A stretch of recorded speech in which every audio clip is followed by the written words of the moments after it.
distinguished participants. I hope you had a very good lunch. Now we need to move on to team 2, which is on applied research on natural farming, regenerative agriculture, evidence from the field, constraints and opportunities. So I think in the morning we're talking more. I hope you had a very good lunch. On the now we need to move on to team 2, which is on applied research on natural farming, regenerative agriculture, evidence from the field, constraints and opportunities. So I think in the morning we're talking more. I hope you had a very good lunch. On the now we need to move on to team 2, which is on applied research on natural farming. Is it okay?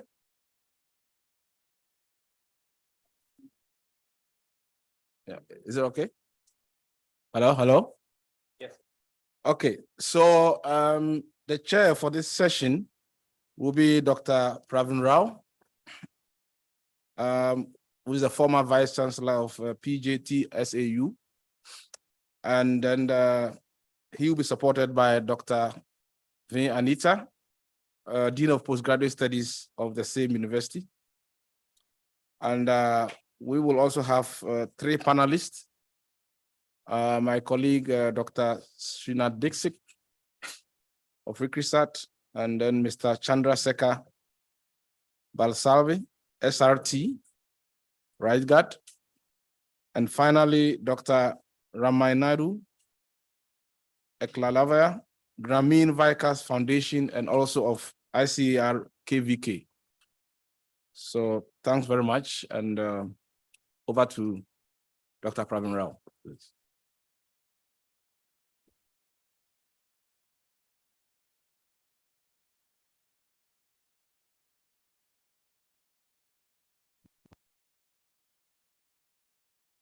Good afternoon, everybody. I think it's a difficult time in the afternoon, as so when we have food. So I intentionally controlled myself to have less food so that at least I will not sleep. Okay. So good afternoon, everybody. First of all, let me thank ICRISAT and all the organizers for making me part of this wonderful program and initiative, which is timely. And all of you know that great debate is going on this subject. And I was also the chairman for the natural farming validation, and I have my member secretary also here. We have submitted our report. Okay. So I will not go into the details of that, but wherein we have referred to something like 1,200 scientific articles, and the report was prepared and submitted to the government of India. Okay, so with that background, probably Arvind pulled me into this thinking that I will say something about that, but mind you, I will not touch that. Okay, so I think in the morning, great setting has been already put in. We had our Honorable former Vice Chancellor Katyalji, who has aptly put in all the elements of the framework for us to move forward, and he was supported aptly by the other speakers as well to enlighten us about the regenerative agriculture. This is a very, I feel that among all the themes, this is the most important theme, because we are talking of about scientific evidences here. So that all the time when we were discussing in that report, we were talking of evidence-based, science-based, scientific evidence need to be there to take these technologies forward. What we have, what we don't have. We have gone into the details of nitty-gritty of the entire natural farming in that. So I think this is a very most important session. And another important thing of this session is we have 2 farmers here. Okay, one Chandrasekhar ji and another one Vinod Rao. who is farmer come also heading the Krishi Vignana Kendra. Okay, so I was involved with that Krishi Vignana Kendra for a long time. I came to know now itself, Chandrasekhar ji is also doing a wonderful work on his farm. So I think they will bring us the real challenges, problems, opportunities that we have from as far as this technology is concerned from the field level. And on my right, we have another panelist, Srinath Dikshit, who is very experienced in this field.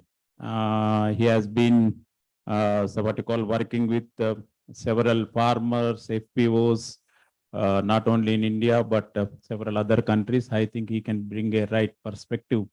The challenges, how we can take this knowledge to the field level. Okay.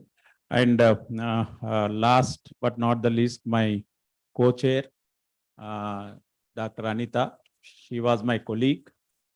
She is working at Telangana State Agricultural University and a plant protection specialist and the Dean of PG Studies there. So we will not waste much time, but I will start with one simple, since morning everybody was talking about ecosystem services and natural farming. Just I will give you one simple example to start with. Assume that I am in a forest. I am in a forest. No building, nothing, nobody is there to provide me any food, but still forest provides me food, water, shelter to sleep, okay? And still it takes care of itself. That is nothing but the natural farm. And the services which it is providing to me are the ecosystem services, okay, in simple terms. Okay, so, and the system works in such a manner that whatever is taken is filled back again, is given back again. So the regenerative agriculture is nothing but, since morning everybody is saying it is soil-based, not seed-based. So when it is soil-based, you have to give back what you have taken. That is what we were not doing over the years. But at the same time, as a scientist, as a say what you call person who was involved in as an agronomist for a long time, the green revolution recipe was not a bad recipe, but the misuse of that recipe has landed us on what we are today. That is the thing. So many a time, if that wasn't the case, let me also so what you call say here that there is no parallel in the success story as agriculture, as Indian agriculture anywhere in the world today. Let us also be very clear on that. So there is no parallel success story of agriculture what we have. So having said all this, I think with regards to regenerative agriculture, natural farming, and as well as organic farming, biodynamic farming. So there are several so what called technologies that have been used. So I think some distinction needs to be brought between these three. In the morning, another terminology has brought in agroecology. Natural farming is part of agroecology actually. Okay, so all these things need to be clarified from the point of view of research, from the point of view of consumer, from the point of view of extension, from the point of view of, say, what you call farmer. When I say farmer, farmer is interested only in three things. Just now I was telling to the joint secretary. Reducing the production costs, minimizing the risk, and improving the profits. He is not bothered about climate change. He is not bothered about land degradation. He is not bothered about all what we are discussing. But to enable that, we have to address all these challenges so that he will be in a position to make his so what you call life very so what you call fine, and as well as livelihood security. So having said this, we will not waste much time. We'll go with the first presentation. I think AS Panwar is represented by Ravi Shankar. He is from Indian Institute of Farming Systems Research, and also the institute which is taking care of national project on organic farming as well. So I hope that he will bring in all the results on-farm results, research results, evidences that have been, we were talking for the last 2.5 years. So I think it will give a lot of insight into all the stakeholders sitting here, where we are today and what we can apply today at the field level, what are the gaps, what we have today. So I think he's a very experienced guy. And I think I also register my appreciation for him for all the support he has given me while writing that report. Floor is yours, Sir Ravi Shankar. Thank you very much, sir, for your appreciation. And also, very good afternoon to all. And first of all, on behalf of the Director, Dr. A.S. Power, I will be presenting this evidence from on-farm and on-station research on regenerative agriculture. We profusely thank ICRISAT and also DST for creating this platform in the form of workshop to discuss on these various national level issues like natural farming, which is closely related to the regenerative agriculture. And as pointed out by the chair of this session, we were very closely working on for the last 2.5-3 years and bringing out the conclusive recommendations to the ICAR for research, extension, and also the education aspects of the natural farming at the country level. And our institute, it is ICR Institute, just for the sake of information of all the participants. It is Indian Institute of Farming System Research located at Modipuram. And we are working on 4 major research themes at the country level. And all these 4 research themes are very closely associated with the regenerative agriculture, which we are talking. One is the integrated farming systems. The second is the cropping systems and resource management, which is again a very important part of the crop rotation, crop planning. All those things are very, very important in the form for the regenerative agriculture. Then organic agriculture systems, and recently ICR also mandated our institute to coordinate the natural farming at the research at the country level through our All India Network Program on Organic Farming, as well as AICRP on Integrated Farming Systems. I will be just very little touching on the IFS and organic farming, and later on move to the natural farming in detail, so that we can have a very holistic idea about how these practices can hold good for the regenerative agriculture. As we all know, traditionally our systems were the farming systems, integrated farming systems, but then they were not closed systems. Earlier it was closed system. Due to the advent of the green revolution technologies and other practices, this has become the open systems, more accepting the more amount of the marketized inputs. So now again we are promoting the closed systems of integrated farming system, which is of either intentional integrated farming systems or the natural farming systems in the form of for achieving the sustainability. This regenerative agriculture and IFS has the very close objectives. Like IFS practice also promotes the improvement in soil organic matter, above and below ground biodiversity. It also aids for the carbon sequestration, constant improvement in the productivity of the crops, diversification. It also leads for the diversification, reduction in the cost of cultivation due to the recycling, reduced use of market inputs, synthetic fertilizers and pesticides, constant increase in income. As chairman pointed out in the beginning of his remarks, that risk aversion, which is again very critical in the regenerative agriculture, both market as well as the climate related risk can be reduced through the adoption of the integrated farming systems. Moreover, it also ensures the sustainable livelihood. And we have analyzed at the country level. We have developed around 64 prototype IFS models and also 63 on-farm integrated farming systems.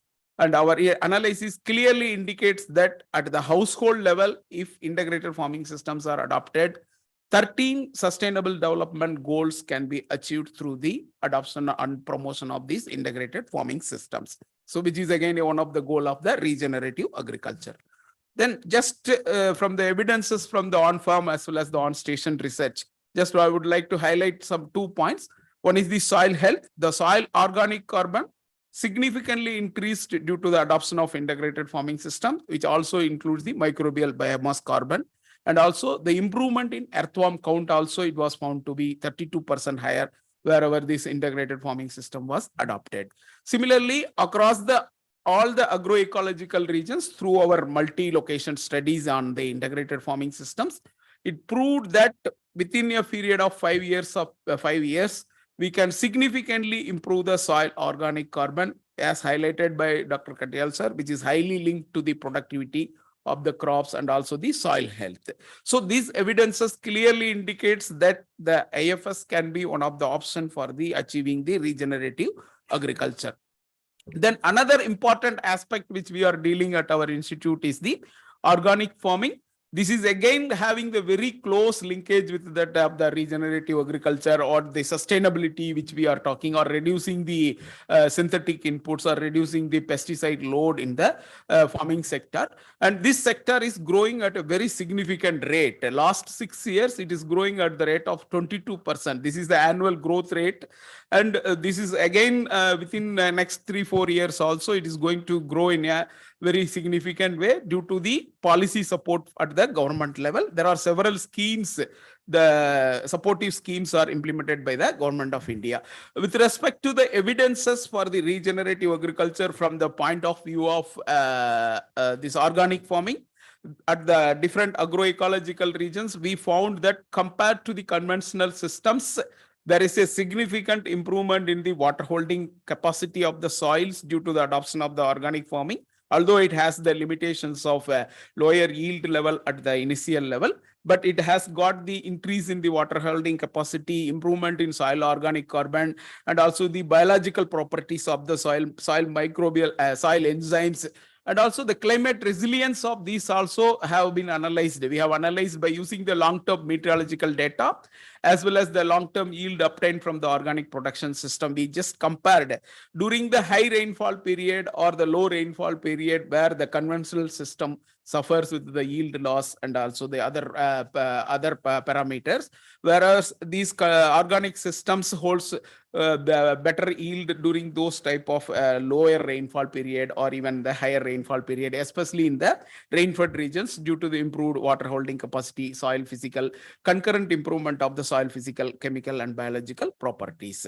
Then, sir, I will focus on the natural farming, which is theme of this particular session. We have initiated several activities on the natural farming at our institute at the national level. Initially, we conducted during 2017 to 20. We conducted a pilot study on natural farming with using only the one pillar of the natural farming, that is concoctions only we are evaluated.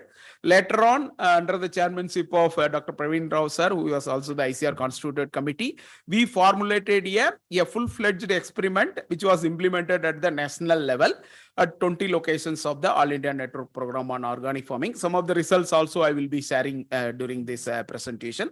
We also, sir, started this biochemical characterization of natural farming inputs using the Desi cow as well as the HF cow, and also mixture of it. How if it is mixed and then Jivamrit is produced, how this is going to behave in the yield or the microbial population.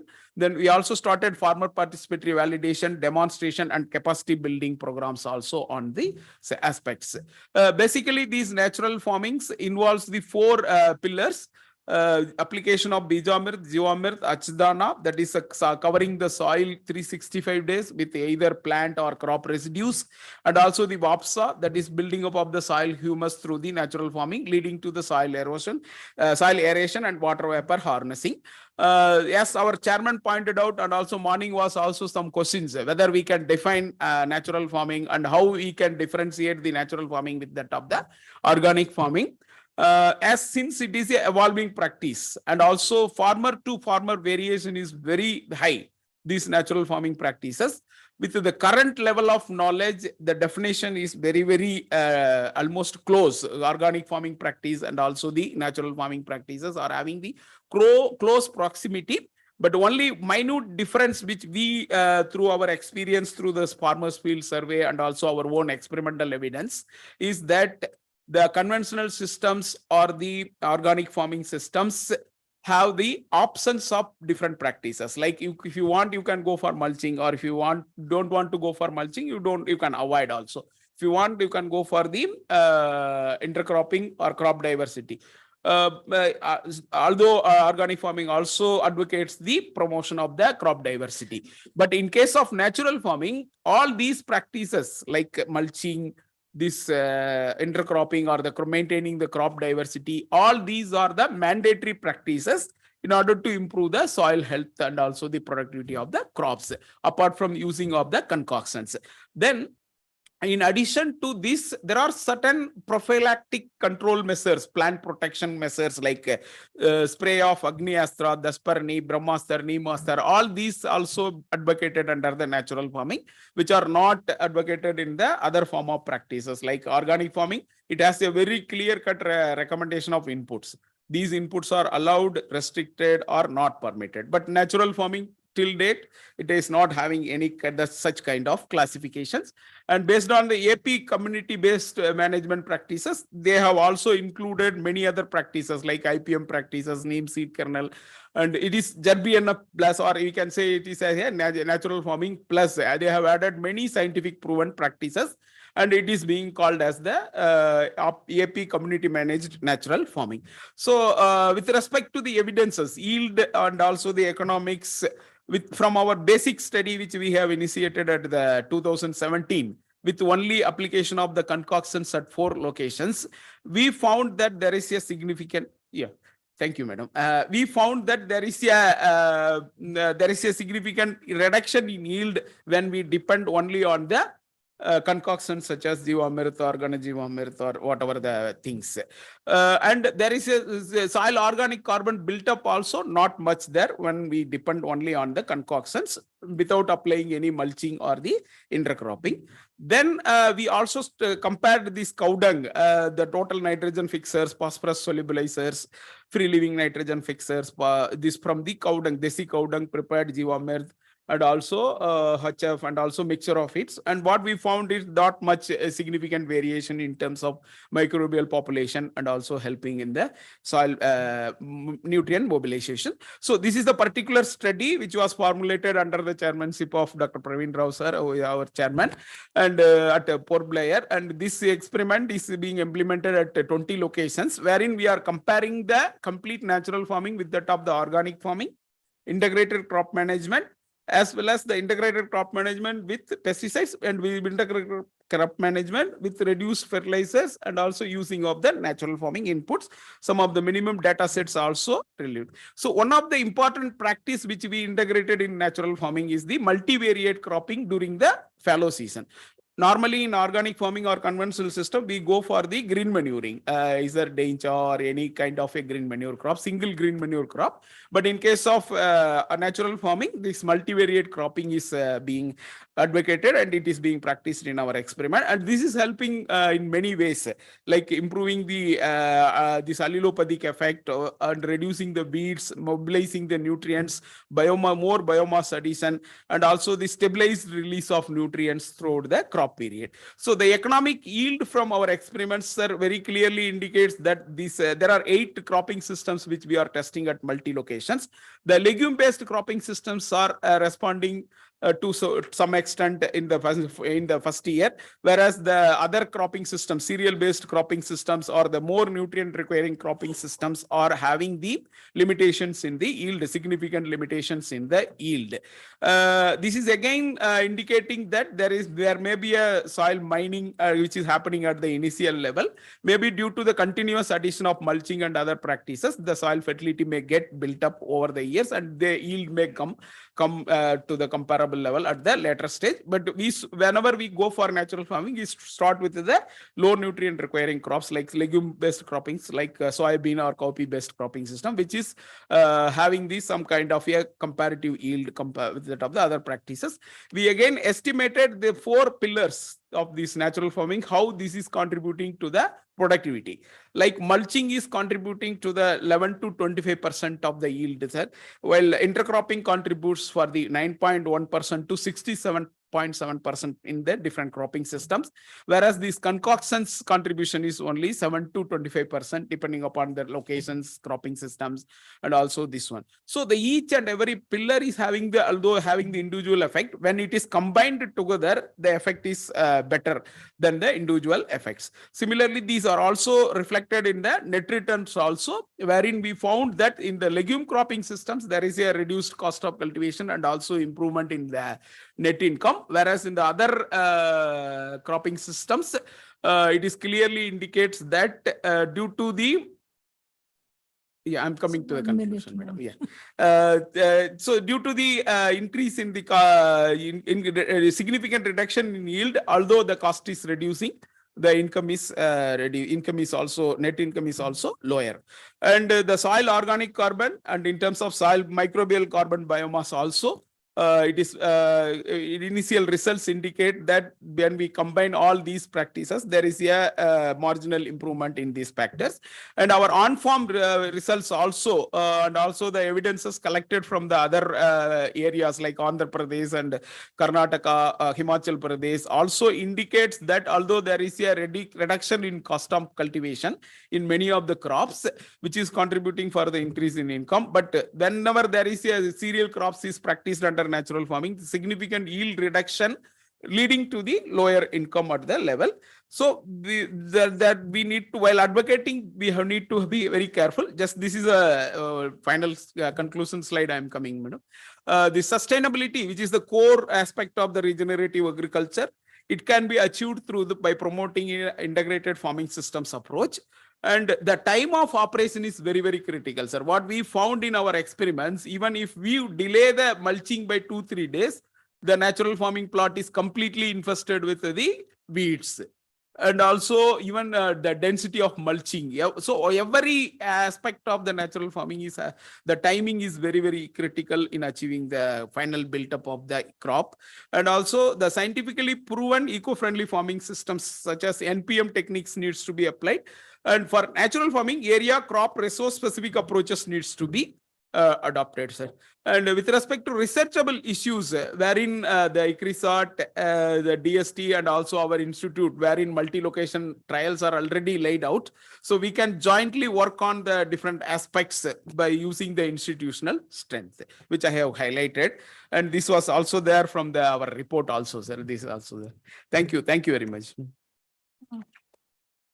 Thank you, Dr. Ravi Shankar. That was a great presentation, giving us an overview of the different differences between natural farming, organic farming, and how IFS can be a good component for regenerative agriculture. I think your last slide gave us the overall view, in the sense how much IFS is contributing to the regenerative agriculture as a component in terms of the soil organic carbon buildup, or the water holding capacity, or the overall yields. And as you said, the legume cropping systems are found to be more remunerative at this point of time, from the 2.5 years of research that has gone on in the ACRIP system of ICR. And also maybe in some of the state agriculture universities also would be part of this experiment. Thank you very much for that. And we will go forward now with the next presenter, who is Dr. N. Balasubramani, Director, Climate Change and Adaptation Manage, whose topic is on adoption of natural farming in India, learnings from farmers' fields and scaling up strategies, which is a very important aspect, I feel, because doing research is one thing, but actually seeing how it is goes as an outreach to the farmers and what we can learn from them is another thing.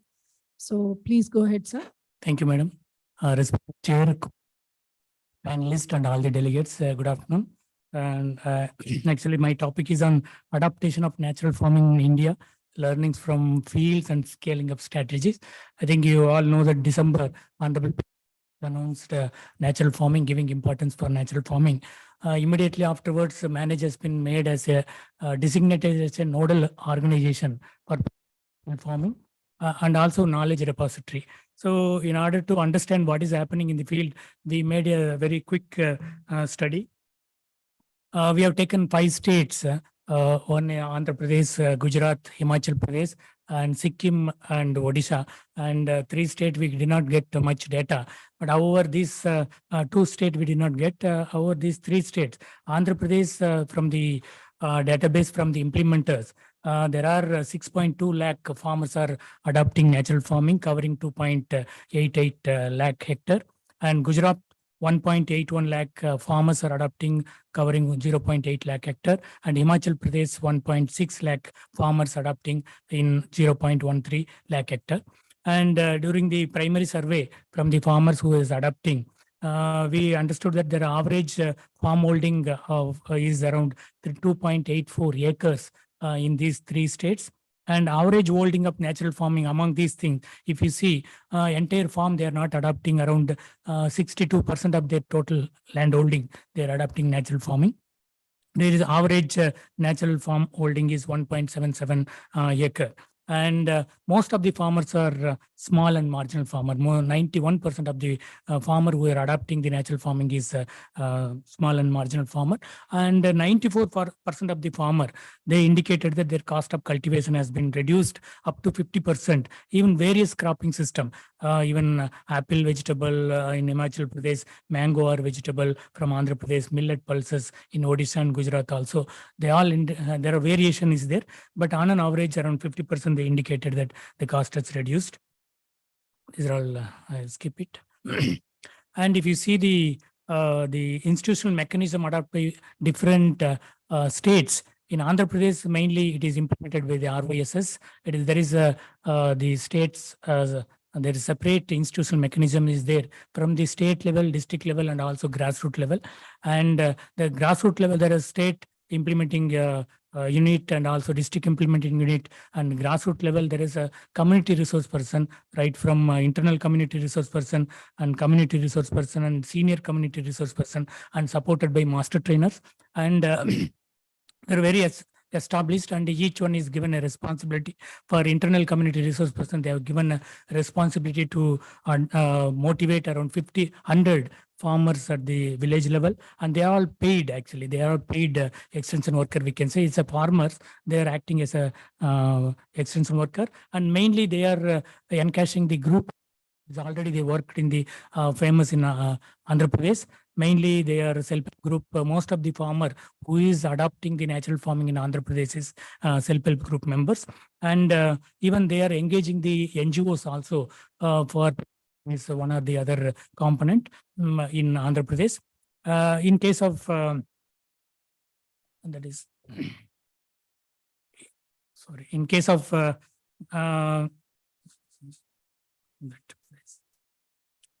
Gujarat.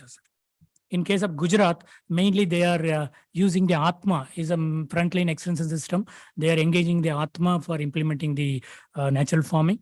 All BTMs, ATMs are given a responsibility for promoting. And farmer, I think many of you may be knowing that in Atma there is a farmer friend. For every 2 villages there is a farmer friend. He is a link between extension system and also farmers. So they are acting as a master trainer in Gujarat, and also they are all there because in the Atma there are cafeteria activities.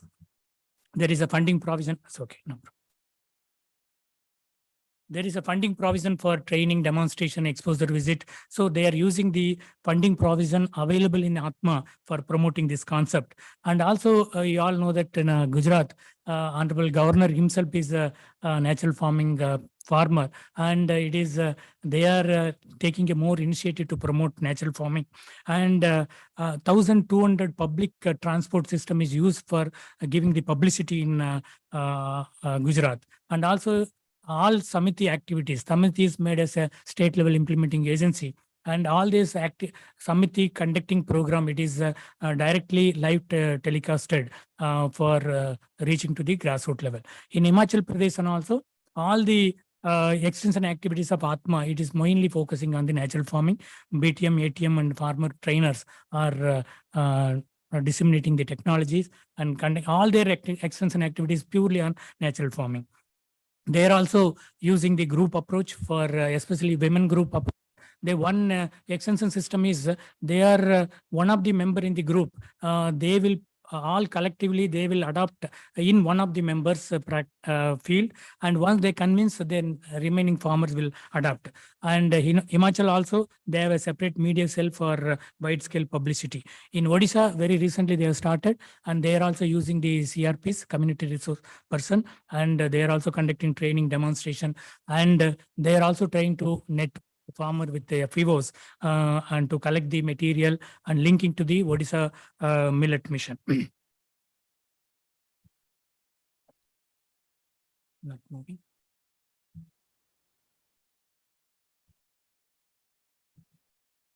So if you see the different extension approaches they adopt in various states, mainly they use village level meetings. Most of the farmers, they're getting the information from the village level meeting, demonstration and training and workshop, field visits, exposure visits, and most of them are, because all these three states, their organized programmatic intervention is made.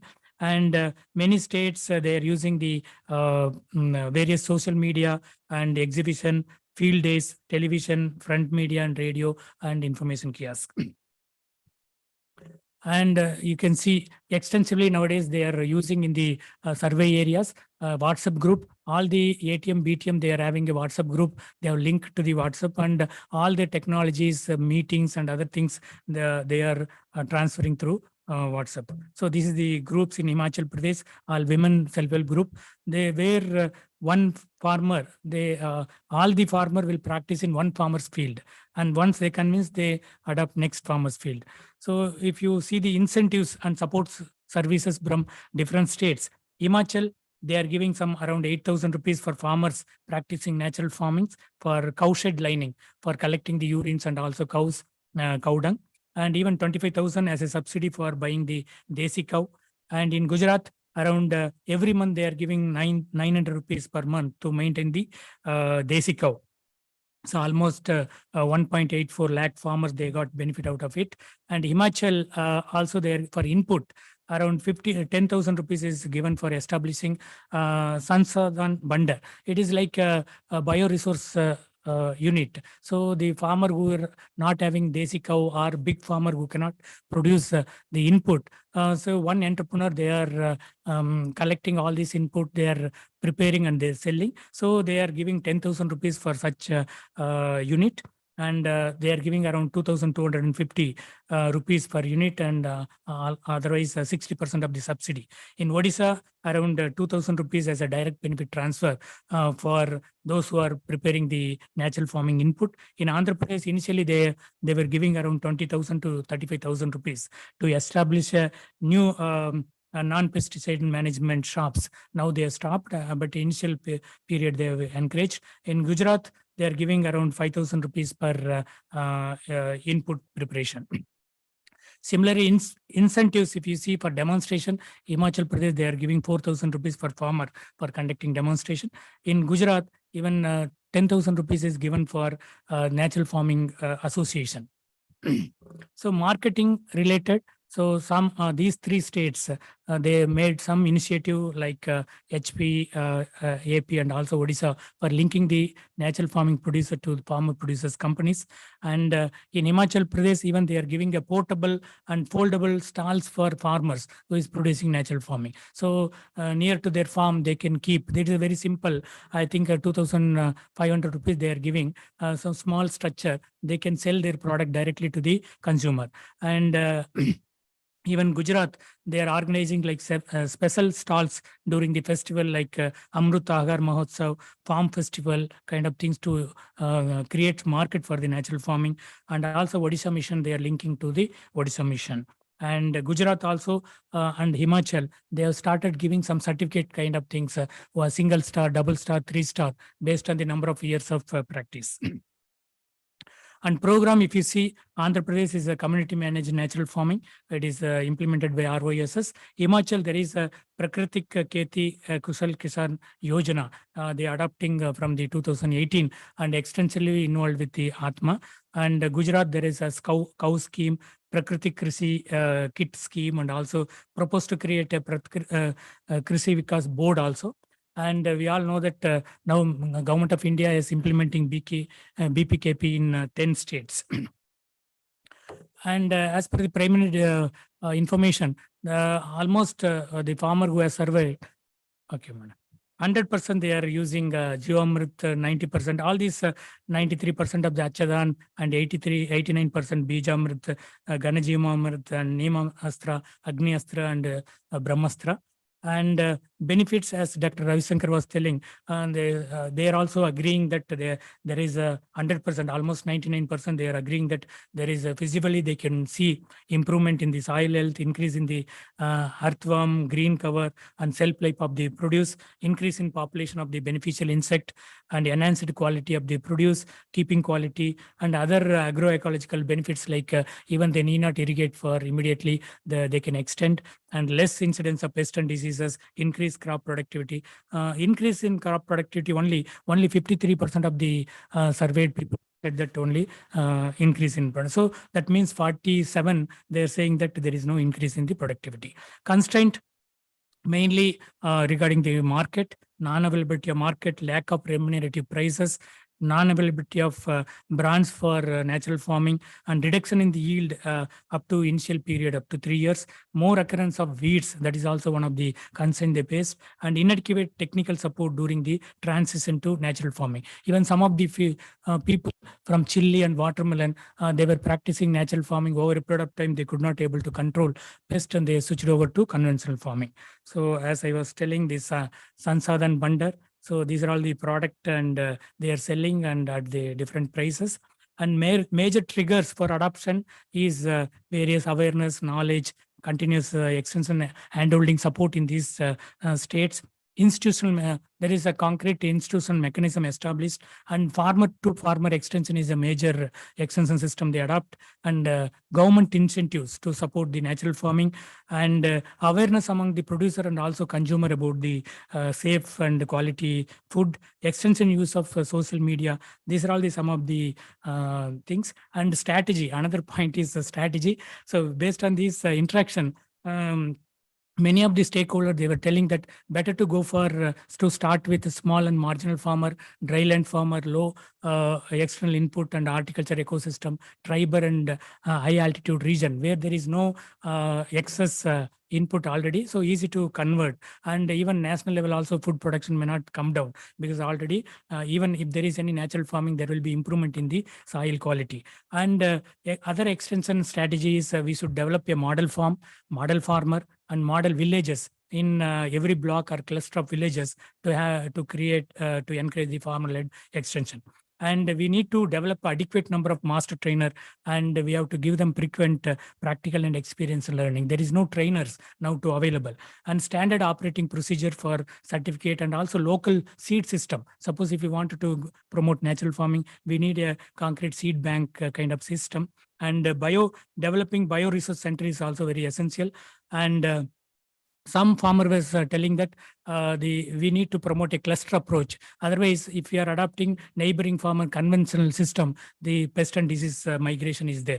Certificate for process and also produce is very important, and strong market system and value chain development, and linking them to various FPOs and midday meals and public distribution system temples require. And research support is also very, very important. And many farmer, other than these four principles, many farmer like in Orissa, we have seen Madka card and egg amino acid, fish amino acid, onion dravium, like that. Many things are there. Practicing, we need to validate, and suitable incentive system also require in the at least in the initial stage, and awareness among the consumer is also very, very essential. So actually, we are also, as a national nodal agency, we are doing a lot of initiative we have started. As a nodal organization, we have trained for the last 3 months, around 452 master trainers were trained, and we created a web page on natural farming. We have written a letter to all the ICR Institute and also the SIUs to give whatever the information to keep it in the public domain. Anybody wants to use, they can use it. And many have responded and posted. And we conducted some pilot study, and we created some awareness program around 980. 1 minute, madam. 1 minute, madam. 980 program, awareness program for the Gram Pradhans we conducted in 3 months. We covered around 55,000 Gram Pradhans. because this is very challenging because Gram Pradhans are not under extension system. Letter has been written from the chief secretary to chief secretary, and all these chief secretary written a letter to all the collectors, and the Atma is involved, and we conducted with the involvement of KVKs, Samitis, and other institute. We prepared a study material, PPT, and other material translated in 22 languages and posted in our website. And these are some of the things. And these are all the future in 4 years we wanted to do, and ministry has given us some a role under National Mission on Natural Farming. So these are all the activity we wanted to do it. Thank And you. final word is actually on 27th, Government of India constituted a committee for natural farming, high power committee, in which DG Manage is also one of the member. And 27th, the 26 member committees will be conducting a meeting in Manage. So whatever the input from this workshop will be useful. There is a very high power committee that will be useful for the upscaling natural farming activities. Thank you very much. Thank you. Thank you very much, Dr. Balasubramanian. That was a very, very informative message and presentation you have given, basically telling us about the different models that are being followed in the different states, and also the major issues or challenges that the natural farming practitioners are handling at this point of time, which are well taken. I think the takeaways from your presentation I observe is that we should go with low input ecosystems should be concentrated upon first. A model natural farming village should be developed. And then master trainers are the need of the hours in case we want to push this natural farming in a big way. Then seed systems and cluster approach is most important, because if there are other non-practitioners in the area, it would be difficult for natural farmers to survive. And the most important thing would be for the farmer would be the strong market and value chain that needs to be developed. And also we appreciate the role that Manage is playing. And I hope you come out with very valuable recommendations in your high power committee. And this August gathering also should be able to give you some inputs on it. Thank you so much. Thank you. Now I request Dr. V.R. Prabhavati, Director, MSSRF. She online? Yes, good afternoon, madam. Good afternoon, panel members. Yeah. It's my great pleasure. I think the slides you will be sharing, or should I share? Share the slides? Yeah. Madam will be talking on building healthy soils through regenerative agriculture for sustainable food security, lessons from the field and policy needs. Yeah. Thank you for this opportunity. As said, my talk would focus on building healthy soils through regenerative agriculture for sustainable agriculture. So I think from morning we have been discussing about the definition of regenerative agriculture, though there are a lot of terms. And I think this consultation will come out with a definite definition of the concepts we are speaking about. To link healthy soils, I think it has got a major role to be linked with the sustainable development goals of SDG 13. So not only with 13 and 16, you find healthy soils contribute to many of the SDG goals, and to achieve this by 2020, maintaining healthy soil is a very much prerequisite. My research activity focuses more on the rhizosphere of the rhizosphere, and how these rhizosphere associated microorganisms can be exploited as a source for enhancing the nutrient quality as well as the soil nutrient status or promoting healthy soils. So as we see, just to fix the concept, there is always a tripartite inseparable reaction happening between the plant, soil, and the microbes, as three of them complement each other and support each other for building up the healthy soil as well as healthy plant. So it is essential to maintain a rich and a healthy microbiome in the rhizosphere for enhancing productivity of the soil. And also we have been talking about the different root associated microbes which contribute to nutrient cycling. For example, the legumes, we know they are associated with the rhizobia or root nodules which contribute to naturally contribute to nitrogen fixation. So annually, nearly 200 million tons of nitrogen is fixed by these nitrogen fixing organisms. They also contribute to enhancing the soil carbon in terms of soil organic matter. So from these, I would just show how our research activities are linked from the lab to land, and how these inoculants which have been characterized in the lab has been promoted to the farmers, and farmers adopt these technologies with whom we are working. So here, looking at the rhizosphere region, we go for isolation of efficient microbes, characterize them, and also identify what they are, and screen them for their plant growth promoting properties in the laboratory, and then conduct experimental trials or demonstration trials for different seasons, consecutively for 4-5 seasons, and then take it up to the farmers and conduct on-farm trials, compare it with the farmers' practices, which really create an awareness and also confidence among the farmers to adopt these technologies. So just to briefly show about the research activities. So how we characterize both genetically as well as the functional properties of these microbes, looking at their properties for plant growth, not only growth promotion and also as biocontrol agents for pest and disease control.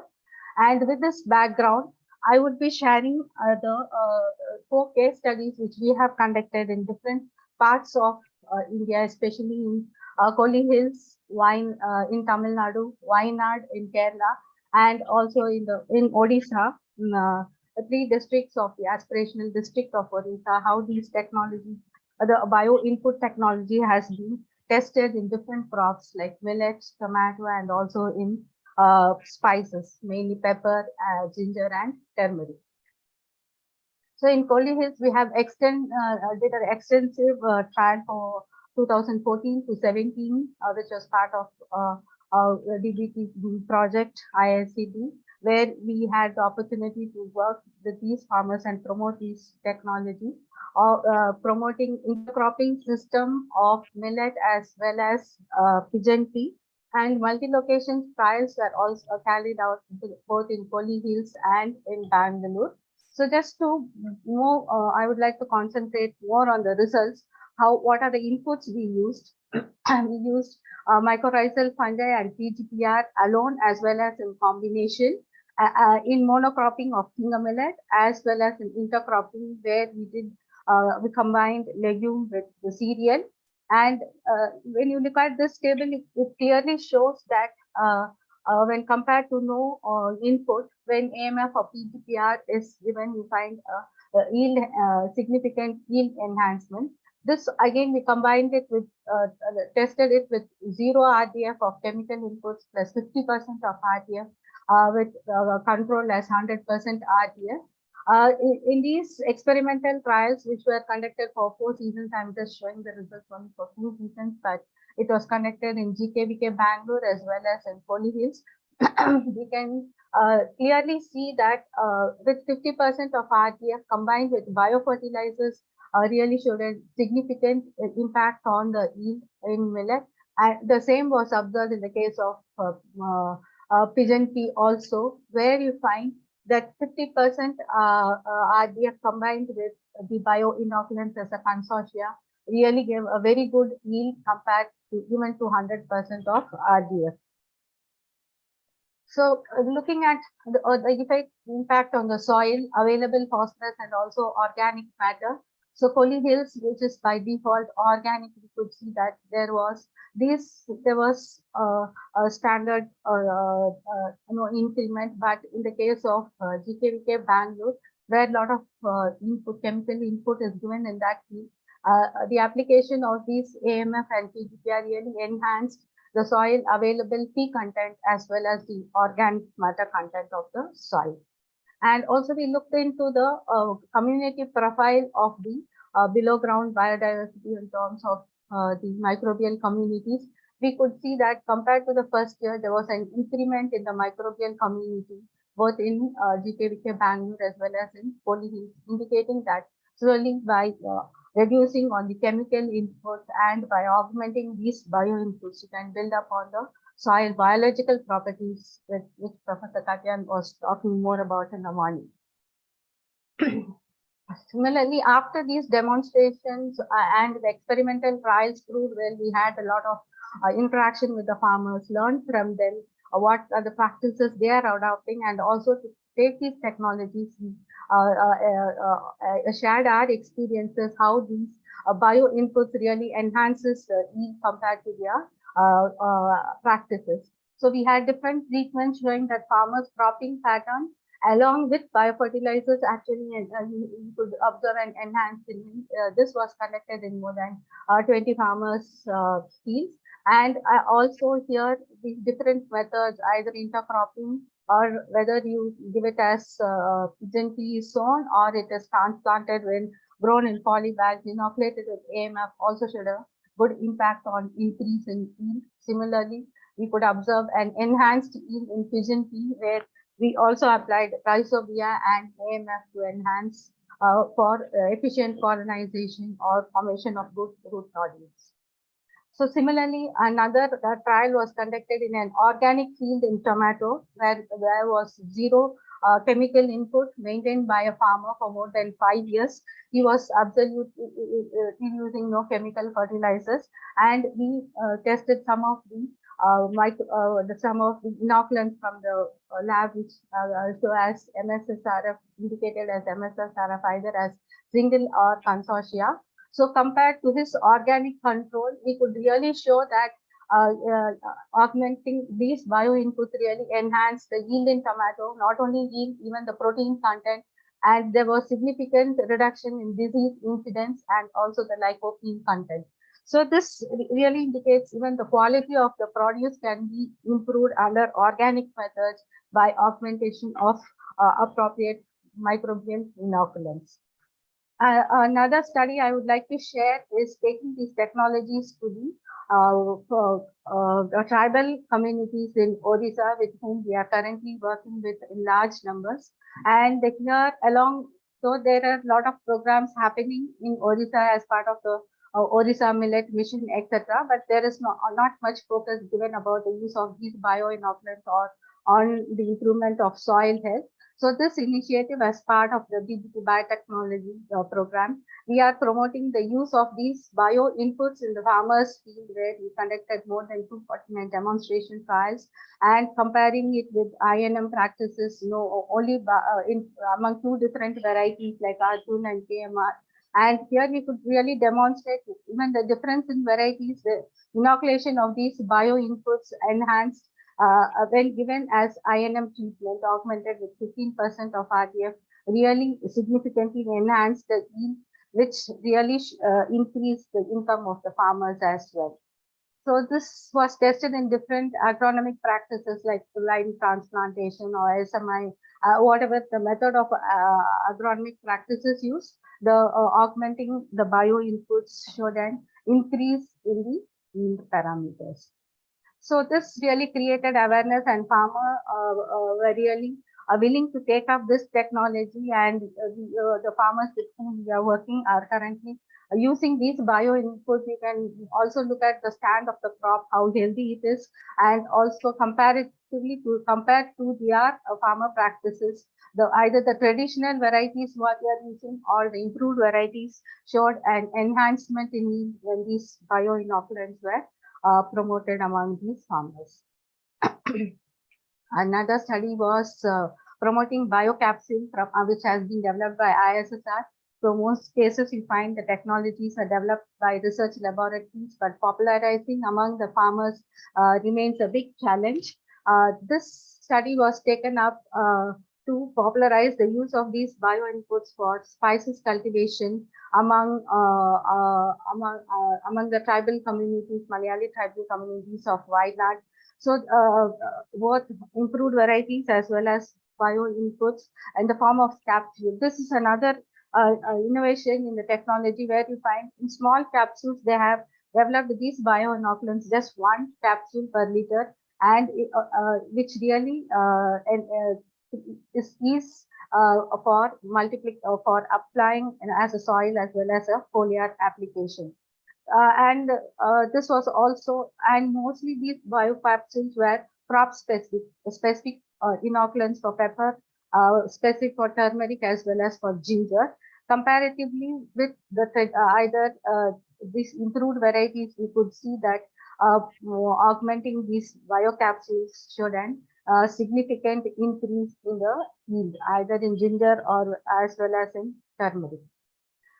So all these research interventions prove that these biofertilizers really work. And the research question comes: what is happening to the soil, below ground biodiversity when you inoculate these microorganisms? So currently we are, and also different organic amendments when it goes into the field. What would be the change in the below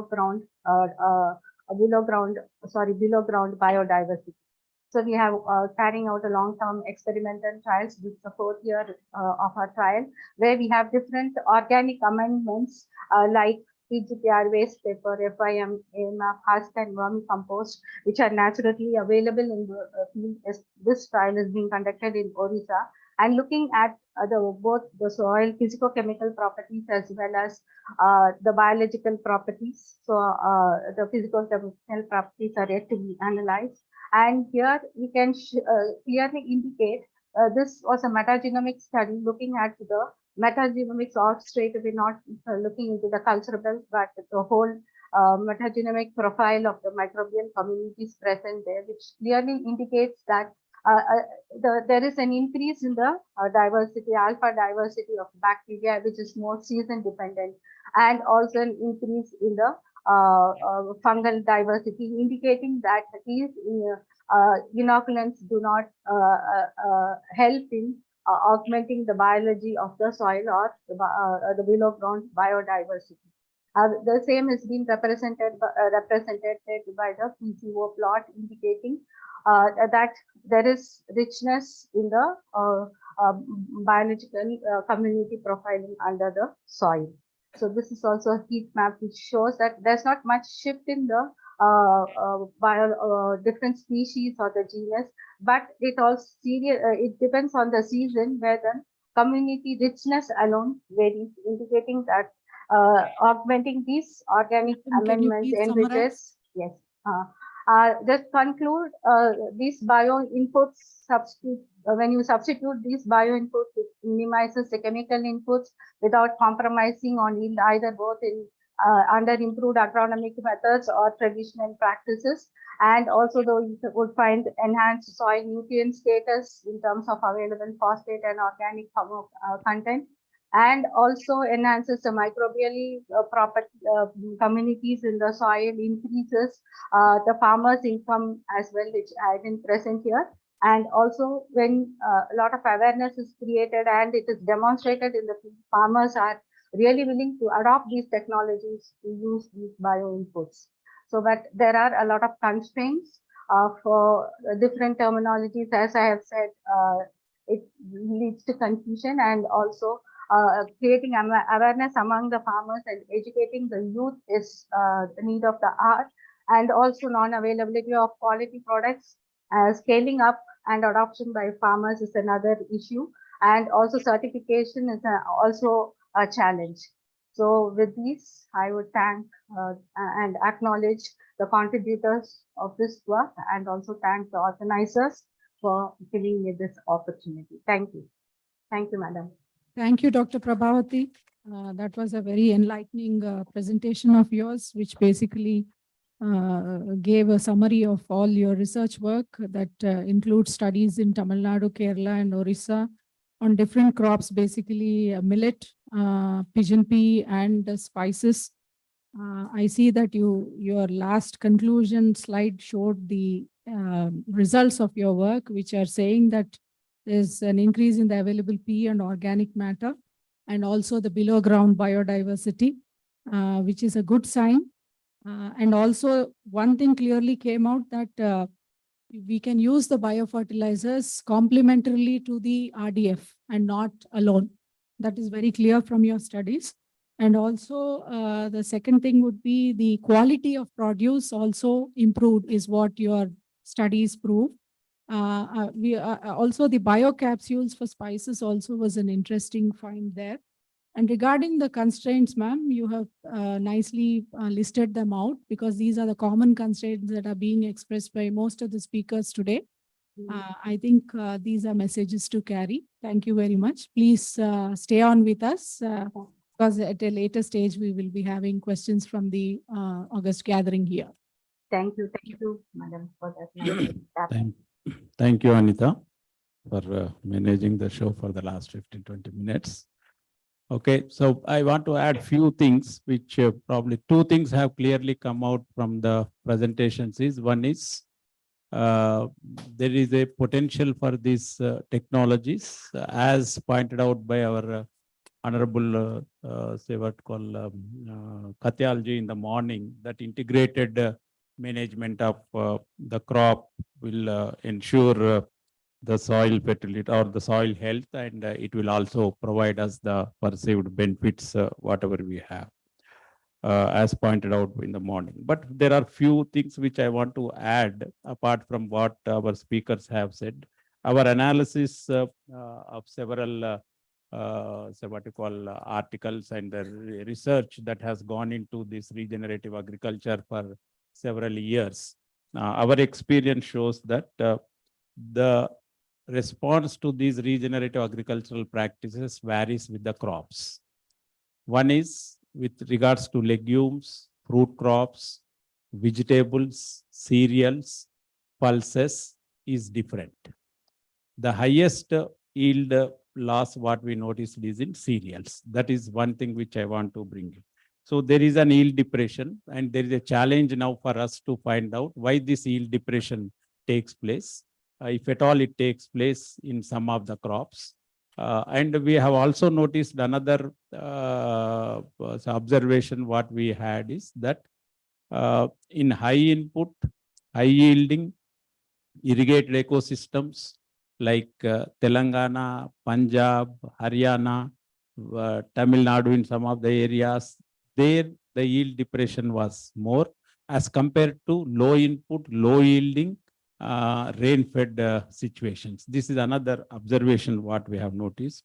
And when we have analyzed about 12 crops, which occupy about 87.2% of the area in the country in India, and their yields, their biomass production, their harvest indices, all put together, when we noticed, we found that about 292 kg per hectare of carbon input is added to the soil. This is what we have noticed, considering the total biomass what we had in the country, and the amount it is put to use for different purposes, and 26 to 28% actually comes back to the fields, and that contributes to about 292 kgs.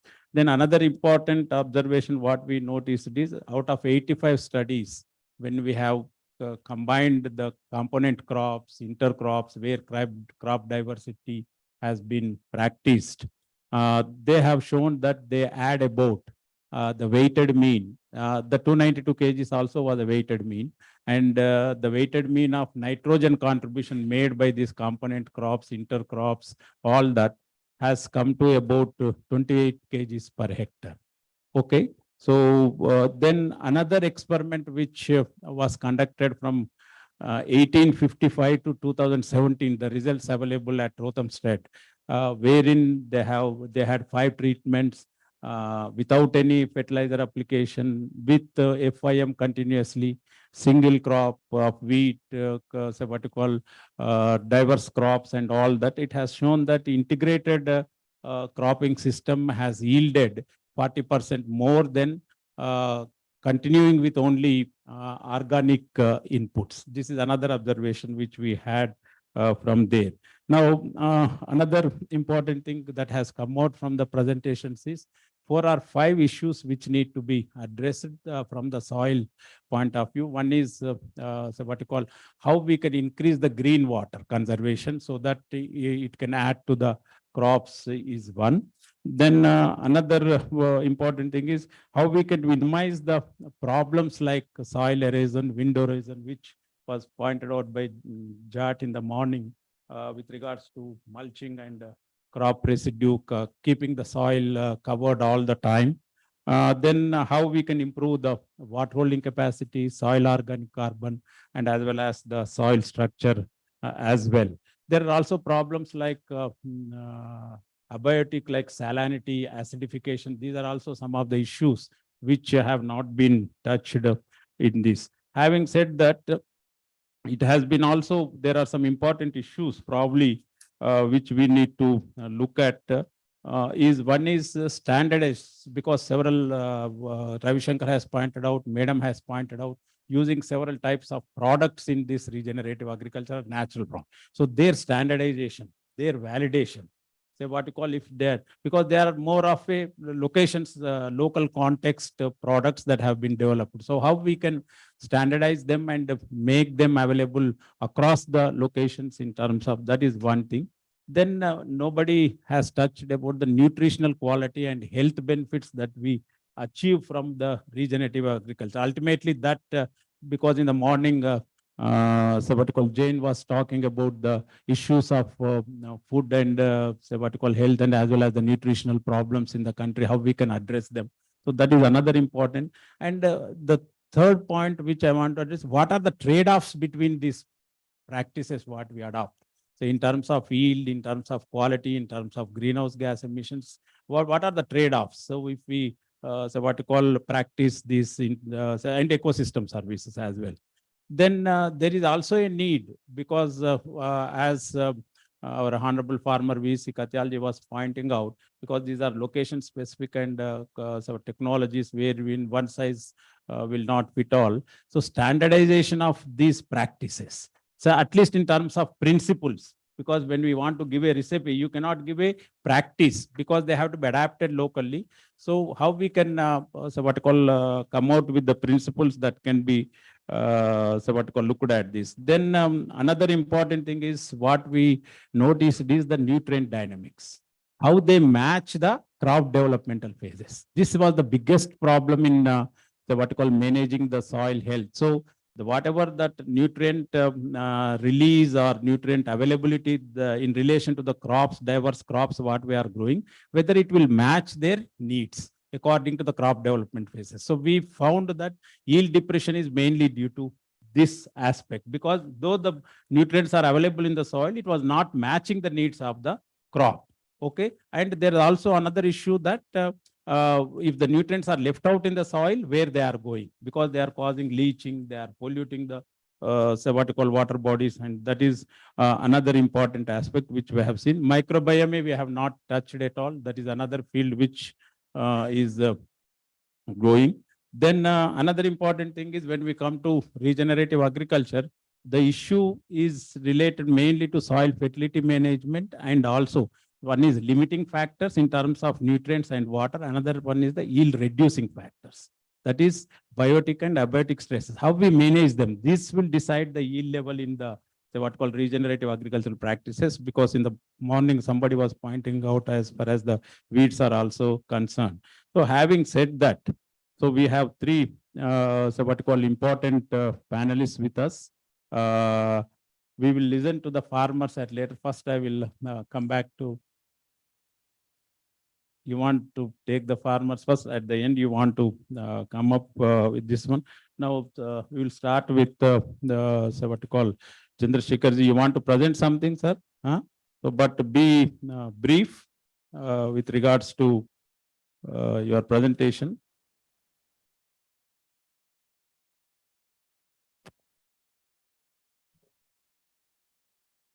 Namaste, everybody. And yes, I'm a farmer. I studied my agriculture from Kokon Kushi Vidyapith in 1970. Afterwards, I was studying at University of California and have been practicing agriculture since 1976. Since 1976, I get up on my farm every day and I see the field first. That's the first sight that I see. So that's the kind of experience that I have. and our team has come up with a new technique. We have named it as Saguna Regenerative Technique. Earlier, we used to call it as Saguna Rice Technique, but recently we changed the name from Saguna Rice Technique to Saguna Regenerative Technique. And I would like to tell you the definition, which is designed in 2012, 2013.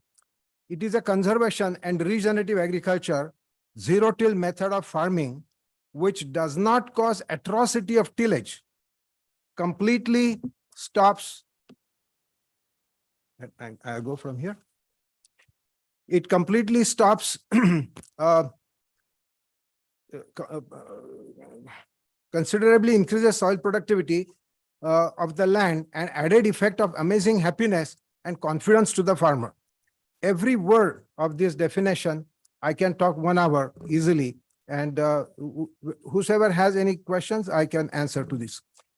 This is a picture which is taken by Dr. Raje, who is a scientist here in ICRISAT Development Center. He visited our farm and he wanted to study this work. He came about 2 months ago, and these are the soil samples. This is starting with this. This is a traditional soil sample, and this is 10 years of SRT technique. And if you have a selling book today about this subject, by it is Dirt to Soil by Mr. Brown. I forgot the first name. It will come. But this is the largest selling book, and this is the most important concept. Mr. Brown is from America, and he's a practicing farmer, regenerative practicing farmer for last 30 years. And this is exactly what we see from this picture, from dirt to soil. This is a progress that has taken place in last 10 years on our farm. Our most important objective. Chandrasekhar, can you summarize? We can go through you go through it and summarize what exactly you want, so that later on they can do networking with you. Absolutely no issue. Okay, happy farmer is our objective, and this is what is happening. It's not only happy farmer. You mean, should I show the slides or I don't show the slides? Okay, so it's written already. The information is written. What we see is a farmer not only becomes happy, but he starts getting higher yield, a higher confidence, and the whole village is turning happy. Our basic principles are photosynthesis, resynthesis, exudation, and humification. As humification takes place, because of not plowing, no till, and keeping the roots of the previous crops and keeping the roots of the weeds, this is the process that takes place. Humus increases and the organic carbon increases, and this is what is happening. This picture is again self-explanatory. This is regenerative. The carbon is fixed into soil. Water is increased. It's also fixed into soil. Whereas no-till, the carbon is released and water is released. But this is the picture that we see. This is what has been taught all along. All the universities, when I learned in 1970, they taught us plow crisscross, and this is what they do. So these are the pictures that we see even today. After 75 years of independence, this is what we see. This is what we see. Whereas farmers are not going to get labor and water. And this is another picture. This is a very interesting picture, where this picture is taken from air 4 days ago. This is northeast of Pune, and you can see the silt which is flowing away, and it is going into this big reservoir, and it is getting collected. So it is creating loss at the farmer's field, as well as it is creating problem at the. We collected 101 samples from paddy cultivation puddling area, and you can see these are the differences. Power tiller 14% soil loss, tractor 15%, wooden plow 3%, and no-till regenerative method SRT almost nil, negligible. So these are, our technique is climate smart, and you can see these are the pictures. Again, this is a picture from cotton area, maize, and so our objective that we should go for degenerative to regenerative technique, and these are the results. We have results for last 10 years. One of the interesting thing that I must tell you, to take this technique, our team evolved this technique and we are taking it to the farmers. So it's a farmer to farmer training. We don't give subsidy to anybody, nor anybody pays us when we use a diesel in my car. Nobody pays for my diesel. Yet we have been able to take 5,000 farmers in Maharashtra's 29 districts for 25 different crops, and they're all becoming happy. So this movement has started without any subsidy, without any money exchange. The farmers are getting fantastic results and they are becoming happy. So a successful farmer is training other farmer. So these are some of the most important results. The most classic example in Aurangabad. In Aurangabad, there is from one farmer in 2019, it has become 30 farmers, 20, 300 farmers in 21, and this year it is 1,000 farmers. These are some of the results that you can see, the root lamina and the leaf lamina. We have seen even the microbial count also is grown from 10 raised to 9 to 10 raised to 16. All the farmers, all soils have become very happy. All soils for the first time are showing presence of earthworms naturally in paddy area. And so our important we want to share that healthy and happy soil should be our top priority, as soil is the only common thing that binds us all. Thank you very much. Thank you, Chandrasekhar ji. You have aptly put it. Whatever we were discussing since morning, you have put it in so what you call few slides. Thank you. Now we move on to Vinod Rao to share his experiences with regards to regenerative agriculture or organic farming or natural farming. Thank you, sir. Thank you. Thank you, Ikrisat and DST for giving me this opportunity. And I also like to congratulate all the speakers for their wonderful contributions. I would like to put my thoughts as chairman of Krishi Vigyan Kendra. KVK is a limb of Indian Council of Agriculture Research, ICAR. Our KVK was started in year 2017. And since inception, we are only doing 100% organic way of farming in this campus. Since our KVK is being so close to Hyderabad, we felt that organic farming of vegetables and leafy vegetables will benefit the farmers of Medak. That's when we started cultivating organic vegetables and leafy vegetables in our campus to understand some of the challenges and problems. The challenges and our efforts till now to resolve some of them are: the first challenge is a lack of knowledge or unavailability of organic packaging practices. We are successfully growing about more than 20 varieties of vegetables and leafy vegetables in our campus and in farmer fields. We have complete set of practices, including sowing cycles, to give it to the interested farmers. The second challenge is lack of affordable and quality bio inputs to the farmers. Many farmers brought this question of the lack of availability of bio inputs. We are in the process of producing and facilitating the availability like Panchagavya products, vermicompost, and all necessary bio inputs and making them available to the farmers. In our KVK, sir, we are launching an organic input center. The third challenge was post-harvest losses in vegetables and leafy vegetables. Post-harvest losses is almost 35 to 40% as per government report. Leafy vegetables are spoiled quite fast. To address this problem, our KVK introduced MAP technology. MAP stands for Modified Atmospheric Packaging. By keeping the vegetables in MAP covers, we found that the vegetables are remaining fresh up till 36 hours, and the weight loss is only 10%. The fourth challenge was consumers often doubt the authenticity of organic produce, that is traceability, where they are grown and who is the farmer. Initially, we started with PGS certification for traceability.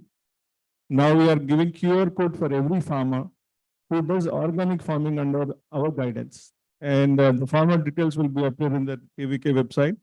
And if a customer scans it on its phone and clicks on the link provided, it will directly take to our website and gives the farmers details. This can give trust to the farmers Fifth challenge was marketing linkage. KVK is actively working on solving this challenge by gathering details of the organic products and marketing companies and establishing new marketing linkages. Thus, KVK is giving complete package of practices to selected farmers and by supplying all the required bio inputs and providing map packs with QR code for traceability. At present, our organic produce is reaching almost more than 6,000 families in Hyderabad. For example, in a Nepali house by a farmer, he's cultivating 8 types of leafy vegetables with our support, and the organic yields achieved were on par or higher than the standard chemical cultivation yields published by Kerala Agriculture University in the International Journal 2015. Currently, in 4,500 square meters of bed area, 4 tons per month is being produced. Probably we are among the first ones who have made a full circle link from farm to fork, but we feel this is only the beginning. We still have a long way to go. And some of the farmers requested us if we could help them in growing organic food for their own consumption. For such farmers, we are giving them all the required organic inputs. According to our experience, there is no productivity deficit, especially for horticulture crops, if the correct package of practices and quality inputs are provided. Organic products have higher rates of antioxidants than chemical products. Our Ecolivia Foundation was able to prove this with help of IICT through a RAC score. Some of the ongoing trials on our KVK are galvanized iron rings under mango orchards and cultivation of cucurbitous crops in plastic or cement bags. And just to addressing this question of the session, what are the existing opportunities with natural farming? I would like to say that opportunities are for whom? Is it opportunities for the farmers? Is it opportunities for the consumers to avail high-dense, nutritious food? We recollect our Honorable Prime Minister's references about Visha Yukta Ahara versus Vishamukta Ahara. The third opportunity is in the country possessing an extremely healthy population. As per me, all the above 3 opportunities can be seized. All the pilots are in place. The implementing agencies are to get sensitized about the facts after witnessing the whole crop silos. Thank you so much for giving me this opportunity. Thank you, Vinod, for the wonderful work you are doing in Medak district. And here we have 2 farmers who have shown us that at the farmer level, at the field level, it is possible to achieve results, successful results, maintain the soil health, and as well as improve the soil health. And also the point which we have raised in the morning, integrating the emerging technologies like traceability into the natural farming techniques as well. So since I am a witness to all this happening, what is in this KVK farm, so I know, and he is a hardworking farmer, and what I heard about him also, what you call worth appreciating and all that. So let us give both the farmers a big hand for the wonderful work they are doing. Now I'll come back to our own fraternity, so what you call Dikshit ji.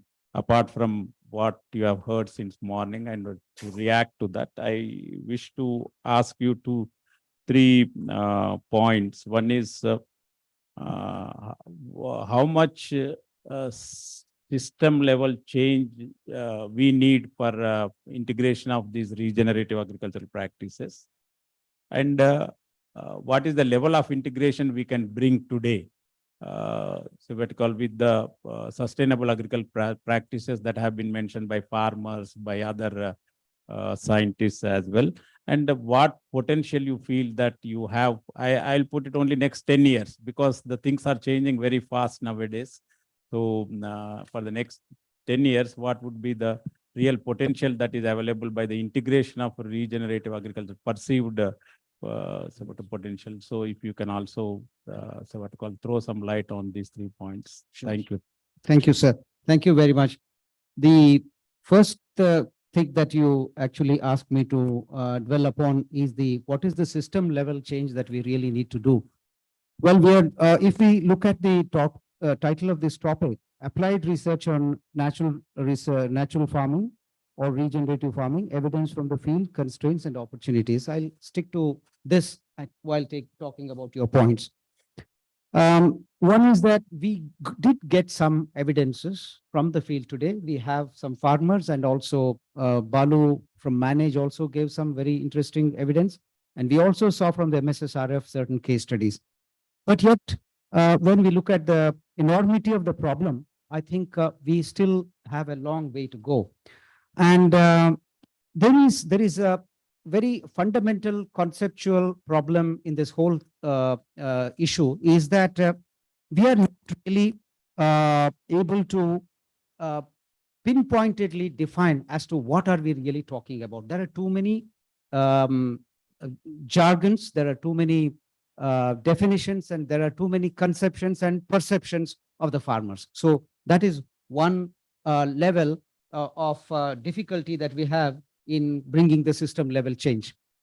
Secondly, you also asked me to look at what is the kind of integration that we really look for going forward. Again, keeping this framework intact, I'd like to really say that in terms of the system level, integration, we need to solve the problem of this empiricity. And we are not having so much of empirical evidence yet on this. And there is something like serendipity still. So we don't really have this kind of data where we can for sure say that this is what is and this is what is not. So without a clear definition of it is not really possible in the scientific realm to test a specific claim that whether it is beneficial or not beneficial. So let us agree on certain things when it comes to the framework of the research. Then let me also go to one important statement finally, and then close it before I take up your next cue that you gave me. What is the potential? There is huge potential as far as research is concerned. There's a lot for us to do, bring in more evidence. And there are right now, we are at the second stage. Rather, I would say even not cleared very much the first stage. We are still grappling with proper wordings to define. And unless we do that, an absence of a clear understanding of what RA is or is not is what is really required at this juncture. And it is helpful for individuals to use the term RA at the moment to define as per their purpose and context. So we haven't really gone out of the context specific definitions, and rather I would not even ecological level, at a very farm level contexts are being discussed at the moment. And lastly, I would like to quote one data from a very famous book written by one Yuval Noah Harari, The Sapiens, which has been bestseller for almost a decade now, A Brief History of Humankind, published in 2011. He says that agriculture as an industry enterprise has been responsible for nearly 90% of the loss of biodiversity on this planet. Let us all agree on this. And we are now sitting on a huge liability and trying to really, use some kind of, you're sitting on a mountain pile and all that you have is maybe a small needle to pick that and then, set the system right. I think we still have a long way to go. I'll close my comments by saying that extraordinary claims need extraordinary evidence. Thank you. Thank you, Dikji. Now, before my final comments, the floor is open for any questions. Yeah.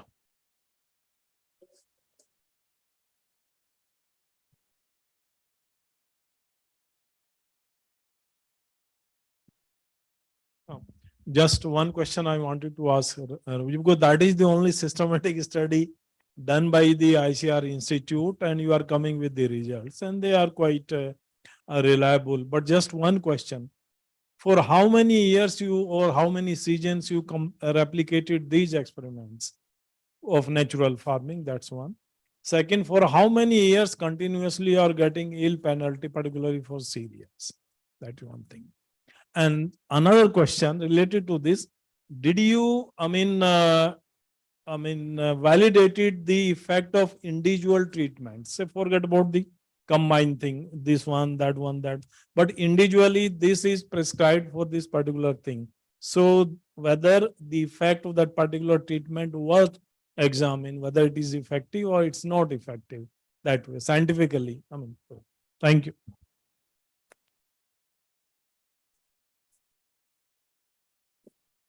Thank you, sir. With respect to number of years of study, we actually initially piloted the study at 4 locations with only one parameter, one pillar of the natural farming, that is concoctions. So that was conducted for 3 years period.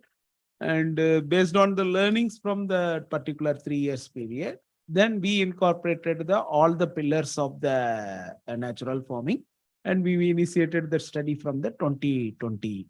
Means now it is a second year is there. So with respect to yield penalty, especially for the natural farming, what we experience in the cereal based intensive systems, even in the second year also, there is a significant yield penalty is there in case of this one.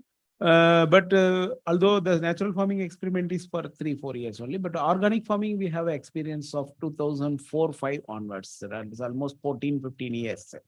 And our evidences clearly indicate that especially the kharif and summer crops, not much problem after 3 years. The yield penalty can come to the level of comparable level with the top conventional production system.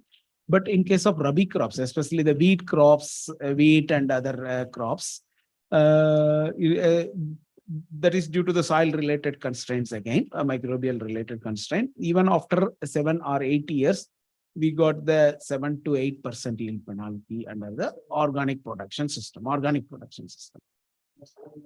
Yeah. They are especially for the rabi crops. So this is about this one, sir. With respect to the second question, sir, can you please? Yeah.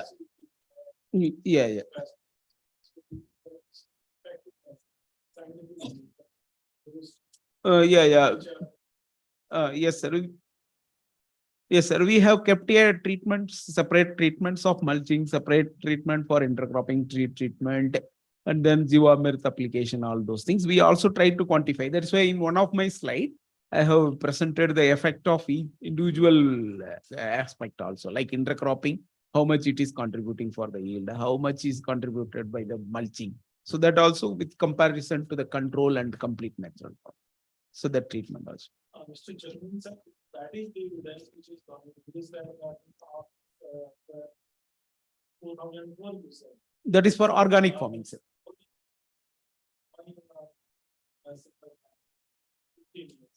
So why the scientific community is feeling shy, giving the clear recommendations? These are things to be done. These are the things to be done.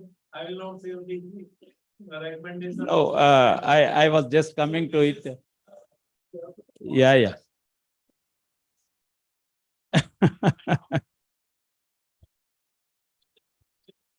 Yeah, we have already given the contribution of individual component. I will share with you. We have already shared with the government of India. Absolutely no issue. All the components of what he has mentioned, like natural farming components, we have quantified for mulching, we have quantified for intercropping of legumes, azola, FYM, everything we have quantified. Okay. So, and it has been submitted to the government of India for them to take the decision. I will share with you. Absolutely no issue. That is one point.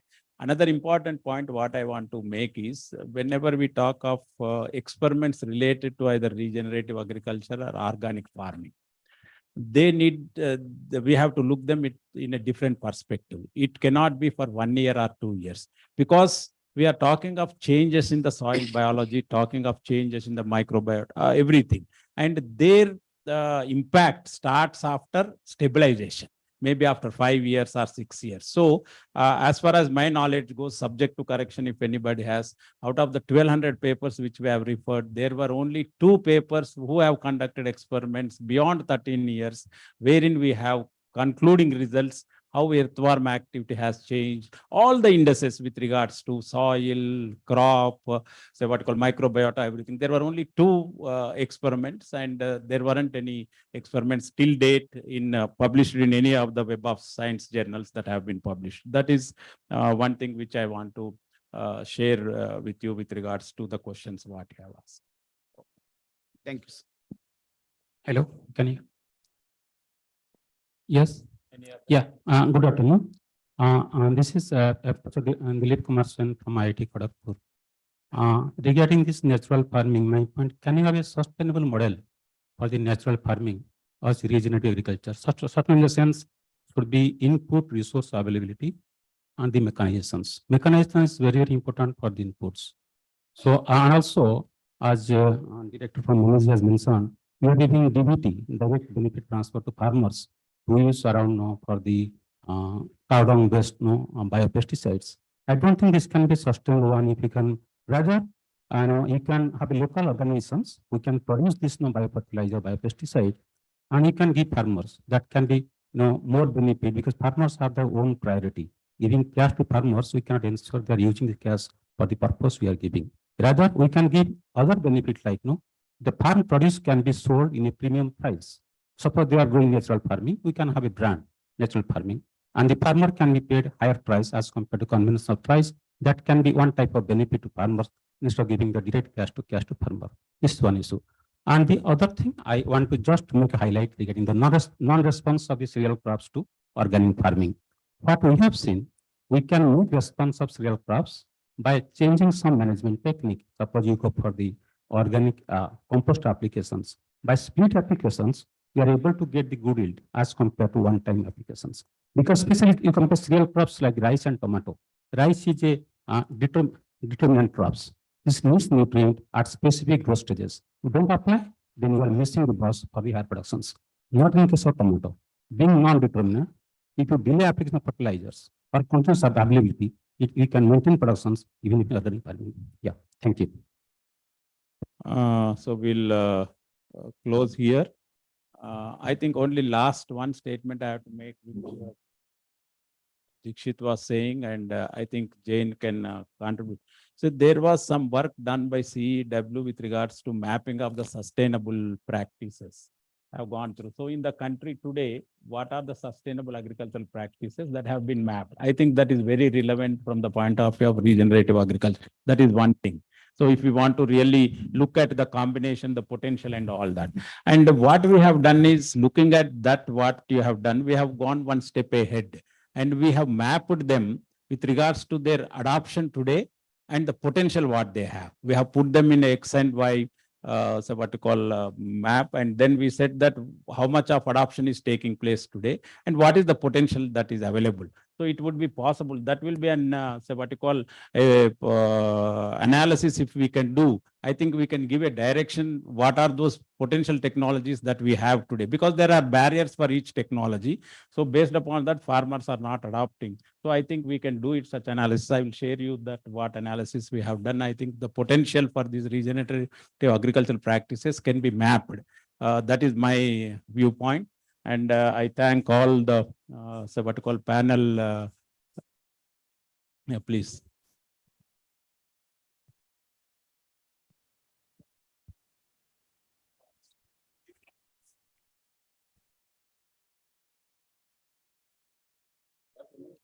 No, there are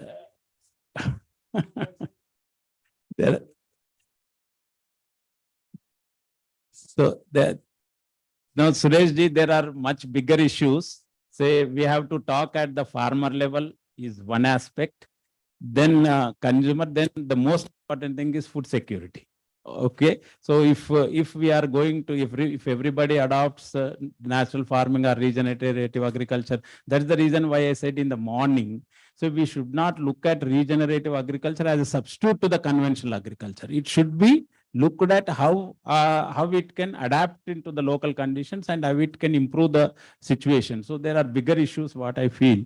I think we have to look at that. So still we have a lot of gaps in the data and so on and so forth. I think these emerging technologies may help us, like he has done traceability study for the produce what he is making. He has made a very important point.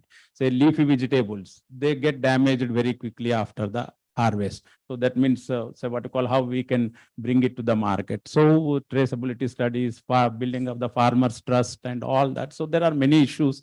I think I'll share it later on. So, but anyway, thank you for all the farmers who have made wonderful, gave us wonderful insights.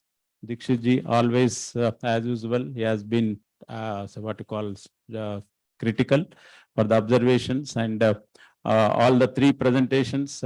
Since Ravi Shankar, I know he always does a meticulous work in making a presentation. And Bala Subramani, so what you call, from Manage, and as well as Prabhavati from MSSRF. Thank you, co-chair, as well, for taking a lot of my so what you call pressure off for in conducting the program. And lastly, but not the least, Arvind and the entire ICRISAT team for making this facilitation for us, for coming over here and doing the wonderful job. Thank you, one and all. Just to add to that, I am an education administrator sitting here. You know, the message from this workshop should really help us to put some good problems or research issues in front of the future generation. I think that's where you can get a lot of inputs as well, you know, but first we need clarity to give them the research problems that they need to work on. And I find that they are shy of moving away from the already established path.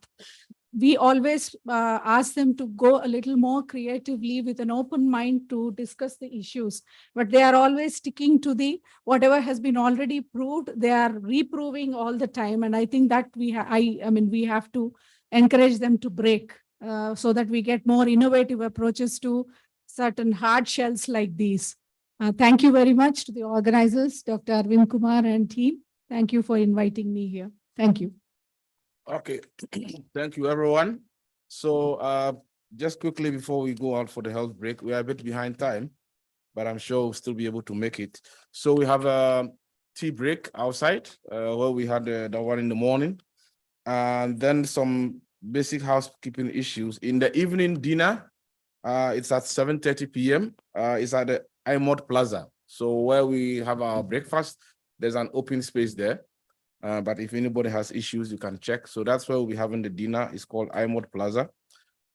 Tomorrow, as you might be aware, we'll be starting a bit earlier at 8:30. I mean, today was arrival. Some people were coming from the airport directly here. But tomorrow we're starting a bit earlier at 8:30 in the morning. So breakfast is at the Rendezvous Lounge, also within that same canteen area. And that's from 7 a.m. to 8 a.m. for those of you who are staying here on campus. And then in the evening, tomorrow dinner will also be there at the same location at 7 p.m. So I think for now, we can go and have the quick break, and we should try and be back by 3:35. Actually, the presenter for the first session, the next session, the first speaker has declined that for some emergency reasons is not able to come. So we can squeeze some time in. So if you can come by 3:35, that will be good. Thank you very much.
Welcome back.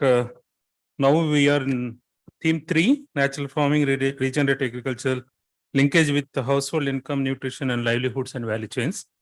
As you see in the program, we have chair and the co-chair. Both are unfortunately in the last minute, they did not come. So I request Dr. Peter, Program Director, DST Enabling System for Transformation from ICRISAT to chair the theme. And I request Dr. Srinath Dikshit to be the co-chair for the discussion. There are only, as you see in the program, there are 3 planned speakers. But unfortunately, we got Dr. G.V. Ramanjanelu is not joining because he engaged with some other activities. So there are only 2 speakers. And we have 3 panelists, Dr. Malla Reddy Garu from PJTSU, and Dr. Padmaja from ICRISAT, and Dr. Suman from Reddy's Foundation. Over to Chair. Thank you. Very much, Kumar. So, and welcome back, everyone, once again. So for team 3, as you see, we want to look at the linkages of regenerative agriculture with household income. Presentation. We want to look at nutrition and livelihoods. What are different from, how different is this from conventional farming? So, of course, one of the things that we are all struggling with since morning already is the issue of defining the scope of regenerative agriculture, because before you can also do any comprehensive analysis, you must have a very clear scope, particularly when it comes to issues of income and other livelihood indicators. So in a standard research approach, we'll have done, ex ante analysis, try to project if you introduce the regenerative farming using X, A, and B variables or practices, then what will be the changes in cost of production, what will be the changes in income, and then you can do the necessary accounting. In terms of the costing side, I think just before we came to the last previous session, this question of income came up.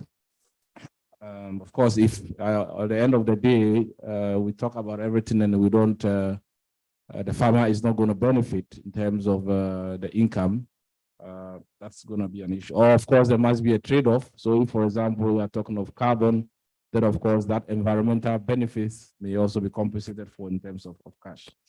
So we already had something in the morning about carbon credits, which is of course also going to bring income for farmers. Again, in the context of a trade-off, what will the farmers be losing in terms of carbon? Maybe they need to leave some space in terms of the planting distance and all that.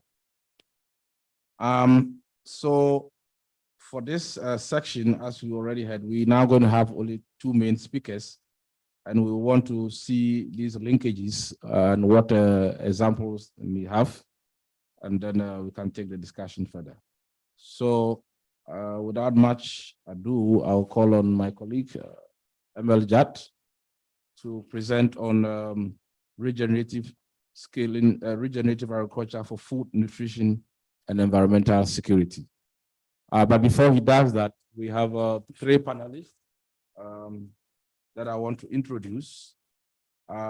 So we have Dr. M. Malla Reddy from PJTSAU, and then we have Dr. S. Suman, also from Dr. Reddy's Foundation, and then my own colleague Padmaja Rabula is also here. Okay, over to you, Emil. Thank you so much. Good afternoon, everyone. So I don't know how I link this with the livelihood or the income. We'll try to do. But when we talk about scaling regenerative agriculture, I think that scaling is just not the extension. There's a whole lot of science need for scaling. And when we see, ICRISAT's vision, the science of discovery to science of delivery, and a whole lot of science needed for delivery. And I think that's what I'll try to share, what kind of science of delivery we need when we talk about concepts like regenerative agriculture. I don't know what is happening. Okay. And we talk about the smallholder farmers. So I'm going to repeat some of the things what have already been shared at the cost of repetition, but to make a link. And when we talk about the smallholder farmers across, I mean, we're talking about India, but also like Africa. I think we all face about the challenges of the climate change, not only now, but also for the future. We all know about our natural resources. They are highly stressed. And at the same time, given the, the growth of the population, we need more food, rather more nutritious food from less of the resources, rather degenerative resources. And on top of that, the climate change is creating a whole lot of problem. When we say smallholder farmers, you can see all the red areas in this global map. They are very smallholder farmers. So you can see the extent of the smallholder farmers. And those smallholder farmers are important because they provide 75% of the food consumed in these areas. So we cannot ignore them. I think that's why for food security, for nutritional security, smallholder farmers are very, very important. Also, when we talk about the nutrition, and if you make the relationship of the dominance of the smallholder farmers and the dominance of the malnourishment, and also the dominance of the water scarce areas, they are together. So the problem is bigger. So smallholder farmers dominance, the dominance of the malnourishment, and the dominance of the areas where we have water scarcity. I think that's a challenge. And that's why we need to have something like regenerative agriculture. Also, when we talk about the climate change, I think the climate change have already posed a serious threat. And if you see this analysis of, starting from 1960 to 2015, the total factor productivity growth in agriculture globally, on an average, have slowed down by 21%, which is equivalent to 7 years of the productivity growth. And when we talk, and effects are, different in different continents, but when we talk about India, it's at the global average, 21%, which is huge. Also, when we talk about the food systems and the environmental footprints of the food systems, they are contributing a 1/3 of the total environmental footprint. So food system is contributing significantly to the environmental footprint. So they are the part of the problem. So how can the agriculture food systems are the part of the solution to this problem? So when we talk about the food systems, I think there are a whole lot of elements around. It's just not the production, but from production to consumption. And there are footprints associated with that. But the largest contribution again comes from the production side. The food production land use changes, 71% of the total, which is quite significant. So that's a problem.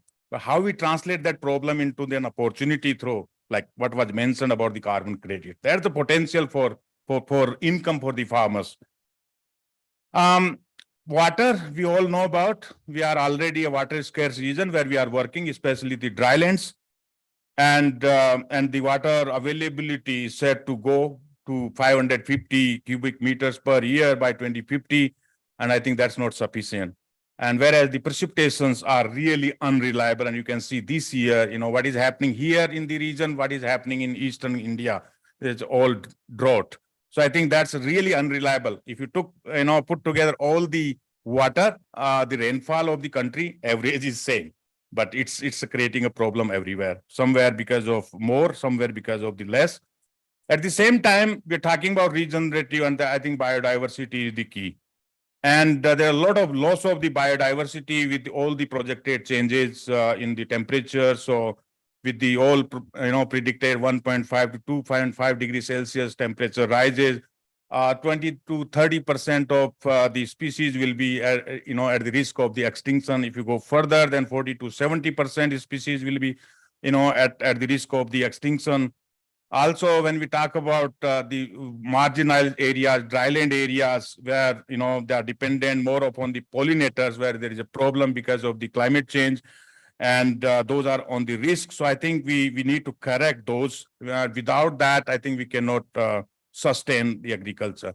Also, something on the fertilizer, the energy, the food, all the nexus. And if you see the three, periods, so you see the 1974, there was a jump in the fertilizer prices. That was the time when we had the food crisis.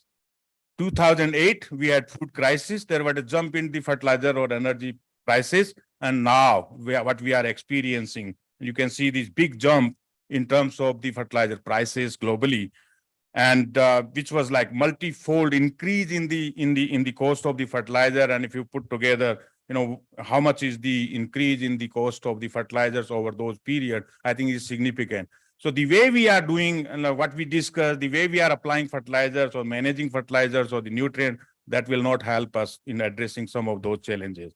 At the same time, a lot of pests and diseases, they are emerging up. You can see the desert locust. I have seen, like sand dunes coming your way.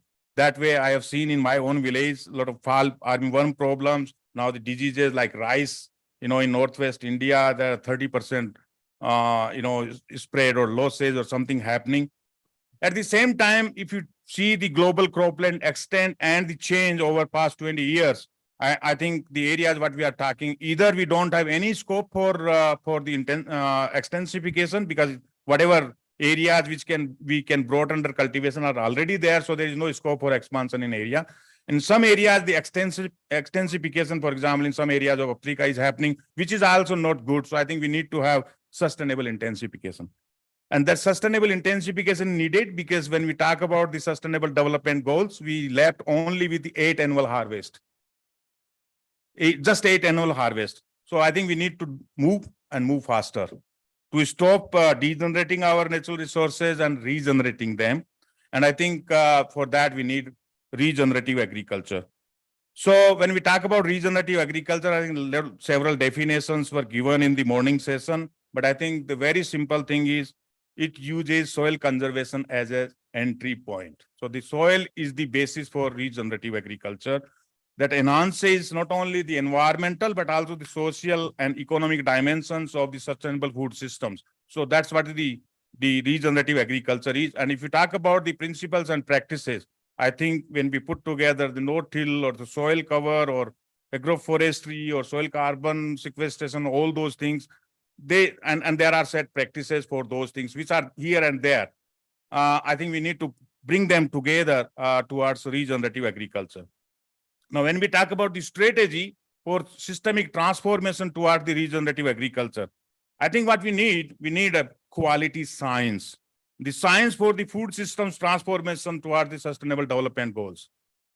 Not piecemeal, but a system science. That is what is needed, which is missing. I think we need to have not people working in isolation, but I think the strategic and complementing partnerships working together. Every actor come together with their strengths and work together toward that goal. That's what is needed. We need greater investments. I think whatever we are putting is not sufficient. We are really thinking about the future. So we need really greater investment, not only investment from the governments, but also from the philanthropies, from the foundation, from the civil society. Everybody need to contribute to that, to do a quality science on the regenerative agriculture. At the same time, we also need to have the production to consumption continuum with one health agenda. I think that's what is needed when we talk about regenerative agriculture. And finally, we need to have science of scaling, linking the science output with the local, national, regional, whatever. So from discovery to delivery. And I think there's a lot of science needed for that delivery pathway. Now, when we talk about scaling challenges for regenerative agriculture, I think mention was made. We are more of on the commodity component, centric focus. Most of our agriculture research for development or research and development has been component focused, which often limits the scaling and the potential for impact at scale, because that amplifies the trade-offs between the livelihood objectives and also the ecological objectives. That's what is the problem. So I think we need to have a system science integrating genetics, integrating socioeconomics, and integrating ecological aspects. So that integration is needed if we really want to move in the direction of regenerative agriculture and looking at the synergies and trade-offs for the objectives. You want to achieve only the income, doubling farmer income at what cost? At any cost? or with sustainability. We need to converge at some point. What is that convergence point? I think we need to define that clearly. So with that background, I would propose 10-point agenda for scaling regenerative agriculture. When it's a 10-point agenda, a mention was made by Dr. Katyalji, one size doesn't fit all. I think that's the foundation. That's something very, very important, because we have a common set of principles that can be identified, but the large diversity of the farms, of the farming systems, or the farmer circumstances, and their take-off points across the diversity, that means we need tailor-made solutions. That means we need solutions which fits well into a specific situation.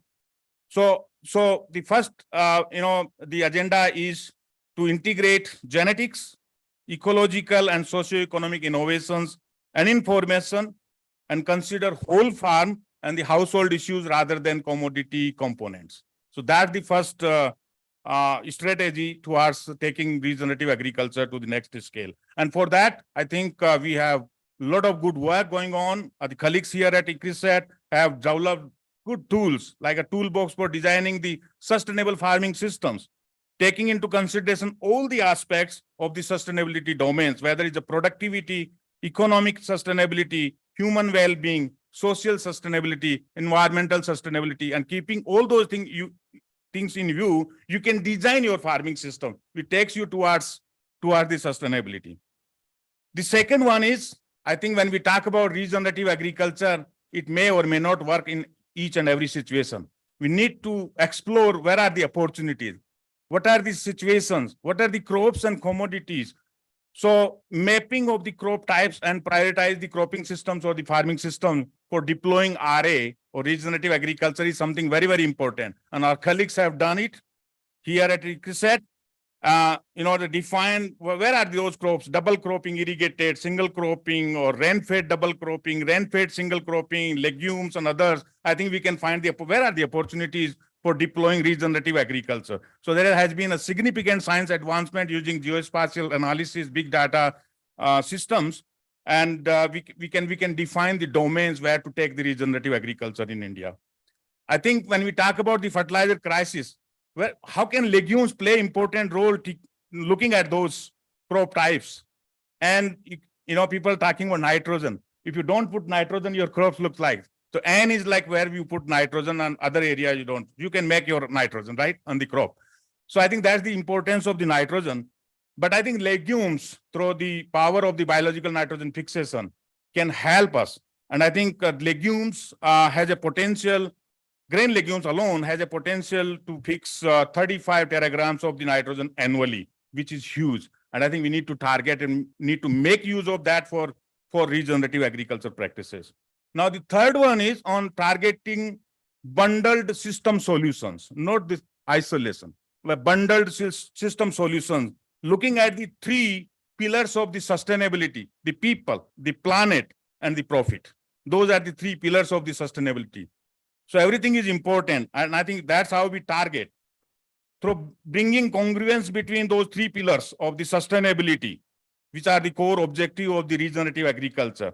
And I think we need to have the science evidence-based consensus. A mention was made on the consensus with context and farming systems, specific adapted bundled regenerative agriculture practices, and well-defined recommendation domains. There is no silver bullet, right? Everything got its own domain. There is nothing like good or bad. Everything got us some domain. I think we need to define the domain. That's what is something important. And for that, again, our colleagues here at ICRISAT have been doing a lot of good work on whole farm bioeconomic modeling towards a systems approach. So you can design your farm, your farming system using all those approaches. Now, the fourth one is phased build on approach. And I think we can learn something from builders who are making the buildings, right?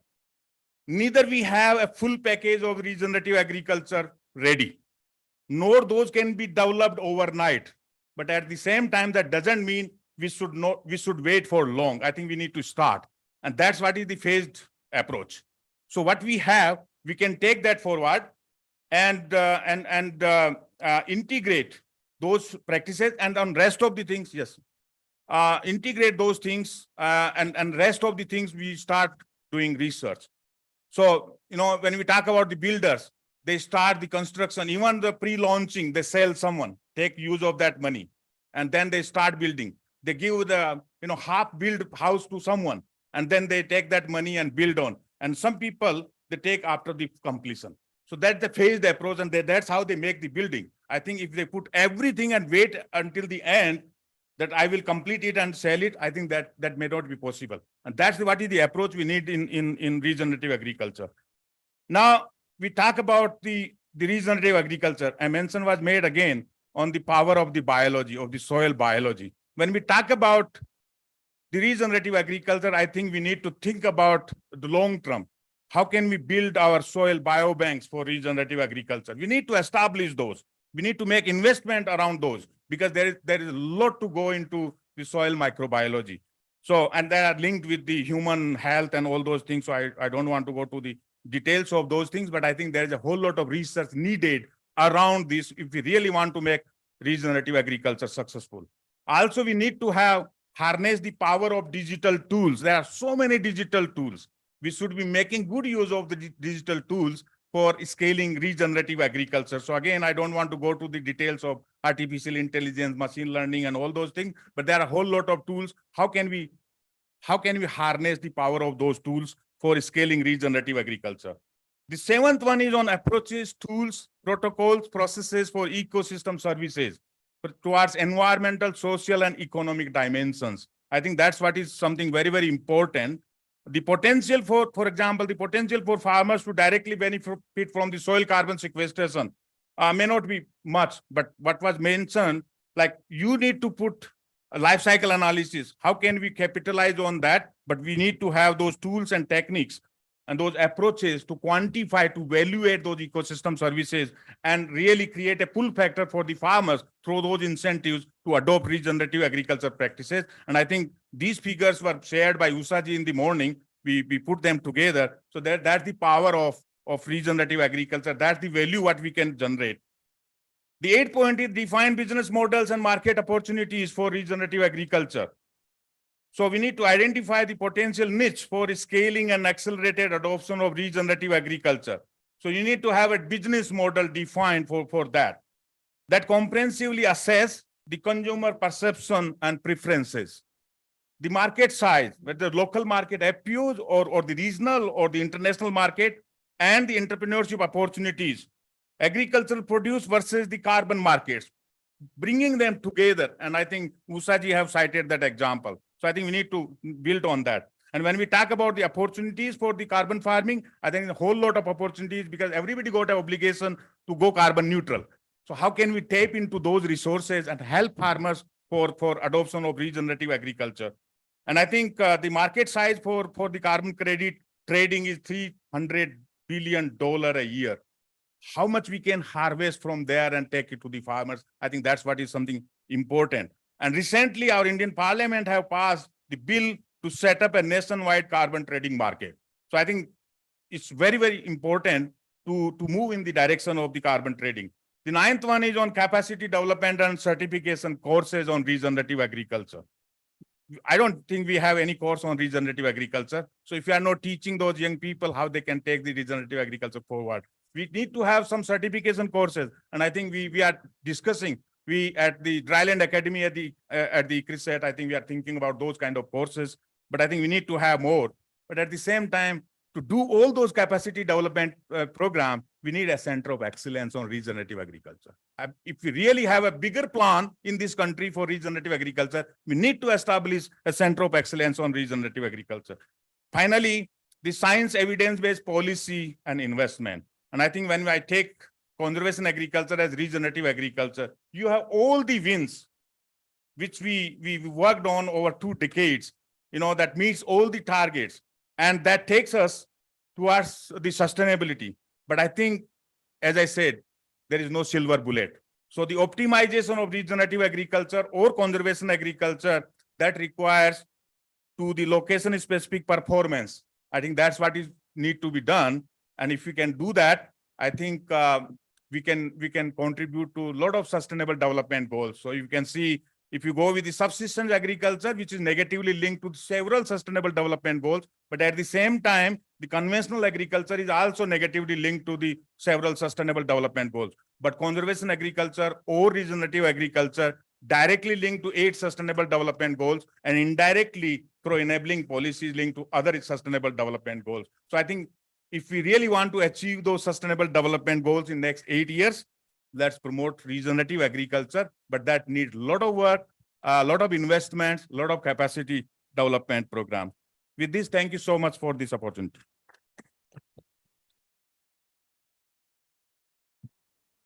Yeah, thank you very much, Mbel, for that succinct presentation. I think you started off by bringing in the concept of what is dominance in terms of the smallholders' involvement in regenerative agriculture. Linking it, of course, also talking about malnutrition and then areas of water scarcity. Then you brought in the angle of soil health as an entry point for regenerative agriculture, which I think is something that we all agree to. And then talked about regenerative agriculture strategy as a systems transformation agenda. And then you also link it with One Health, which is important, looking at both livestock, humans, and of course, the renewable natural resources, including soil and water. Then the issue of the science of scaling, because I think at the moment for the government of India, what is also critical is what is the scaling pathway for regenerative agriculture, which is also very, very important. I think tomorrow we might be hearing also from Vijay Kumar, Dr. Vijay Kumar on some scaling aspects as well. So since morning, I think what has also been evident is the fact that it has to be evidence-based. Yeah, all that we are talking about, there are gaps in data, but the evidence gaps as far as there and as long as the research component has to be brought out well clearly. Now, what is also quite interesting was your 10-point agenda, which I see as a proposal for strengthening the science of regenerative agriculture. I mean, that's what I see. We've all been talking about a lot since morning, but you have come out with a proposal that we can probably take as a starting point for further discussion, which could also be linked up with the struggle we are having with the defining regenerative agriculture. So I believe there are a couple of entry points that we could start looking at both the science. We're already talking of research gaps, we are talking of development gaps and policy gaps and all that. So I think that's, of course, you talk about one size not fitting all. Inclusion of legumes, which I'm sure several other people are already doing. And then most critically is the carbon market, because I think that's a new area which could be very interesting for small-scale farmers. That will also mean capacity building, a lot of awareness creation. And then, of course, the fact that ICRISAT is also looking at a dryland academy, which will also be quite interesting for this development. So thanks very much for that. And I will now take the opportunity to call Mr. Vikash Abraham of Nandi Foundation for the second presentation.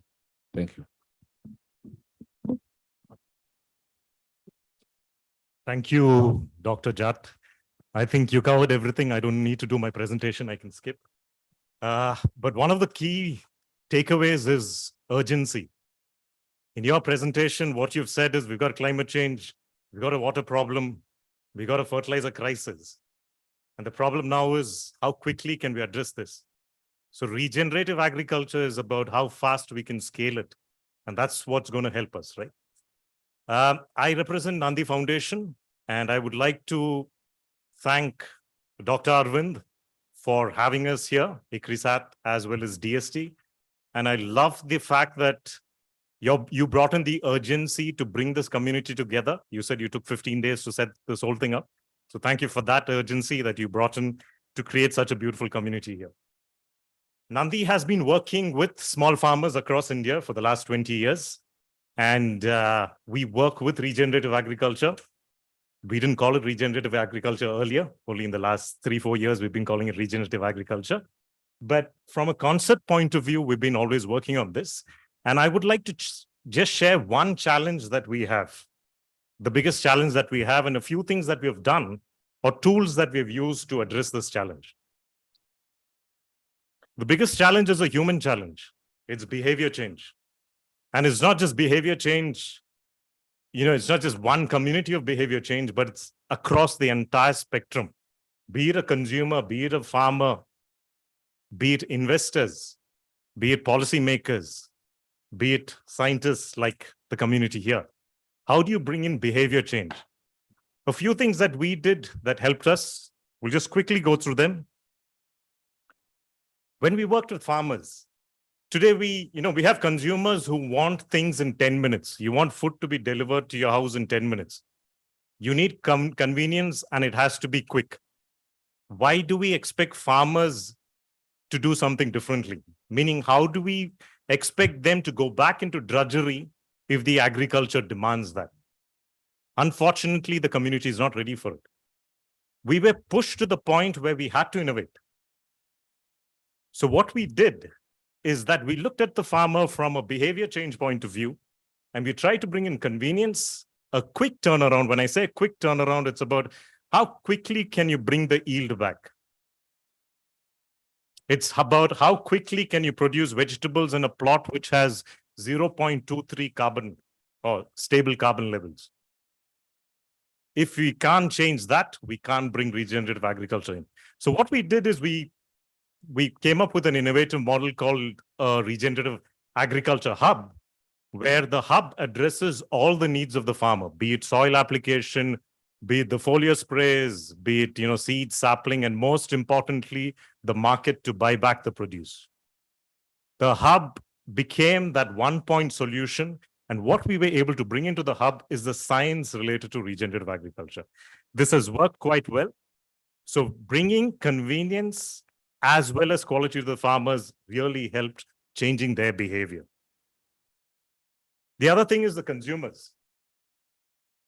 Unless we are market driven, unless there's a market created, there is no point in trying to, create products of good quality which the market doesn't want to consume.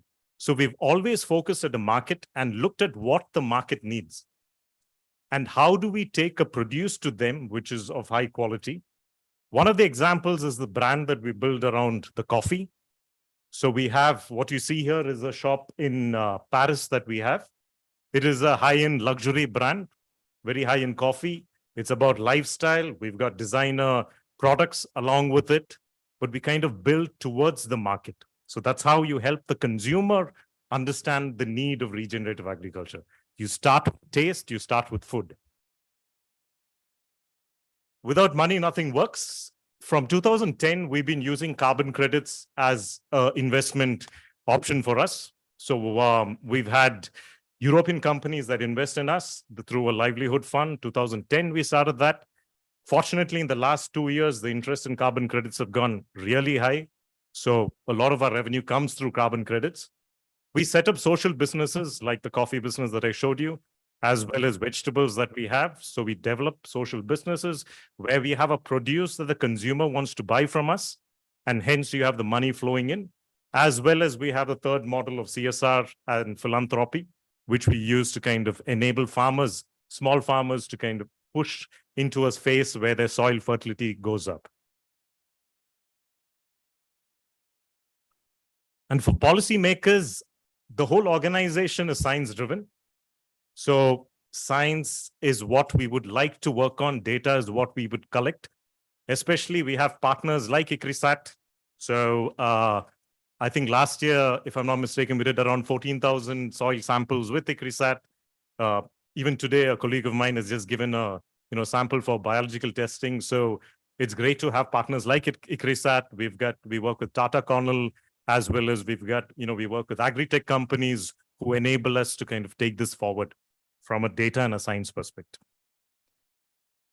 We brought this together as a concept called Araconomics, which is a framework for India, because the Indian agriculture situation is very, very different from the international agricultural situation in terms of farmer landholding. Indian farmers have small landholdings. So some of the concepts for transition which international agriculture talks about, which is if you have 1,000 acres of land, is not possible in India when you have 1 or 2 acres of land. So we need to look at a specialized model for India. What we developed was one for urban, rural, and tribal lands. And I'll kind of take you through a video now, which gives you an idea, but visual experience of what we've been doing in this space.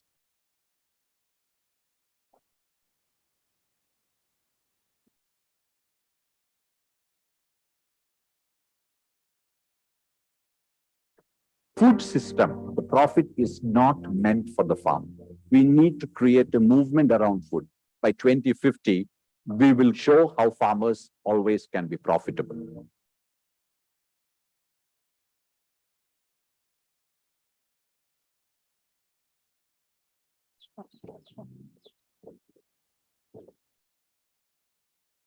బొడా photo థాంగుల ఉలాస్ మాకు ఏం పని లేవు coffee పని ఎక్కువ ఎప్పుడు కూడా కాఫీ పని ఎక్కువ చేసాంకి మాకు ఆదాయం వచ్చాం అందుకే తెలిసిపోతుంది మాకు గత్తం వేసి ఎరువు ఇవ్వకూడదు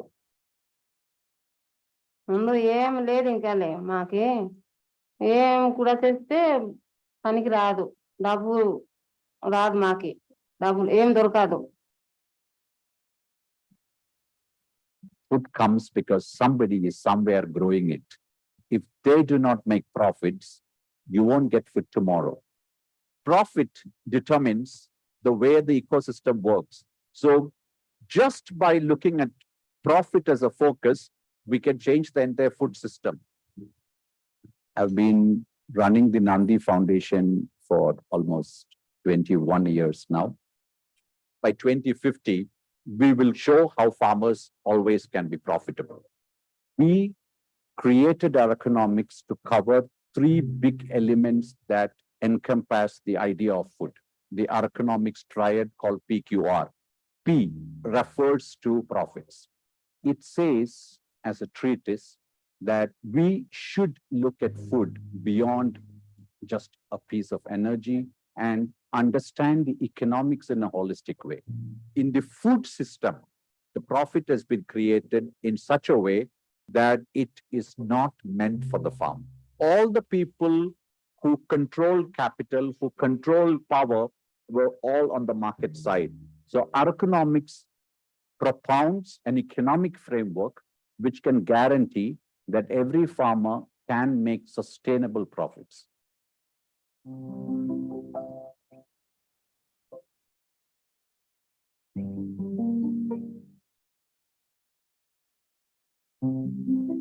When we started the work in Araku, they told us that till very recently, they were on barter economy. Small farmers didn't understand profit and loss. They only understood cash flows. So we would tell them that your coffee crop is going to come 10 months from now. Here is the cash in advance. So in Araku, with every farmer, the cost of production is made nil, 0. And whatever they grow, we offer them to buy back. Then when the coffee is purchased, you actually just pay the profit. ఇలాగే వట్టి red పనులే మేము సంస్థ వరకు ఇలాగ మాకు ఇంటికి పని మాకు తగారని సంస్థ వరకు ఆ పళ్ళతోటి మేము ఇచ్చేస్తున్నాము.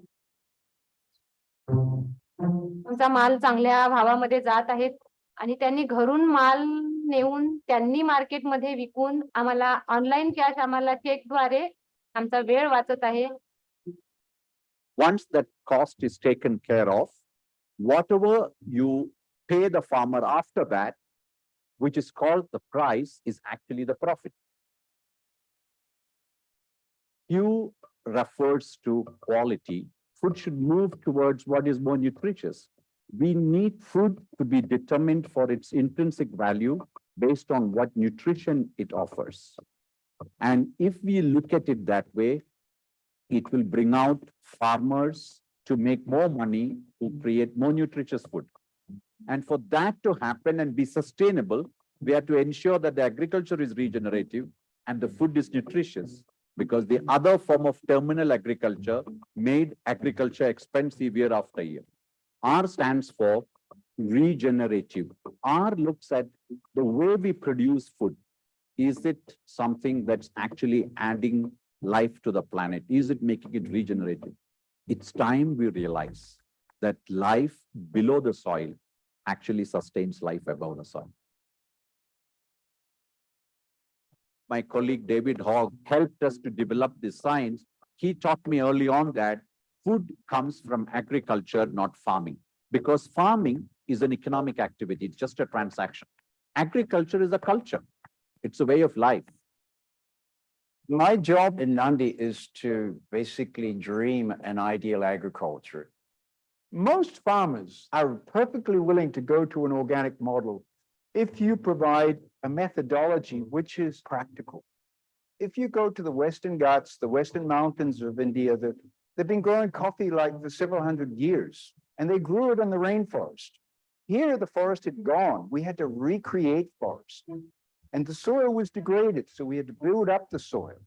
Nandi put mulching, put compost, we put all of those things to build up that carbon, and then it gets better and better, and there's better food for the crops.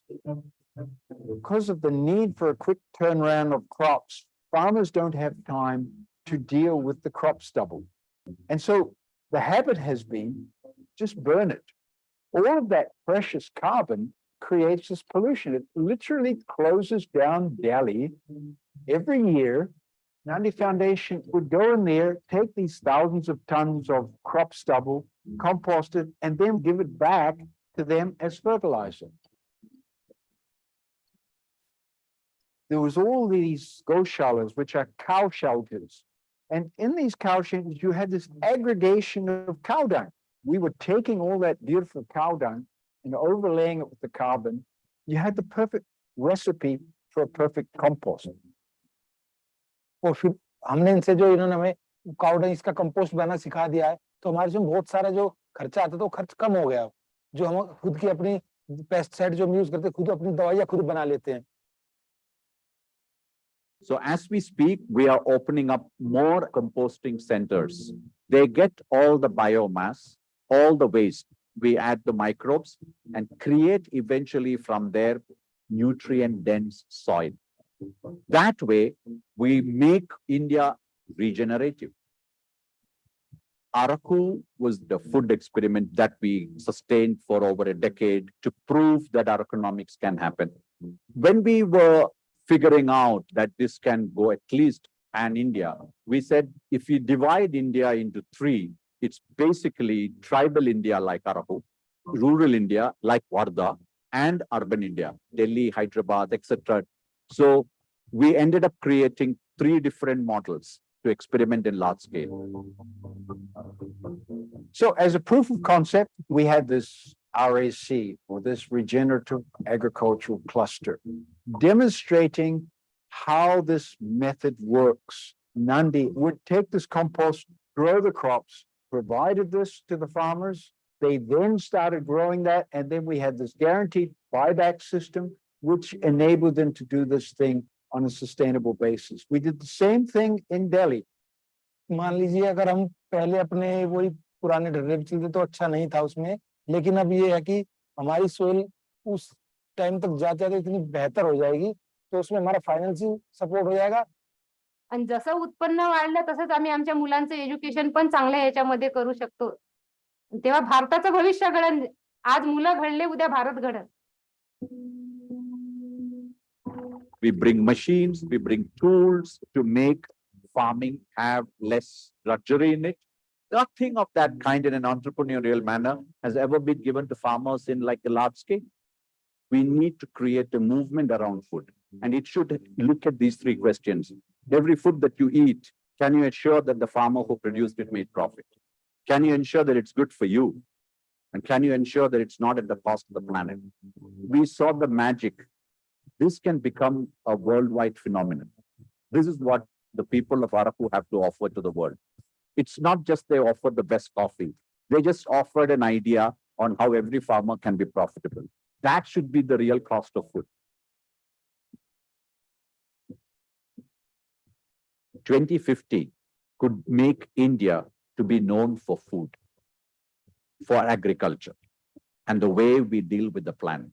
India could, through its food system, show to the rest of the world how we can regenerate the planet.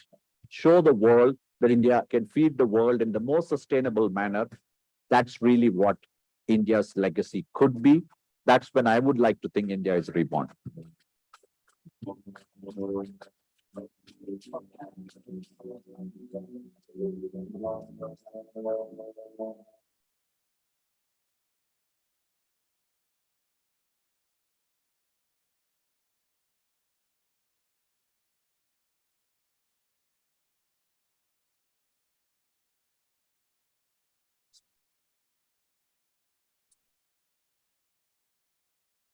Right. So,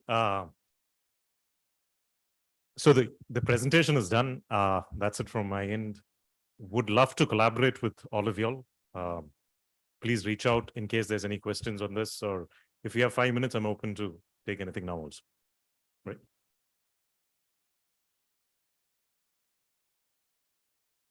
Yeah, I think yeah, thanks very much. You are still in time. So I don't know if there are any quick burning questions for, okay, Dr. Avin has a question for you. Yeah, you then. So you did talk about the economics for the Araku coffee.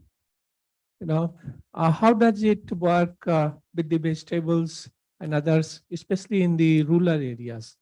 I can understand the urban farm. You have an urban market and everything goes well. But what about the rural areas?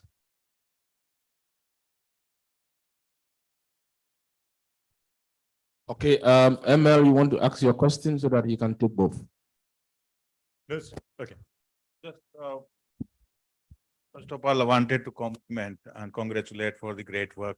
The only one question in the video what you showed, from burning of the crop residue and trying to take those and make the compost and put it back.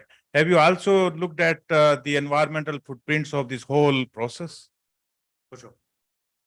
So I'll take the first question. The first question is more about how do we handle rural India? So in terms of crop selection, it's based on the market. Since we look at the market and then we kind of plan backwards, what we do is rural India, we look at produce that has a larger shelf life. So in Vidarbha, we do turmeric because there's something called Vaigaon turmeric with very high curcumin levels, right? It's above 4 to 5% of curcumin levels. So there is a specialty about the region or the terroir that creates a turmeric and which is accepted across global markets. So we grow turmeric, we grow onions, and then of course we have legumes and other things to help the biodiversity. So when we look at rural India also, we look at it from a market perspective, but the crops are different, which we grow there compared to what we grow in urban proximity. Urban proximity is largely, leafies and vegetables because you got a quick movement happen. Dr. Jat, to answer your question, it's completely about the footprint, right? So these hubs are decentralized. Every hub produces around 2,000 tons of compost and serves 200 acres of land around that hub. And all the waste that comes into the hub comes from a 10-kilometer or 20-kilometer radius around the hub. So we take all the waste from there, we bring it in here for economy of scale, because you cannot, when farmers do it, they don't follow the science required for composting. Anything you throw decomposes. But if you want to follow science of composting from a plant nutrition point of view, you'll have to look at moisture, you'll have to look at temperature, you'll have to look at the inoculants that you introduce, as well as aeration. So we have the systems, we have machinery optimized for that level. And then we create another hub, probably 50 kilometers away, which does it for that area. The farmers around the hub are the ones who consume the compost. So the footprint is extremely low compared to your fertilizers that come from Russia or China, and fertilizer production itself, like urea produces greenhouse gases too. So it's a very, very compact model, and we distribute these RACs across 50-kilometer radiuses as such. So, I mean, would love to have it on the farm, but the problem is that the farmers are not willing to do it because convenience is important, as well as per unit cost and quality doesn't come on the field only. So this is a start. And after that, it's practices that you do in the farm. So how do we quickly, reduce that time for fertility is what we achieve by what we refer to as foundation compost. Okay, the last one, a brief one.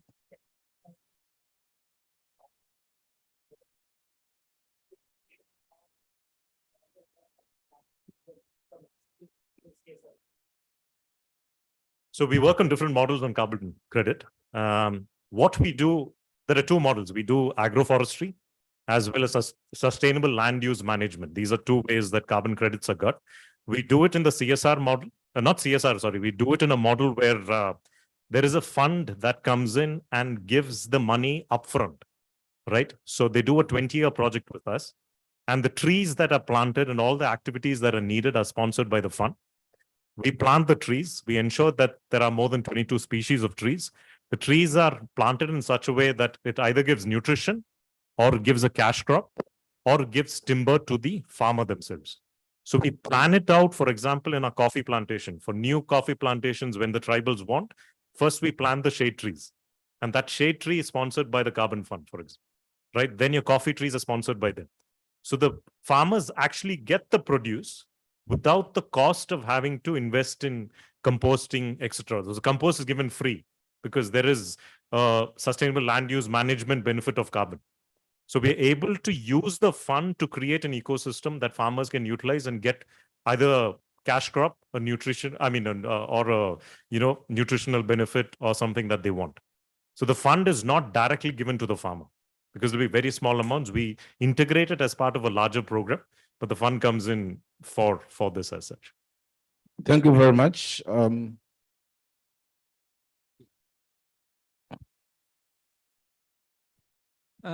Because will you like to tell us something about your background? I want people to know that background, and how you came into this regenerative agriculture very quickly. So I don't have a background like anybody else in this room. I'm not a scientist, nor did I do agriculture in my life. I'm an engineer. I studied in REC Trichy. I worked in the tech space. I worked with companies like automobile companies like Volvo, and then worked with companies like IBM, etc. 6 years back is when I realized that there is something more to do in life. I joined Nandi Foundation. And for 6 years, all I've done is visit different fields and be with different farmers and learn from them. I've been across the country doing that. And once in a way, I get the privilege of being in a beautiful conference room like this. So thank you, Krisat, for that. Thank you, Abraham, for that excellent presentation. Of course, a typical model of a social enterprise. The fact that, in fact, you were forced or pushed to innovate. That's something that I found quite interesting. Both from in terms of behavioral change, in terms of both the farmer and consumer. That's quite interesting. And the fact that you established a regenerative agricultural hub, which was also a one-stop shop for farmers. I think farmers like that a lot. Make their work a bit much more easier. Then the fact that you also went on to do branding, and then also get another dimension of carbon credits from what we heard this morning from Grow Indigo. Of course, your video also give us quite much more food for thought as to what is happening there and give us a much more perspective. So thanks very much for coming and for your presentation. And we will now move on to the panel discussion, and I'll give it over to Srinath. Thank you very much, Victor. We have now 3 panelists. Without much ado, we would like to get started. So can we start, Dr. Reddy, with you, your inputs? So the basic questions that I would like to put to you would be something like this. So how you think the regenerative agriculture going forward will be able to contribute to the livelihoods of the people, particularly the smallholder farmers? And would it be just in a what do we call the subsistence mode, or will it also add to the profits and enhanced income of these families? And secondly, whether this practice will in any way enrich the nutritive status of those families. So with this in background, I would like you to share your experience. Thank you, sir. First of all, I am grateful to the organizers, DST and ICRISAT, for giving this opportunity to sit here in front of you. So as per the first question raised by the Srinath Dixit, we all know that in India, small and marginal farmers group is 70 to 80%. At the same time, they are contributing above 70% of the total food grain production. So as per the Jat Saab, so again, this coupled with the water scarcity and malnourishment. So as per the presentation from the Vikas Abraham, the Araku Valley success story coffee. So in Andhra Pradesh, they gained a lot, the Araku coffee brand. But coming to the small and marginal group, livelihood security or nutritional security, the nutritional security giving not that much importance as by the policymakers when compared to the food security, even the public distribution system. So they are giving rice at low prices. Will it give the nutritional security? That is a big question. In North India, wheat is the major crop. In South India, rice is the major staple food crop.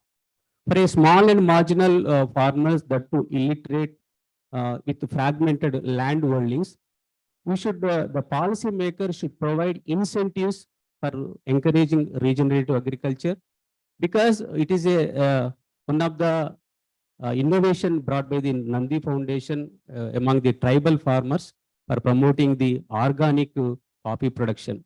So we all know that in Hyderabad, particularly the Hyderabad, more than 1 crore population, and the diabetic patients also more. When you purchase a yellow jowar, that too desi yellow jowar, the price is 60 rupees. When it comes to MSP announced by the GOI, it is around 2,500. But we want to purchase white jowar, it is around 30 to 35 rupees. So why I am saying all these things? The nutritional security, the interest of the consumers, the demand from the public, we should know while starting the regenerative agriculture. Coming to sesamum, the white sesamum cost 1 quintal is more than 10,000 rupees. But when it comes to black and brown sesamum, it is 6,000 to 7,000 rupees. Because in Telangana, after turmeric, white sesamum is a good practice. Farmers don't apply any fertilizer. The residual fertility of the turmeric will take care of the white sesamum production. So keeping in view of the location demands and the market demand, the regenerative agriculture or the natural farming or organic farming, we should start with the policymakers support. So the interface of the society, science, and the policymakers is very, very important. The way back we started the first of natural farming MSc experiment at Jagityal, 2015 and 16 maize crop. We studied the natural farming practices in comparison with the organic and the commercial fertilizer practices. We selected one variety, one hybrid. We got good performance. The expression of the quality or the soil biodata is more in variety when compared to the hybrid. The same replica we conducted Rajendra 2019 in Ragi. The same that Bijamruta, Jivamruta, Achadana, mulching. So we got good results. But at the same time, the market where we have to sell this, the regenerative, the natural farming, the produce, who will come back, who will trust you? So a market link and food chain linkage is very, very essential. So as the interface of the society and the policymaker and science, and promote the awareness among the farming community. As per the JAT, there is a need for the establishment of the Center of Excellency for doing the research and bringing the all platforms into common umbrella to promote the natural farming in India. Thank you, sir, for giving this opportunity. Thank you, Dr. Reddy, very succinctly bringing the points out and also quoting from the market what kind of predicament buyers as well as the sellers face, as well as the policy of the government, which is not nutri-sensitive, but only calorie, supplying kind of approach. Now, Padmaja, our own colleague here from ICRISAT, she has been working in the space of gender, nutrition, and a whole lot of cross-cutting issues. Padmaja, you have heard the speakers and the discussion that has been going on since morning.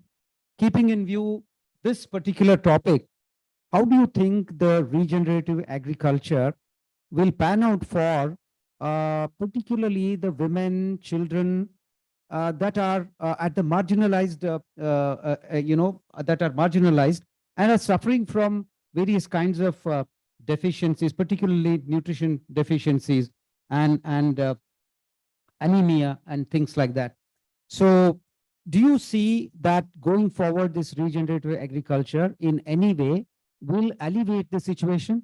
And if it has to, then what kind of changes do you think we must make right from the beginning? Over to you. Thank you, Dr. Dixit. There's a lot been said since morning and it's been repeated, like, one size does not fit all, definitions, etc. But also, before I actually go on to respond to the question, I would also like to bring to everybody's attention that we are in an era of transitions and transformation. So there's nutrition transition happening, there's climate change and variability. Alongside that, our food systems are transforming, yeah.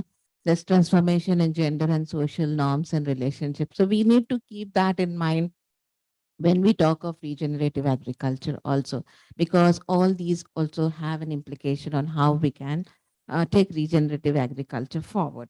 Now, from looking at regenerative agriculture, beneficial or favoring women, vulnerable groups in the country, in India, the first thing that I would like to actually bring out is, even before we talk about how regenerative agriculture can actually benefit these vulnerable groups, is how much do we know about regenerative agriculture?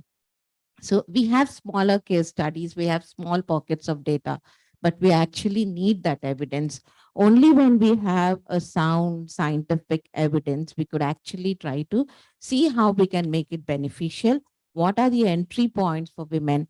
Like, look at, like, if we talk about regenerative agriculture, where if we are introducing certain practices and principles, does it burden the women? Does it make them more demands on their time? Yeah. Does it have any unintended consequences? So we need to understand all these issues before we actually come to a conclusion saying that regenerative agriculture could be beneficial. It could be beneficial, but these are some of the things, or these are some of the issues that we need to keep in mind before we design our practices, our strategy, or our principles going forward for regenerative agriculture. Now, with respect to, like, the nutritional deficiencies that we see all over India, yeah, we are doing so well, but then when you look at our nutritional status, we are quite poor on those. And COVID-19 pandemic has actually worsened, whatever little progress we have made in terms of nutrition, especially wasting, stunting, we didn't have so much of problem, but then wasting, malnutrition, there's the presence of undernutrition and overnutrition in the same household. So you can see that malnutrition. These, whatever little progress that we have made in the last 10 years, we have undone all that because of COVID-19.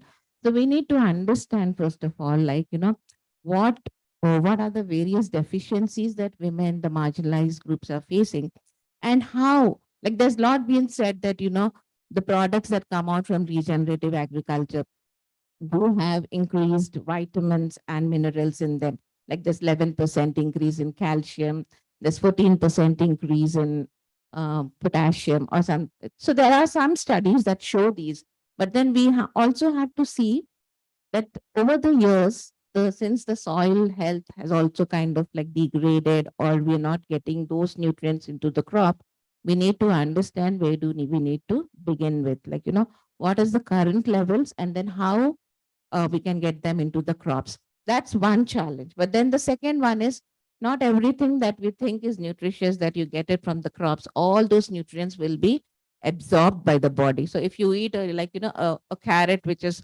very nutritionally rich, having all the vitamins and the minerals in it, doesn't mean that it will actually be absorbed by the body. So we also need to understand what are those factors, the inhibitors, and the agencies that can help in the absorption. So for that also we need a lot of study. So We need to study the soil biome. Along with that, we also need to study the human gut biome. And only then we could see how we can improve the absorptive capacity. So it's a very complex relationship, and I think it cannot be addressed in a simple response. But yes, we do see that regenerative agriculture has a lot of prospects, both for improving nutrition as well as also bringing about gender equality and social inclusion. So with that, I would stop, and I can add more if there is time. Thank you, Padmaja. I think ultimately you are also hinting at what we very recently started calling as One Health, how each of these things are interconnected, like what goes into the soil when it comes to the human and animal systems, and then whether that is available and how much of that is available and what are the precipitating factors. The whole lot of nexus between all these things will ultimately need to be studied, and then there has to be evidence for all these things. Well, on the one hand, the kind of claimed certain qualitative attributes, certain qualitative parameters that is more driven by perception and emotions than so much with science and data. So that is where we need to really begin. Thank you for stressing that point. So now let me move on to the third speaker. Dr. Suman, Dr. Reddy's foundation has been doing a lot of work in the field of livelihoods, and very well known and very reputed one, not just in this geography, elsewhere as also. So it would be great if you can throw some light on your perceptions about how, particularly on the livelihood part of it, does this really appear to you that the regenerative agriculture would add value to the livelihoods that people, rural livelihoods particularly? And you have also been doing quite a bit of work in reducing the load on agriculture by taking away the youth from the, already overburdened this thing, and then giving them skills in other sectors, so that to that extent the load is reduced. So do you think that these two efforts that you're doing because we also know that regenerative agriculture will need more number of people. That's what is the perception right now. So are they contradicting to each other, or how can we bring in that kind of a balance in these two? Over to you, Suman. So first of all, thank you so much, ICRISAT, as well as Department of Science and Technology, for inviting us to this wonderful workshop, and thanks ICRISAT for making me to be part of this panel discussion. So now coming to livelihoods, which is the core of the rural India, especially in terms of farmers. So now one side is that regenerative agriculture requires more people and more resources rather. And then the other side, there is also discussion or an argument that people should be taken out of agriculture because the efficiency from the Indian agri system wise, it has to go up. That means more aggregation at a farm level has to happen. One thing is that just to give a perspective in a right manner. So Dr. Reddy's Foundation is working in the conservation agriculture plus minimum input usage. That's how we defined ourselves for the regenerative agriculture. So in that, we strongly believe farmer level, if this has to be adopted at scale, then it has to be a pull factor rather than a push factor. And that's where we see that farmers have to see a concrete benefit or a real benefit in terms of adopting these regenerative agriculture practices. So we strongly believe that, as Mr. Abraham has already highlighted, ease of doing things for the farmer is a foremost factor to adopt any change. And that's where we see farm mechanization as a component plays a role in terms of regenerative agriculture. There is an also component of farm mechanization which is more towards regenerative agriculture. But at the same time, we promote certain technologies, which is like in the morning also, Dr. Usha has already told about this minimum tillage and DSR. and also linked to carbon farming. So we are promoting this bundle of technologies, which is DSR plus zero tillage, clubbed with carbon farming. Recently, carbon farming is also added to us. So where we are able to give that kind of a clear advantage for farmer economically, so that they adopt these regenerative agriculture practice, or rather conservative agriculture practices at scale. Now, so if farm mechanization working on the regenerative agriculture or more solutions in terms of farm mechanization happens, we see that regenerative agriculture can be adopted at scale among the farmers, and that's how we see it. Thank you, Dr. Suman. In fact, you very rightly talked about the pull and push factors, and then how do we really need to, get the pull from the communities so that that they become more sustainable when they're adopted, and also about the importance of farm mechanization in regenerative agriculture. Taking advantage of the initial short pitches that you have given. We have another 13, 14 minutes to go. I would like to tease the panelists maybe with another set of questions, not really on this discussion, but I did note certain things, but I'm sure you have been very patiently and very attentively listening to these things. So I would like to really get your input on particularly, if we look at the predicament that we have been having is how well do we define this regenerative agriculture? There have been umpteen number of synonyms to it, but staying on regenerative agriculture, we have seen that either it is defined through a process or through an outcome. So what is the outcome? I want to have more carbon, so I will follow this. So I would like to go through this process, and this is what is regenerative agriculture. This is how we have been trying to do it.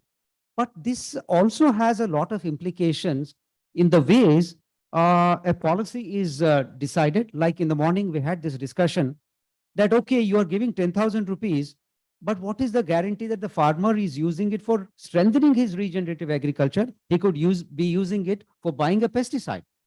So how do we really get that kind of a push? I mean, rather, it initially needs to be having a push, and also it also has an implication on really the sea sequestration. That's what we want, or we want to strengthen the ecosystem services. And finally, the most important point from the consumer point of view is certification. So this is a very murky area where we still don't have a lot of answers in this one. And gullible customers are often, cheated. And then this is the thing that we have been seeing. We have been consumers working very closely with the farmers. We have seen both the situations. So now let me once again maybe slightly reshuffle this, and then let me go first to Padmaja, maybe slightly taking away from your gender shift. Maybe in case you have some perspective there also, I would like your inputs on this, discussion. How do we go into the definition and how it might affect the policy, the certification, and the outward goal that we might have? Maybe in your case, it is nutrition. So that's, I think, a question that it's not a definitive answer that I can give, but then it's something that we need to start thinking about and dwelling deeper into it, like understanding, how we can get that. The larger outcome in my case could be empowerment or transformation or nutritional transformations, which I would say. So how do we get there? What is it that policy support can actually help in this? A few things that I have in mind is like looking at incentivizing the farmers. How do we incentivize the farmers? So there's one model that has already been shared, by the Nandi Foundation, of where they get the profit. So you look at it from a profit perspective, but then going further, like, how do we incentivize the farmers? Like, if they are cultivating or managing agriculture using regenerative principles and techniques, then they get a certain kind of incentives. And these incentives need not necessarily be in monetary terms. It could be in other larger, through collectives, formation of collectives, doing something more for the community. Like, so it does not benefit only that one or the few farmers who are actually involved in doing regenerative agriculture, but then it's also an inspiration for the other farmers also to take it up through community development. That could be one way of incentivizing them. So we need to think about innovative incentivizing. That is what I would like to say, that, so not just giving them the monetary benefits, but think about innovative incentivizing. That's something which the policymakers could think about it. A second could be like, how do we get these into the different nutrition programs and policies that are already existing in the country? It could be midday meals, it could be the PDS, it could be the ICDS program. How do we diversify the ICDS food basket that is actually given to it? And that could be another way of incentivizing them or giving them that push to do regenerative agriculture, so that it is actually beneficial for their own community, for their children who go to the ICDS or the Anganwadi centers, who get benefit, the lactating mothers and the pregnant women who are actually going to this. So I think we need to think about innovative incentivizing and also look at it in a more, not just from an individual point of view, but I would like to stress more on collective empowerments. That is what would be the larger goal. Thank you, Padmaja. I think I have already given enough of a pitch. So now very quickly, I just want to go to Dr. Suman again.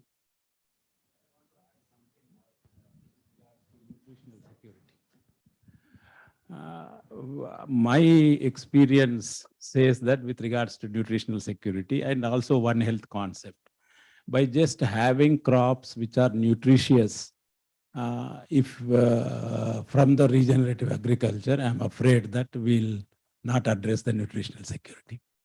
Because by giving incentives or better profits, I don't think if that was the case, Hyderabad would not have been a diabetic capital. Okay, so the reason is that I think there is a need for a cross-sectoral integration. Okay, health, the rural health department, nutrition department, and the agriculture department. So unless these three departments come together and address this in a translational format, I am afraid that nutritional security will not get solved. When I read the theme of this one, I was afraid that this was not the correct way of putting it. So it needs a different approach. This is just I want to bring to the notice of this August gathering.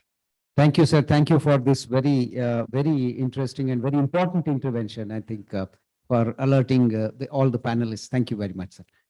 Suman, to you now. I mean, once again, going back to the mechanization, you made a cursory mention. How can it support the off-farm as well as on-farm, the regenerative agriculture livelihoods? So whatever I'm sharing is based on our experience in 4 states, UP, Bihar, and AP and Telangana. This is where we have, of course, we have a presence in Madhya Pradesh as well. But when it comes to regenerative agriculture, as I told you, like we are focused on a very few technologies which we are trying to promote, so that, I mean, small is big and the impact can be done at scale with more number of farmers and more number of acreage. So when it comes to the farm mechanization part of it, like DSR plus zero tillage has an immense potential in terms of reducing the soil disturbance, and then also can be a great way to even incentivize the farmer through carbon farming. Now, to make this happen, and if you, this is what our experience right now, that in AP and Telangana, as well as in UP, Bihar, the farm mechanization component has not been that stable or available at scale. So now if we have to really promote regenerative agriculture specific to these technologies as well as the carbon farming, we have to really look into this, how this farm mechanization component or a service is available in this rural India.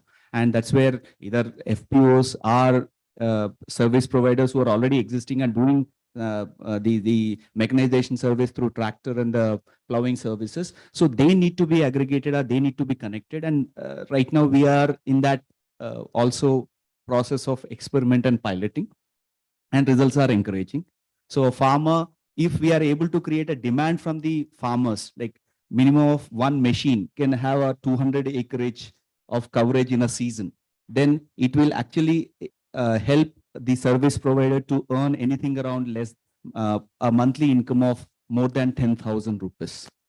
Okay, so it's actually a win-win. But the only thing is that now it needed a kind of a coordinated effort where we have to create demand from the farmer side, where extension plays an important role, and that's where we use farmer to farmer extension as a way of approach. And then we create demand from the farmer side.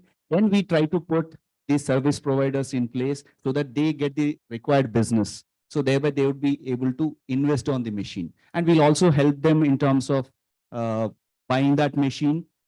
In case if they are not ready to, then we will actually start putting that machine in place, and then we charge on a per acre basis. So the center of it is it should be sustainable and it should be win-win for both parties, for farmer as well as for the service provider. So in this community, what I request is that we have to really look at it, farm mechanization as one of the key component to promote regenerative agriculture. And at the same time, probably, I mean, recently we have had one discussion with Punjab Agriculture University on the farm implement part of it. There's a kind of a happy seeder, then the next smart seeder as a technology, as a kind of solution we have. But still farmers in UP have expressed difficulty or a kind of a limitation in terms of adoption of happy seeder, because optics wise it is not working, that's fine. But at the same time, they still face the problem. So the kind of a solution which is really make a farmer really convinced is also we need to invest. So both at a investment side, at a research and the solution wise, at the same time execution or a service delivery wise, we have to really invest. And that's where regenerative agriculture can be promoted at scale in our country. That's how I see it. Thank you very much. We just have about 3 minutes. I'll just go to Dr. Reddy now. I will seek a help from him because just we have 3 minutes. I don't want to come back again. Could you please summarize the two panelists, please? Thank you, sir. Just one introduction. In 1975, the father of natural farming, Masunobu Pukoku, in his book One Straw Revolution, he mentioned the natural way of farming, that is incorporating natural ecological principle. As per Chandrasekhar G. Raigad, SRT, Saguna Regenerative Technique, and Subhash Palekar, Zero Budget Natural Farming. In Vemulavada, Sirisilla areas, the Grama Bharati NGO organized, they are distributing desi cows under Subhash Palekar program. Here, there is a lot of contradictory statements and the terminology, whether it is organic farming or natural farming. Now we are calling the regenerative farming. So the farmers are confusing whether we go for the organic principles or whether we go for the natural farming principles or whether we go for the Subhash Palekar principles. One cow, 30 acres of land cultivation. So certain misapprehensions are there among the farming community. Still, the scientific community, the policy makers, we are not clear about what we are telling to the farming community. There is no strong research database. As per the Ravi Shankar, the research results of the Andaman Nicobar may not applicable to Telangana region. So Bijamrita, Jivamrita preparation may not be applicable to Andhra Pradesh region. So the Andhra Pradesh promoting under RICE, the Raitu Sadhikara Samiti, and different states they are promoting incentives, recruiting people. So the way of doing, the process of the doing, ultimate goal is the soil health management is very, very important. Even the Isha Foundation, the Jaggu Vasudev also is calling about the regeneration of the soil. So how we can build up the soil organic matter? Our ultimate aim is to rejuvenate the soil and to sustain the ecosystem. So from this forum, so I request all the policy, maybe the scientists, the experts in their fields, we should have the clarity. What is regenerative agriculture? What is natural farming? What is the organic farming? What farmers are interested? And then we integrate with the market policy incentives. So that is one information I want to convey. Thank you. Thank you very much. Just I yes. want to add one thing. With regards to mechanization, I think we have to look much beyond what we are looking at. Many times we talk mechanization only from the point of land preparation. I'm afraid it is not.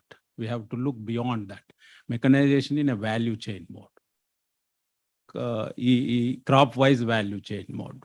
Say, now when we are talking of regenerating agriculture, simultaneously we are also promoting micro irrigation, sprinkler irrigation, say for example, drones.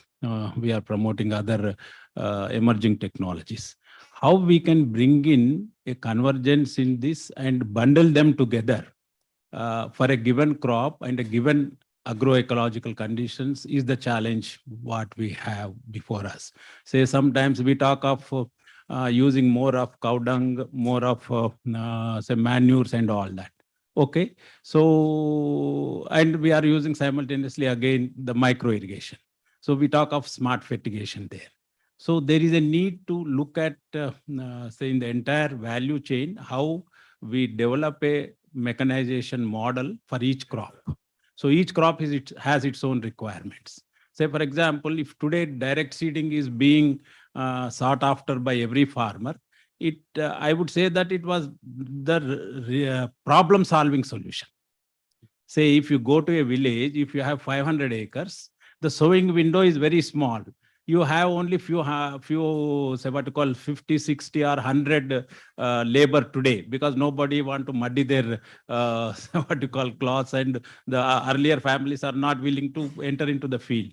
So the sowing window is very small. Even if you give them in advance the money, they are not willing to come, and you cannot complete that 500 acres or 1000 acres in a village within that sowing window time. So there is a need for mechanization from a different perspective. We have to look much beyond what we are looking at today. I think I don't have an answer today, but that is a challenge what we have before us crop wise. Say what you call sugarcane has one need. Okay, so what maize has another, cotton has another today. So today, in fact, cotton was the first harvester that has come in the world, say what you call, but still we are have a problem because we have a different cropping system or different crop type too. So these things we have to look at. I think that is my submission. Thank you, sir. Thank you very much. Now I hand it over to the chair to conduct the discussion. Can I? Okay, Amber, you wanted to say something? No, I think in continuation of the mechanization thing, I think it goes. I know you definitely talk about that. It goes without saying that that's something important from the perspective of the time efficiency. I know we talk about every efficiency in agriculture and forget about the time efficiency. And time efficiency is the key in agriculture in general, and when we talk about dry lands in particular. But I think if we see the whole mechanization efforts and the investments, where we are putting money to create problems. Even if you talk about highly mechanized states like Punjab and Haryana, where they are putting the money on the tractorization and on the machines which are killing the soil. It's not mechanization. So I think we really need to think what kind of mechanization is really needed for regenerative agriculture. That's one. It should be clearly defined. It's not like you are incorporating residues and putting a rotavator and compacting the soil and you are degenerating the soil and you say regenerative agriculture. That's not regenerative agriculture. And I think from the perspective of the farmer, we bring a lot of innovations. We are very smart, no? We bring a lot of innovations. And from a farmer perspective, we have a planter for a maize, planter for the mung bean, or planter for the pigeon pea, planter for the pearl millet. Farmer cannot afford, and as you said, sir, Ravindra sir, the window is very small. So you use the machine for 10 days and you are parking that machine for rest of the 355 days. The return over investment is small. That's not making a good business model. So I think we need to think about a multi-crop, multi-utility, multi-purpose kind of machines which helps in regenerative agriculture, also help the farmer and create a business model around. So I think we need to be really smart in terms of defining what kind of mechanization is needed for regenerative, for agriculture in general, but for regenerative agriculture in particular, because there are a lot of things happening on the name of the mechanization. And the very basic thing for the mechanization is planting. And I see a lot of money going for the mechanization, and farmers are broadcasting, taking us back, before the green revolution time, ancient, agriculture, because the very basic concept of having yield enhancement is row geometry and seed comforty. So we are taking that back towards that mechanization, rotavator and broadcasting seed and fertilizer and compacting soil. And we say it's a mechanization. I think that's a problem. Okay, thanks very much, ML. Okay, so let's get already into the discussion stage. Okay, with my prerogative. Thank you very much. Actually, I thought that since I spoke a lot in the morning, I should not continue speaking. I should not speak again, but I am tempted. Tempted as a scientist, not as a critic, but as a friend of farmers. First thing, the session was on scaling up this regenerative agriculture.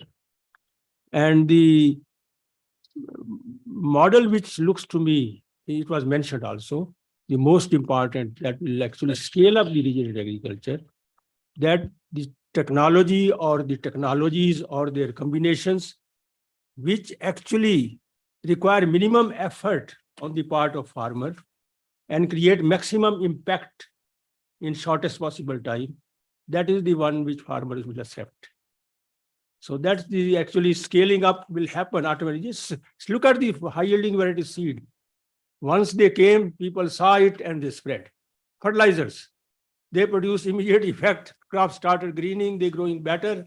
Farmers accepted that there was minimum effort, although there was some cost, definitely, but they were accepted. So minimum effort and maximum impact is the criteria to scale up or scale out. Scale out, nobody talked. I will talk a little later.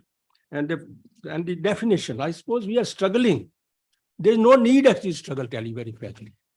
Why we should struggle? It's very clear in the statements which have come from the people who were the originators and the people who followed, that any practice, they defined the practices, but I am not defining the practice.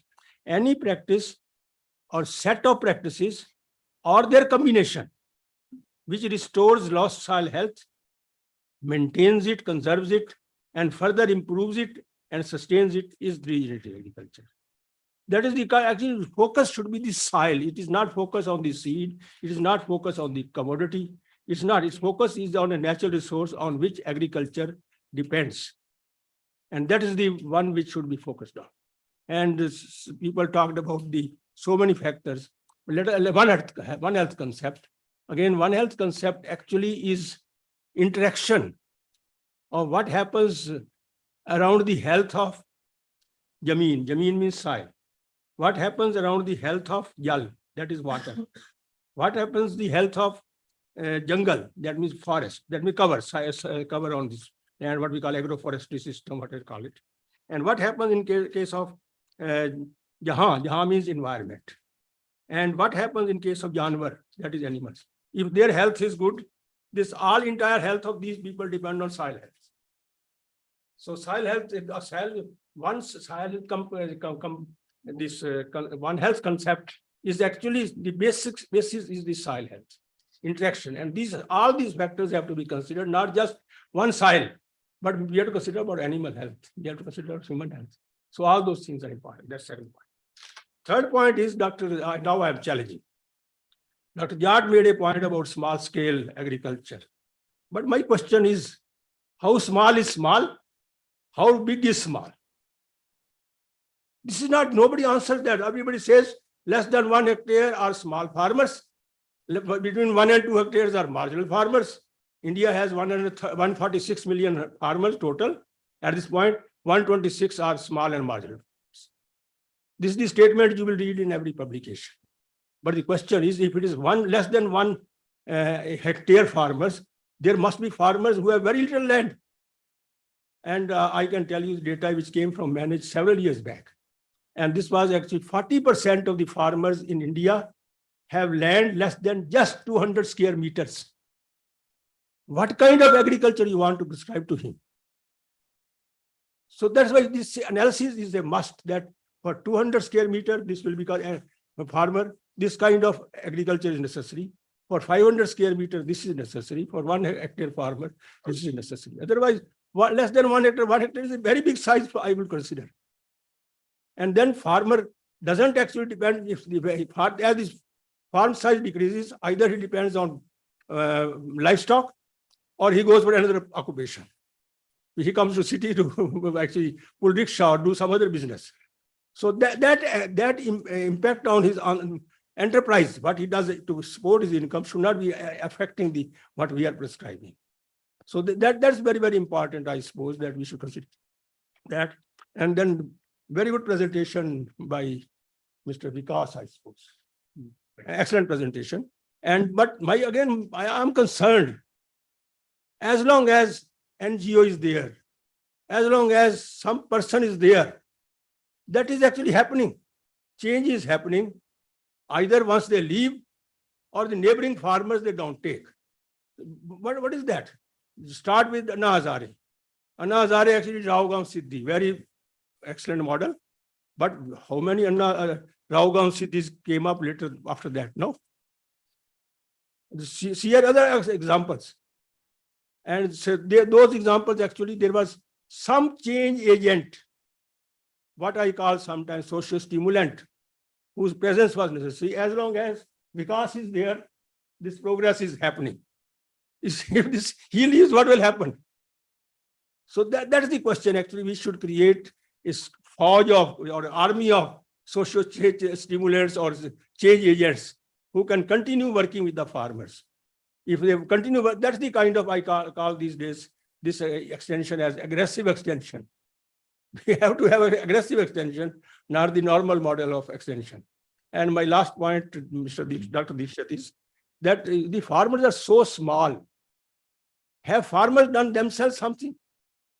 I give you 2-3 examples. One example is from Africa. Mr.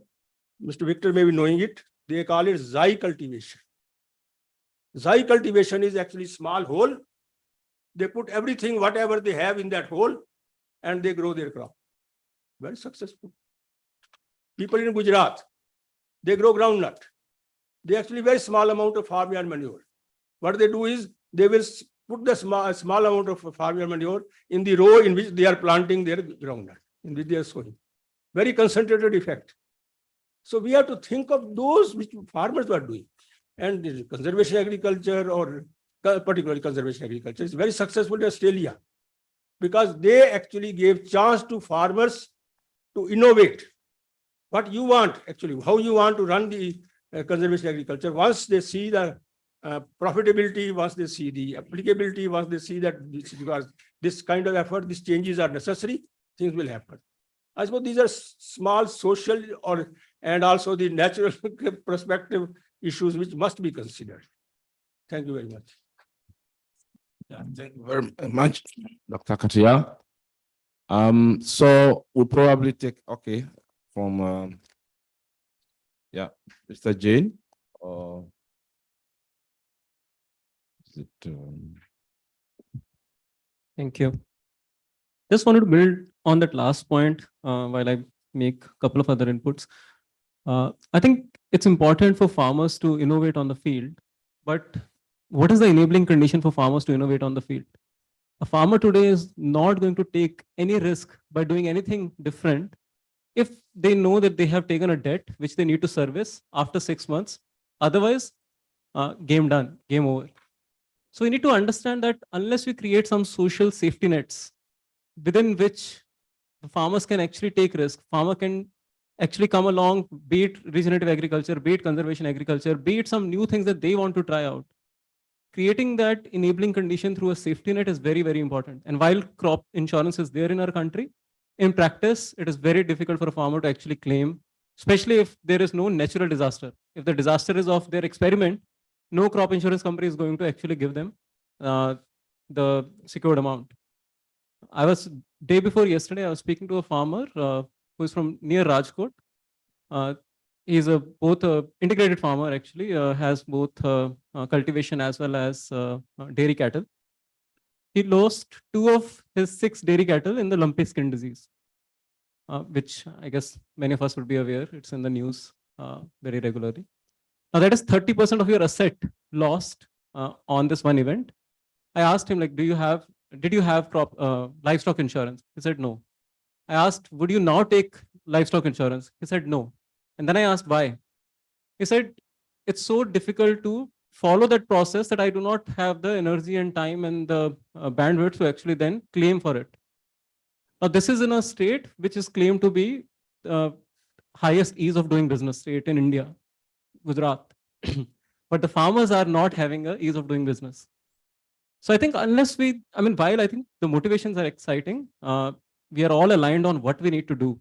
I think focus, if we can tend to have a focus on what are those enabling conditions that will enable some of this to happen, I think we'll probably make great progress in these deliberations. That's one thing I wanted to add. Now, since the topic was livelihood, a couple of things which I wish to hear a little more in this session was around the exact linkage between the regenerative agriculture and livelihood, so to say. I think one thing is the bio inputs that most of these practices are promoting. There's a huge opportunity to create local decentralized production systems for those bio inputs. Right now, all your inputs are coming from centralized plants, many of them in India, most of them actually outside India. Huge import of fertilizer, significant import of pesticides. So if you want to actually create livelihoods, the bio inputs actually provide a significant opportunity to create local SHG run these shops, which AP is already trying to do as part of the national farming program, and many other states are following the suit. I think that is a huge opportunity that need to be tapped into as part of the this particular transition. The second thing, again, while we say that, okay, maybe yields are a penalty, net income in some cases increasing, some cases not increasing, the fact that it reduces your input cost, it reduces the risk exposure for the farmer. Again, when you are in a debt cycle for a cultivation, that reduction of the risk means that if there is any kind of uncertain event happening, you are not going to be at the verge of a suicide because your exposure was less, because your input cost was less. So that input cost has a pretty significant implication beyond just the calculation of the net income, so to say. I think that point needs to be appreciated, and the linkage with the resilience of the livelihood needs to be appreciated a lot more.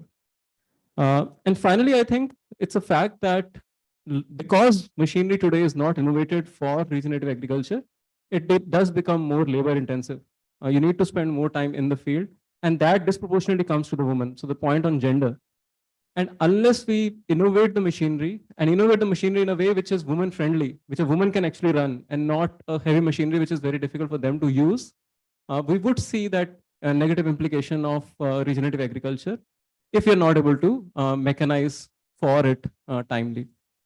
Finally, on nutrition, I think there was just one thing I wanted to add, which did not come across, I think, as much in the discussion so far. The inherent push around diversity within the field, be it in the form of multi-cropping, intercropping, or border crops, etc., does add to the diversity on the plate for the farmer, especially if you are a 200 square meter farmer who is not necessarily producing for the market. So that part and the point that ma'am you made, which regards to the absorption of these minerals and nutrients, just a very simple example is anemia, right? Huge problem in the country. The iron absorption is directly related to the amount of vitamin C that you are having, the citrus fruits. Just adding that lemon tree as part of your diversity on your farm can potentially improve the fortified rice that now is being pushed through our PDS system, the absorption of that iron through that fortified rice. So those are the linkages I think we need to appreciate a lot more, that how diversity can improve the nutrition. And of course, do many more studies to actually test whether this hypothesis that I'm stating is actually true or not. Yeah, I just thought I'll add these, but happy to hear some feedback, comments on that. No, I totally agree with you. And that is the one of the reasons is we need to do a lot of behavior change campaigns, awareness campaigns, these small changes in dietary behaviors and practices, like adding lemon when you're cooking greens, not drinking tea before or after you're having lemon, the iron-rich foods would actually help in the absorption. So these are kind of like the scientific evidence that these are actually valid. So we need to do a lot of these awareness campaigns also to break these myths and take them to the people, to the communities. Yeah, I agree with you. Thank you. Okay, thank you. So we have an issue here. Yeah, I'll come to that. But we need to start our next section at 5:30. And I wanted to see if we want to give ourselves some couple of minutes to stretch out, or whether we should continue straight. Okay, so let's continue. Hi. Myself, Dr. Vishwatej, working in Krishi Vignana Kendram, Kottagudem. Earlier, I have an experience of working in agriculture as an agriculture officer also. So there, as an experiment, there was a scheme called Parampara Krishi Vikas Yojana. Same concept of implementing the organic farming.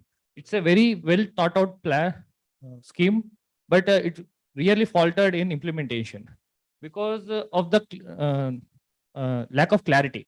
So here also we are now discussing about the regenerative agriculture, and since morning all our experts are giving their opinions on how to define the regenerative agriculture. But I think we are wasting our time defining what it is and what it is not, and keeping it in a box because even organic agriculture simply we cannot define it. So simply they have given some principles and guidelines. So this is called organic farming. So even regenerative agriculture or natural farming is a broader concept than organic farming. So for that also we can give some principles or guidelines so that we can simply bring all the concepts like zero budget natural farming, or there are many systems which practice broadly the same concept, so that it will be, we can go forward. And one more thing I want to bring to the notice of the panel here, that ground level situation has really changed. When we are talking about regenerative agriculture, we are talking about going into laborious processes, preparing concoctions, or we are insisting the farmer to spend more time on the farm. But farmer in the field, they are to do that because they are accustomed to lifestyle of they want to replicate the city lifestyle. So they are not ready to invest their time. So they want, as our friend they told, ease of doing the things is motivating the farmers. So we have to simplify the systems. So this will promote. So how? But we are talking about regenerative agriculture, which is intensive. But farmer, what the farmer want is ease of doing the means. So it is a contrasting. So we have to simplify the system for the farmer, so that his burden is reduced. Farmers are drudger now. They are in a drudgery aversion situation. They don't want to do laborious works. Simply, even I experienced some situations where farmer weekly he's going for 1 week, he is visiting 2 or 3 times for the farm. Okay, thank you very much for that contribution. I think there's still a lot of food for thought that we need to look into, and these are all very, very interesting contributions. I will at this stage want to wrap up so that we can prepare ourselves for this talk by the renowned food price laureate. So I think all on this section, we've been hearing more on the wanted to look at the income livelihood linkages. And in some cases, I think we will need to do cost benefit analysis, to see the incomes and the profits for farmers. In some cases, also, we need to look at cost effectiveness analysis, particularly to look at the environmental benefits. And then, of course, we have also looked at issues on livelihoods, looking at also on the soil as the basis. I think we've all heard that the soil, even though we are talking of One Health, but the whole thing generates starting with the soil. So the soil health and the fertility should have a strong emphasis as we go through. Then finally, there are issues about co-creation where we should not just develop concepts without including farmers. We have two farmers here that has been very evident. There's a need for collective empowerment of also communities. And then most finally, there's a need for cross-sectorial, partnerships or integration of efforts and approaches to take care of gender, nutrition, and several other cross-cutting teams. So on this note, I want to take the opportunity to thank you all once again for your time. And from now, just close this session and move on to the special address by Dr. Ratanla. And thanks also to all the rapporteurs, the panelists, and my co-chair, everyone. Thank you very much.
Okay, can we all be seated, please? Thank you for your indulgence.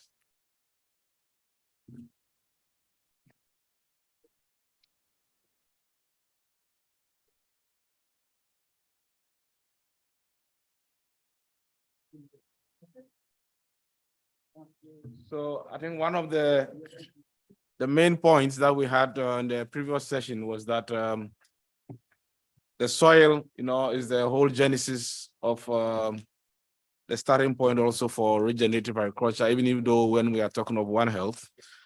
So we are pleased to have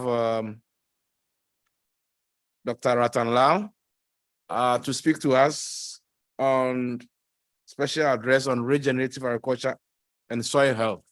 So I think this is something that we should all be very, very much privileged to listen to.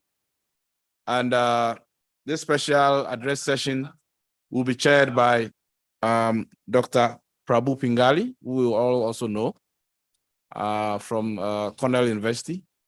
So thanks very much, Dr. Prabhu and Dr. Ratanlal for joining virtually. We know it's early in the morning at your place, but we are very glad to have you. So please, over to you, Dr. Prabhu. Thank you, Victor. Good evening, all of you. Good morning, Dr. Lal. Early for you as for me. It's a great pleasure for me to chair this session for a very, very distinguished professor in soil science who's made transformative discoveries and changed the way we think about soils and soil health and soil management, and one of the pioneers in thinking about regenerative agriculture. And I actually met Dr. Lal in 1984 when he was still a young soil scientist in IITA. And from that time, he's moved on to becoming a professor in Ohio State. He's received enormous numbers of international awards and recognition. The most recent ones, the Japan Prize and the World Food Prize. And I don't want to take too much time away from his very important lecture to you today. So over to you, Dr. Lal. Thank you. I'm going to share screen. Can you see my slides? Yes. Dr. Pangali, thank you so much for your kind words of introduction. It's a pleasure to be a speaker today. While I was preparing for this topic, regenerative agriculture, it occurred to me that it doesn't matter what somebody says about regenerative agriculture, there will be many people who will say, we disagree. This is such a subject. So if many of you come back that we disagree, I will fully understand why. It's a very open topic. It can be defined in many ways. So I'm going to talk about basic issues globally as well as in India, which need to be addressed by transformation of agriculture. And regenerative is one such option, not the only option, one such option. Amongst the global issue is the carbon dioxide concentration in the atmosphere. When we were students in high school in 1960, that's when the CO2 concentration was being started to monitor in Hawaii. It was 310 parts per million, and it has now reached 420 parts per million. It follows a seasonal wave. It peaks in northern hemisphere in winter when plant growth is less, and it is less in summer. And this difference between maximum and minimum in the northern hemisphere is, of course, due to plant growth. Therefore, if we understand what plants do with atmosphere, we have a very good chance to still keeping global warming to less than 2 degrees Celsius. It reached January 1 for 15 parts per million, and it was in May for 20 parts per million. So it's a continuously increasing process, leading to, as you know, in neighboring Pakistan, very severe floods and 33 million people affected and displaced. Just to give example, what happened to the carbon stock in the atmosphere, pre-agriculture, it was 360 gigaton. Giga is 90 billion. Pre-industrial revolution, circa 1750, it has gone up already by 200 gigaton, mainly because of land use change and agriculture. Then at present, it's about 880 gigaton. The estimates vary, but that's one number. And this 320 gigaton have come both from fossil fuel combustion and from land use and agriculture. The total amount from fossil fuel emission is about 450 gigaton. I'll explain in another slide moment. And that total from land use and agriculture since the beginning of agriculture is about 600 gigaton. Humans have impacted the global carbon cycle tremendously. Agriculture began about 8000 BC to 1750. The land use and agriculture had emitted 320 gigaton. From 1750 to 2020, another 235 gigaton. Total about 560 gigaton. Emission from soil of this is about 135 gigaton.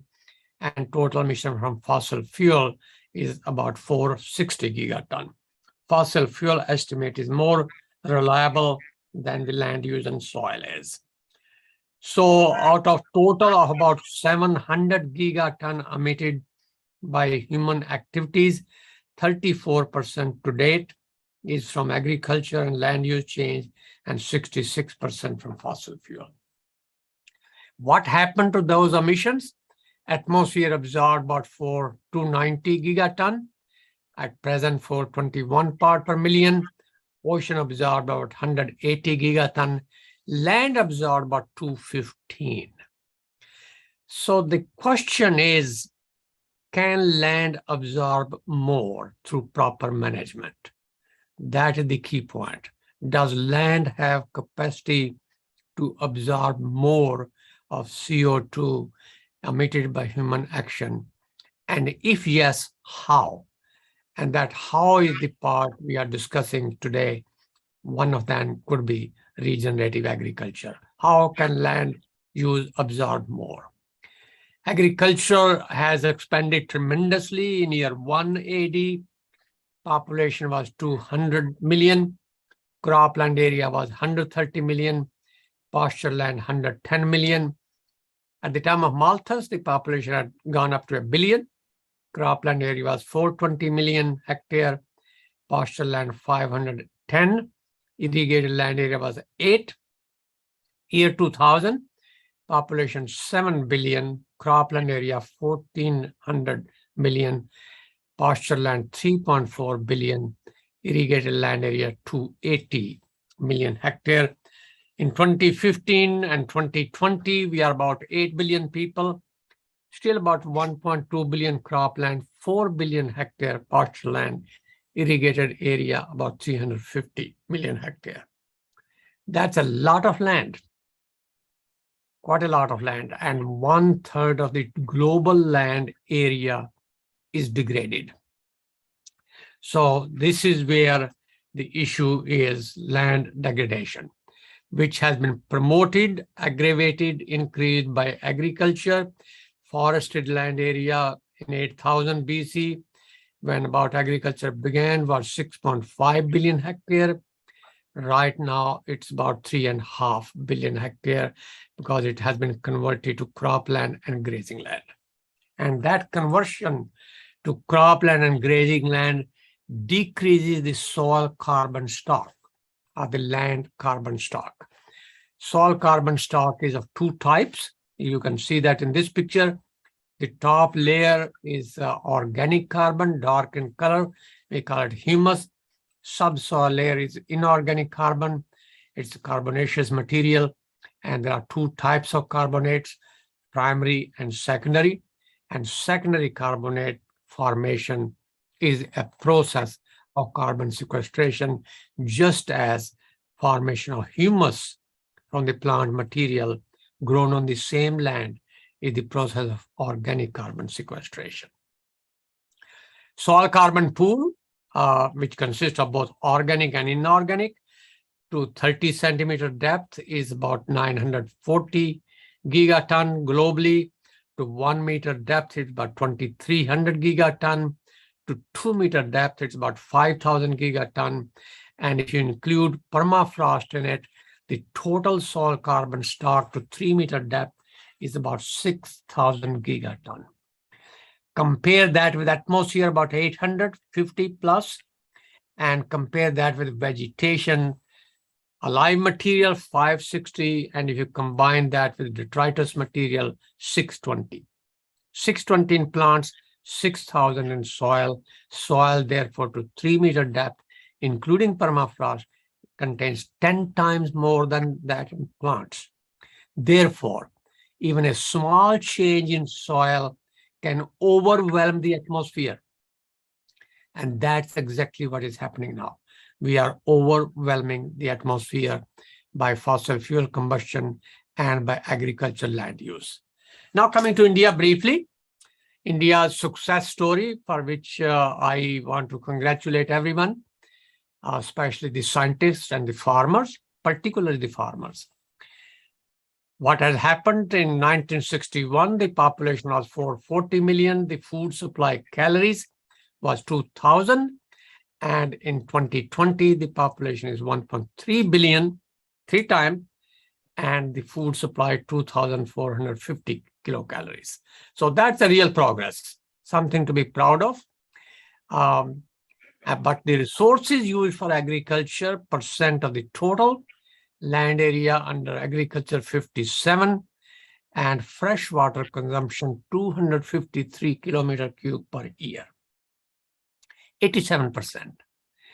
And the greenhouse gas emission about 16% of the total. So land and water resources are used tremendously, intensively, which has ramifications.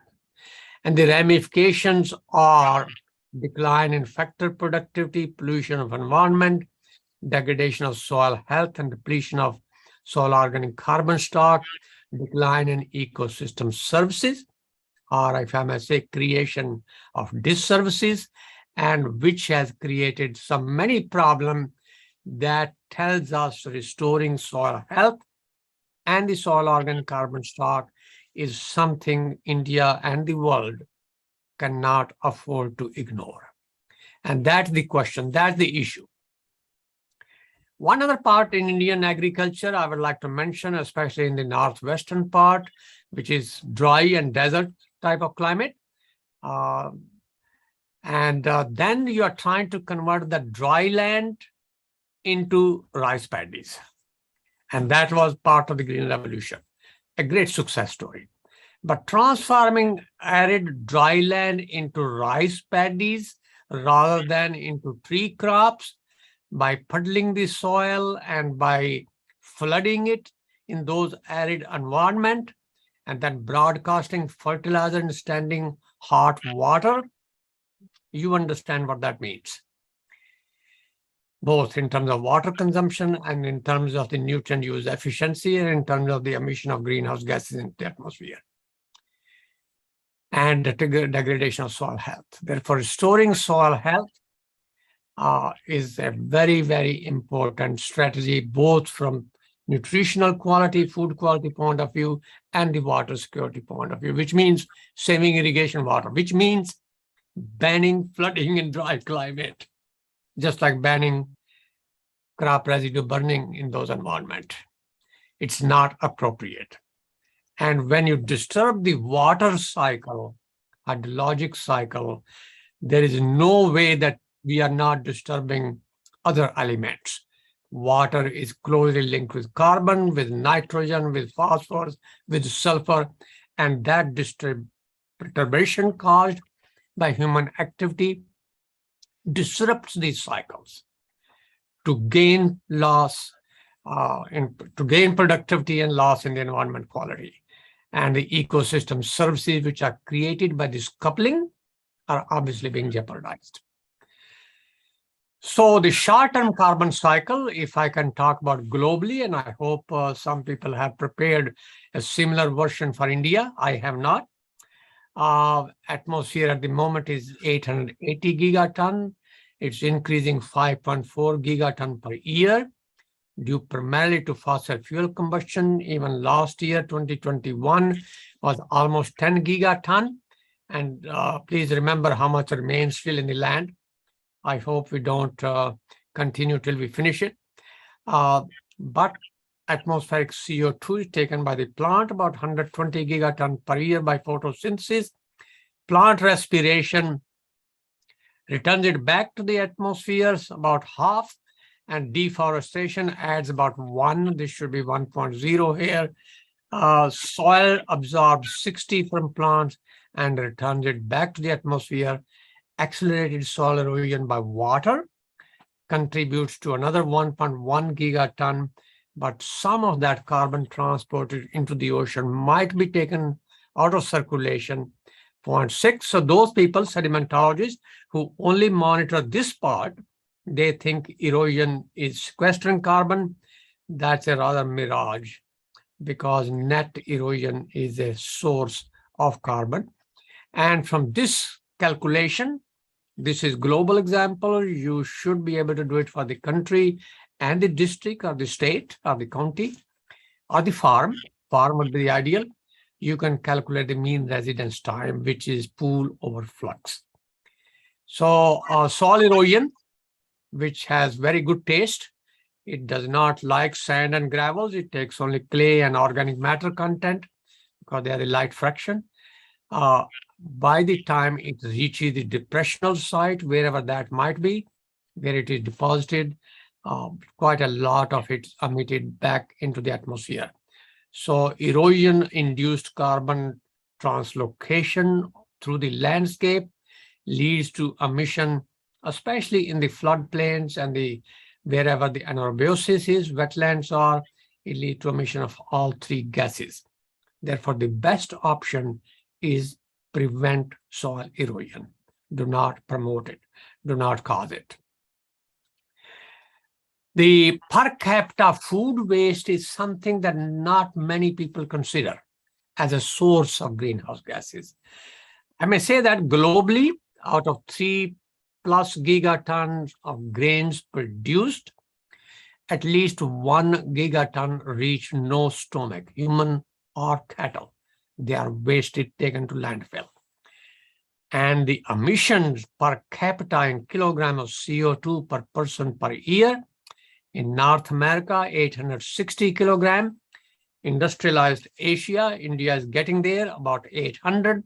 Europe, about 700. South America, 540. West Africa, 350. Southeast Asia, 350. Sub-Saharan Africa, 210. Wasting food is a crime against nature. Stop it. India is part of that contribution, at least 30%, maybe 50%, especially fresh fruits and vegetables. How do you reverse the carbon emission from soil? In a generic principle, deforestation and conversion of natural land to agricultural land over a 50-year period in temperate climate can decrease the carbon stock in soil to about 50%. Quite a lot of that depletion happens because of erosion, as I mentioned in the previous slide. At some point in time, if we adopt better agricultural practices, which reduce erosion and which conserve carbon in soil, add organic matter content in the soil, it follows a sigmoid curve, S-shaped curve. In about one generation, 25 to 30 years, it can reach another equilibrium. At that point in time, if you adopt another better practice, over about 50 to 60-year period since the beginning of that, maybe longer, maybe 100 years, you might be able to get, in exceptional cases, to the same level where we began. But that's an exceptional cases. And some additional exceptional cases, for example, dry land where irrigation water was a very good advantage, or soil where the phosphorus was limited, or it was acidic or saline or something. It may be possible to go beyond what was under natural system, but those conditions are rather rare, not very more prevalent. By doing long-term studies, such as being done at ICRISAT and many other places in India and elsewhere, it is possible to define carbon sink capacity, where you are and where you can be. And you can also calculate the rate of carbon sequestration. Mind you, this is a slope of the line on basis of long-term experiments. And that is delta Y or delta X. And you can calculate the mean residence time of pool overflux for different practices and different. And how you do it, there is no one answer. And that is when I said, doesn't matter what you say, you are always wrong. There are 300,000 types of known soil series in the world, and the number is increasing as we study them more. We have conservation agriculture, regenerative agriculture, integrated nutrient and pest management, biochar, agroforestry, desertification control, riparian zones, afforestation, pasture management, water harvesting, drip sub irrigation, farming system, and the list goes on. There is no one system. One thing that is important to remember is that each of these systems have a price, carbon footprint for doing the business, and therefore the gross rate from this slope of that line must be corrected for the carbon used in implementing these practices, especially nutrient management. The goal here is to create a positive carbon budget. Soil is like a bank account. You can never take out of soil more than what you put into it. That is why I get very nervous when some people say zero input agriculture. Well, go to a bank manager and say, I have not deposited anything, but I want to get out $1 million today. Give me. Not possible. Think again. So the idea is to create a positive carbon budget. That means what you put into the soil must be more than what we are losing from soil. And this is a very site-specific research that needs to be done, how to create a positive budget for that location. And it will vary from location. Unfortunately, in most conditions, especially in developing countries, resource per farmer, where farmers find that the crop residue is very valuable commodity with many competing uses. Compost is a very useful thing for many other purposes. Root stubbles are taken out and grazed and ungrazed. We have inputs are always less, most cases, than are the losses. Therefore, soil is a source. We want to change from source to sink. And this transformation requires more than just the definition. It requires thinking, it requires stewardship, it requires willpower to implement things which are right, even if they produce less yield. And I want to say that again, even if soil health improvement produces less yield, because your objective is to restore the environment. We should think about carbon-based fertilization rather than saying NPK. I would say CNPK. C comes before that. We better see through cover cropping, through no-till, through mulch farming. If the cover crops are leguminous, that will fix nitrogen. I think we can reduce the need for fertilizer. I want to make sure I'm not saying zero fertilizer. Reduce the need for fertilizer by improving the efficiency. Therefore, in a nutshell, what improved agriculture should look like, rather than the dwarf varieties, which were obviously the basic of green revolution, so they don't lodge. We do need plants which produce biomass and root biomass, deeper root biomass, so that the carbon from the atmosphere can put deeper into the soil. So prolific root system, which are mycorrhiza, but the plants which we can talk with, talk in Telugu or Hindi or whatever you like, but we should be able to talk to, which plant language is molecular-based signals. And signals are different under different stress and by different crops, and we should be able to detect those remotely so that we can intervene before big damage is done. And we try to improve soil health by mulch farming, by no-till, by cover cropping, by integrating crops with trees and livestock, and by improving soil health so that soil becomes disease suppressive. Just like people with good health are immune to diseases, so do plants. And so do the soil on which support those plants. If the nutrients are needed additional, they should be spoon-fed to the plants, not broadcast, like I showed you the farmer in the standing rice water, and through drip fertigation, where drop by drop water and nutrients are applied to the soil as needed, when needed, and needed in a proper form, so that most of the water and nutrients are absorbed by plants and not leak into the environment. They must not leak into the environment. That brings me to the innovation of soil health, agronomic practices. I've already mentioned many: restoring soil organic carbon content, maintaining soil cover, improving soil structure, increasing biodiversity, strengthening elemental cycling, adopting conservation agriculture, producing more from less. The goal is to produce more from less. Less land, less water, less input, less energy, less labor, less pollution, less degradation, less emission of greenhouse gases. And it is very likely that these productivity, improving these things will also may produce less in terms of yield per hectare at a given point in time. But the objective here is to optimize yield with minimal input of resources, not zero input, absolutely not. Growth of agriculture, therefore, how should it occur? We already have globally 820 million people who are undernourished. 200 million out of that are in India. We have 2 billion people who are malnourished, and 1 billion out of that are in India, almost. 8 billion people already in 2022 are destined to be 9.8 by 2050. And there is a rapid urbanization in Africa and Asia. The population of every city is growing tremendously. Therefore, how do you address this issue? And also bring a green revolution, which is soil and environment centric. Green revolution, which is protecting, restoring, improving soil and environment. That is the key thing. Both ecological and social issues have to be addressed by that green revolution. We cannot ignore them.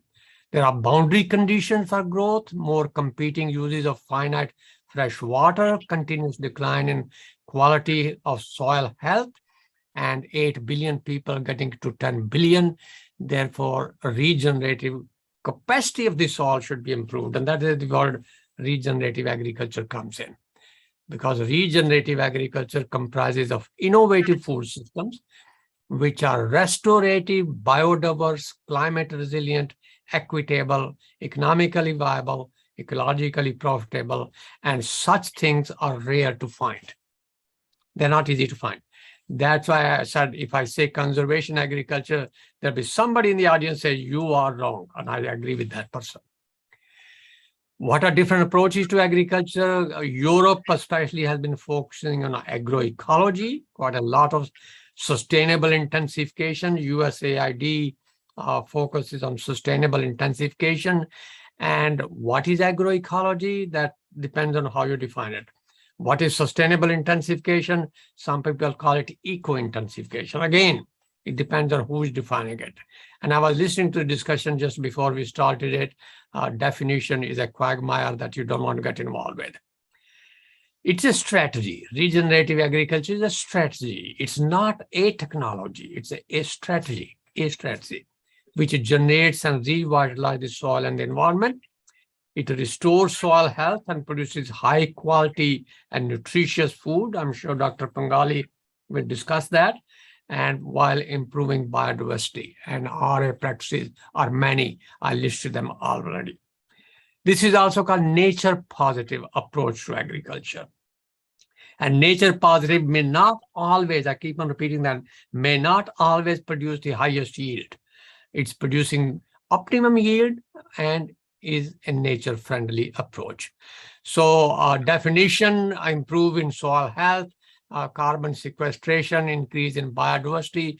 What practices achieve that depends on site-specific condition. The overall goals are enhancing productivity and improving environment quality, simultaneously sequestering carbon in soil and vegetation, and appropriately focusing on overlapping sustainable development goal. India, like many other countries, is not on track to achieve sustainable development goal by 2030.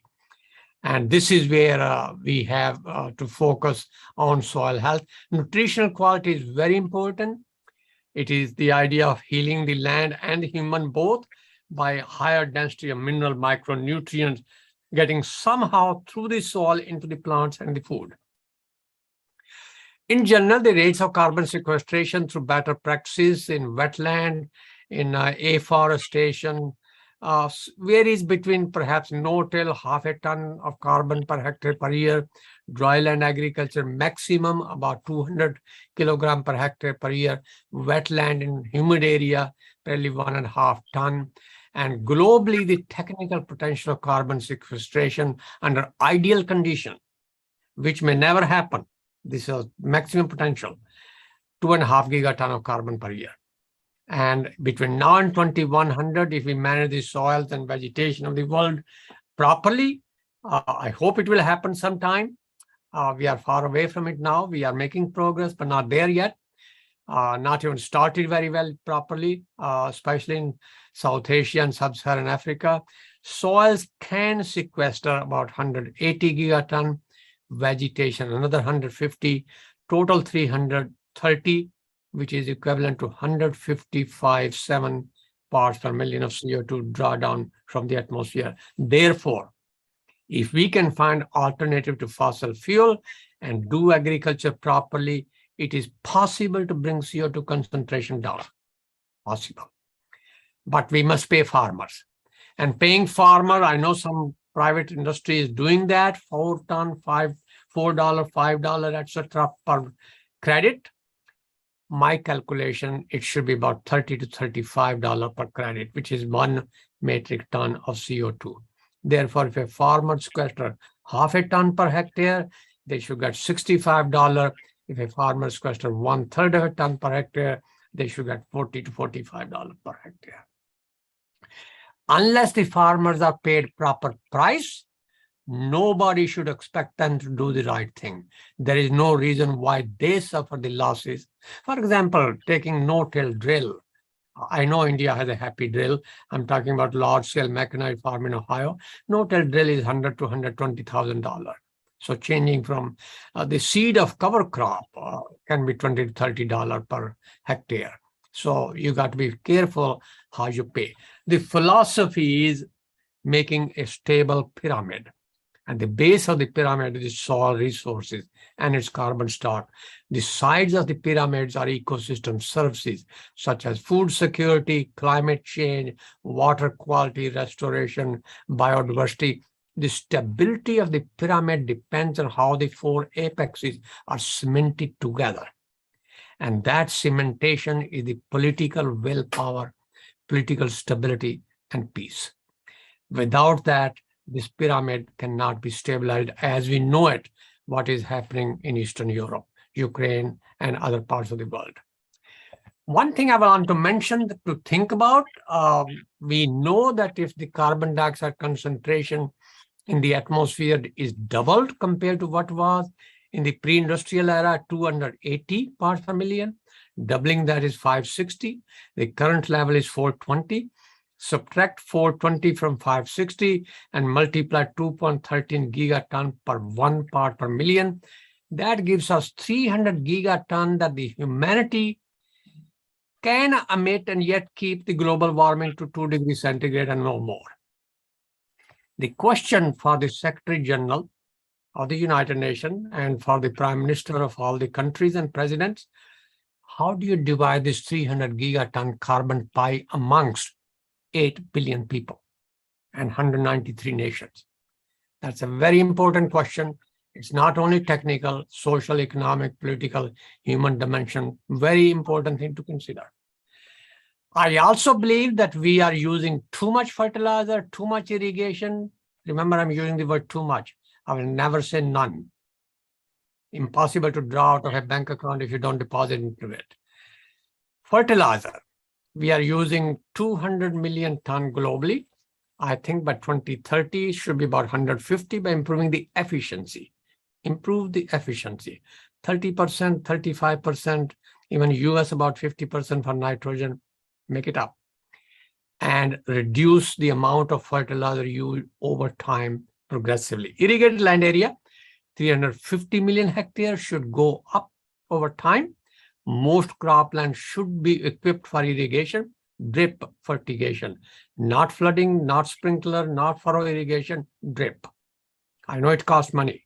That's why we want to pay the farmer. With that, all the irrigation can be done to 750. Why 750?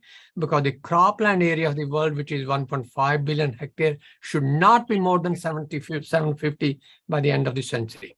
I know many organizations say we need another 250 million by 2050. Absolutely not. We are using too much land, not using it properly. However, conservation agriculture, which is at the most being adopted in 200 million hectares at the moment, entire cropland should be under conservation agriculture. Grazing land, which is almost 3.7 billion hectares, yes, we need meat. I'm not saying everybody should be vegetarian, but we do not need 4 billion hectares of it. 1.5 billion is plenty. Water used at the moment, 3,150 kilometers cubed. Should be 1/3. Yet the area under irrigation should increase. Use water sparingly. No more free irrigation electricity. Global crop yield, which is about 4. India dryland agriculture is no better than in yield than in sub-Saharan Africa. Please remember what I said. Yes, we have improved productivity in irrigated land, not in dry land, but it can be done much better. Save resources, produce more from less. This is where we need policy. Scientists can talk about it, can do their experiment, but translating into action, you need the policymakers and the support of the private sector. Very critical. In the US, for example, we have a Clean Air Act of 1967. We have Clean Water Act of 1972. How is it possible to have clean air and water when you do not have a healthy soil? We must have healthy soil act. I've been pushing for, suggesting for to the policymaker, even a few days ago, talked to the US Senate Committee on Agriculture. We need healthy soil act. Healthy soil act does not mean punishing anybody. It simply means rewarding farmer who do good agriculture according to the rate that I just mentioned. The last 2 slides, being the source of critical ecosystem services for human well-being and nature, it's essential to make judicious management of soil integral to addressing global issues beyond food and fuel. I use the word judicious, not regenerative. Regenerative means anything, depends on who is defining it. Judicious is more appropriate. It's critical to objectively consider how we produce, store, process, transport, and consume our food. Production, which is agriculture, is only one step. The food system involves produce, store, process, transport, and consume, including the cooking, so that we can spare the land for nature, maximize the use efficiency of inputs, and minimize the environmental footprint. That is the judicious agriculture. If you want to call it regenerative, be my guest, use it. The urgent need is for paradigm shift. To answer the question, what would I suggest to make land management a solution to environmental issues? The logical response would be to objectively and critically consider how do we take land resources for granted and use them as a personal property. Personal property. Simply because Patwari has given you a piece of paper does not mean you can do with it whatever you wish. No. A prudent strategy would imply making land and agriculture an integral part of the solution. Those who blame agriculture think again. If you want to eat food 3 times a day, you can't blame agriculture. You have the obligation, you have the duty to improve it. By how? By empowering farmers and land manager to restore degraded soil, afforest the denuded land, and return some marginal land back to nature. We, one species, have taken too much land, too much water. It would be impossible to keep global temperature at safe levels unless there's a radical transformation in the ways by which we humans produce and consume our food and manage the Earth's finite and fragile land resources. Dr. Bengali, thank you. I'll be very glad to answer any question somebody may have. I'm sure not everybody agree what I said, but that's the way it is. Thank you. Thank you, Dr. Lal, for a really informative and certainly provocative talk. It brings up a lot of issues that need to be said and for us to think a lot more deeply about these issues. There's some things that really struck me, and let me just start with giving some of the points that really came to my mind as you were talking. I think what you said about how we are overwhelming the environment with land use intensification and how that's continuing to be a major factor in environmental degradation and in climate change impacts is something we should take to heart, especially in India, the way we've been very successful in the Green Revolution, but it's come at the cost of transforming dry lands with irrigated agriculture and trying to figure out a future for more sustainable systems. There is an important area for us. And I really like the way you brought these problems to the core by saying, well, the primary way to address them is through improving soil health. And soil health being fundamental both for more sustainable food systems, but also for mitigating climate impacts. And I think that's a really important message. It was also a really important message to us that there's no one way to restore soil health, that there are diversity of practices. And when we think about regenerative agriculture, it can mean different things to different people, and there are different approaches. And we should figure out what approaches work best in different circumstances and not focus on only one approach. But the objective for all of us is the same. The objective is to produce more with less. And I think that that sentence that you put, it sort of captures very clearly where we should be going in sustainable food systems. And I really like the timetable you put forward, the timetable with very clear options for creating a more sustainable food system. I think that timetable deserves a lot more discussion. And finally, your emphasis on food waste. And we don't think about it enough, but managing food waste directly contributes to our ability to manage agriculture sustainably and also the environmental impacts. It was a great presentation. I learned a lot from it today. And let me now open the floor.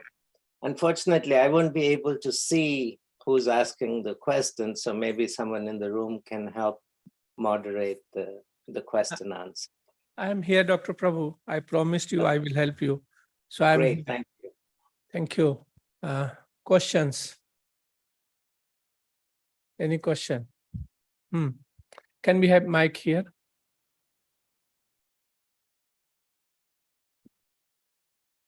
So when you ask the question, can you introduce yourself very quickly?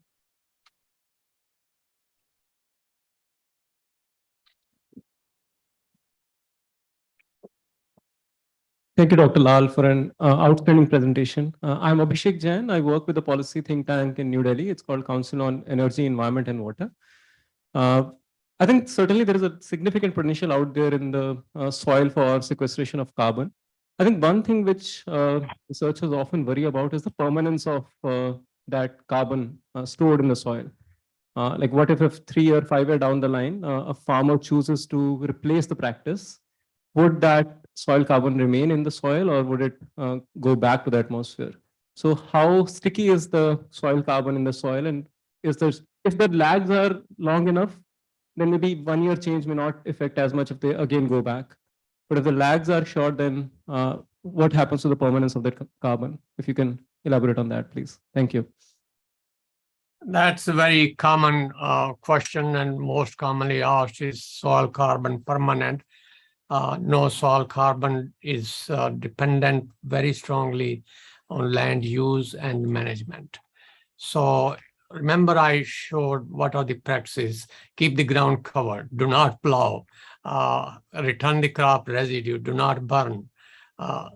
If you change those practices, then carbon, especially organic carbon, inorganic carbon will stay, but not organic, it will not stay. Therefore, paying farmers. So when you pay farmer, it comes a question, maybe you are in policy, you probably can answer yourself better than I can. When you pay farmer to sequester carbon in soil, and farmer has done, for example, CRP program in the US since 1987, whose carbon is it? Is it farmers or is it society that paid them? Do farmers who have received the money have the right to then do with it what they want? I think that's an ethical question. That's a policy question. That's a question educational. And I think you said, introducing yourself, you are a policy person. You can answer it yourself. Thank you, Doctor. If I may just quickly do a quick follow-up. I think if there is an incremental carbon that is getting stored year after year, maybe it's easy to then maintain it because there is a constant revenue stream coming for the farmer to continue sticking to those practices. But let's say if there is a saturation which the system is going to hit, let's say, I don't know over what time. I think after that, the case for then ensuring that the practices are being followed, if intrinsically the system has moved in a way that, yes, it is actually better to continue practicing it without the carbon revenue, I think then that's the real win-win. But I was just wondering if, does that plateau after a certain point in time, the carbon that you are storing in the soil? Yes, I showed a graph, which I said generational scale, 25, 30 years, it does reach a plateau. And if soils are depleted, such as soils of India, which probably 80% of the carbon has been lost over the last maybe 100 years or so, when the agriculture intensification happened, we can probably restore 80% of that in probably 60 to 80 years, but it reaches plateau. And then after that, it's steady state. At that point in time, the need for fertilizer becomes less. You are adding only incremental increase what you are removing. Yes, there is a plateau. It happens on a generational scale, on a decadal scale, not on an annual scale. So degraded soils of South Asia, Sub-Saharan Africa, Latin America can be fully restored probably over 2 generations, maybe more. And after that, I had a graph which I took out, I already took more time, in which the most critical period to pay farmer is the first 5 years, 3 to 5 years, so that they are not suffering losses during that time. After 5 years, you are on the upward curve of improving soil health and increasing productivity. So those 5 years are very critical. Thank you. Thank you. Any other question? No, while you decide, you ask question. Dr. Lal, I have a question. I was impressed with that timeline that you showed.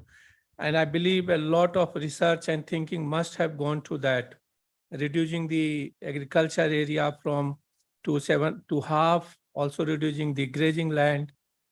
So how confident are you that we will meet that? I had a... Yeah, go ahead, Alan. Yeah, and if not, what are the repercussions? Well, I had a similar timetable for India. I just did not have a courage to present it to you because you say, you've never worked here for last 60 years. How do you know anything good? But you definitely need a timetable in that direction. 87% of water withdrawal in India is used for irrigation and agriculture. You can't afford that. Somewhere along the line, we have to minimize. I mentioned critically changing desert climate of Punjab, Haryana, Western UP, Rajasthan into rice paddy. What do you expect? You're evaporating at the highest rate. It's like a pan evaporation loss from a state level scale. Yes, yield will be less. Probably 20% yield less in aerobic rice. With improved varieties, you might get 90% of what other is, but that is where farmers should be rewarded for it. Whether that timetable will be followed soon or not, humanity has no choice. One species out of 7 million scientifically proven, 8.4 million according to our Vedas, is using 40% of the resources. It cannot continue. We have to think again. So the question is, when will it happen? I can't say. But will it happen? Absolutely. Humanity has no choice except to live in harmony with nature. Thank you. Thank you, Dr. Ratnalal. So it's time. I don't see any other question. Thank you to both of you, Dr. Ratnalal and Dr. Prabhu. Dr. Ratnalal, for agreeing to my request and accepting my request to deliver this talk. This was a highly knowledgeable talk to all of us. And I believe for the young people, a number of ideas where the research should go in the future. So thank you very much for contributing to this gathering. Dr. Prabhu, thank you very much for joining us early in the morning. I beg pardon for the mistake in the time. That was my mistake, but then you quickly adjusted and you again joined and you chaired the session. Thank you, Dr. Prabhu. So thank you to both of you. Dr. Prabhu, we look forward to hear you tomorrow. And it's half an hour before this time. So it's 5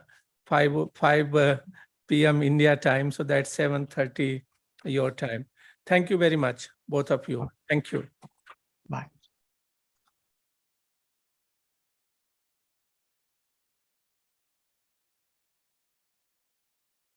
Okay, so I know it's been quite a long day, but we just have a wrap-up session.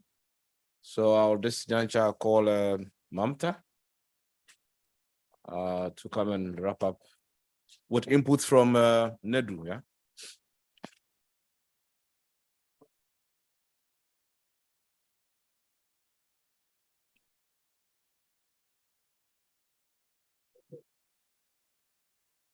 Very good evening to all of you. And we have come to the close of this long day. And I will say what a perfect closing of the day with an outstanding presentation or address from Dr. Ratnalal. So impressive to see his presentation and a lot of learnings from the presentation we had all today. I will not take much of the time because this is a very, very long day, but would like to summarize very briefly what we did whole day today. And I think we started with the genesis of the workshop in the morning from the DDGR. And then we had some expectations from the DST, like talking about the opportunities and the gap to identify some of the things, what we want to do around the regenerative agriculture. And then an address from our Director General, Dr. Jacqueline Hughes.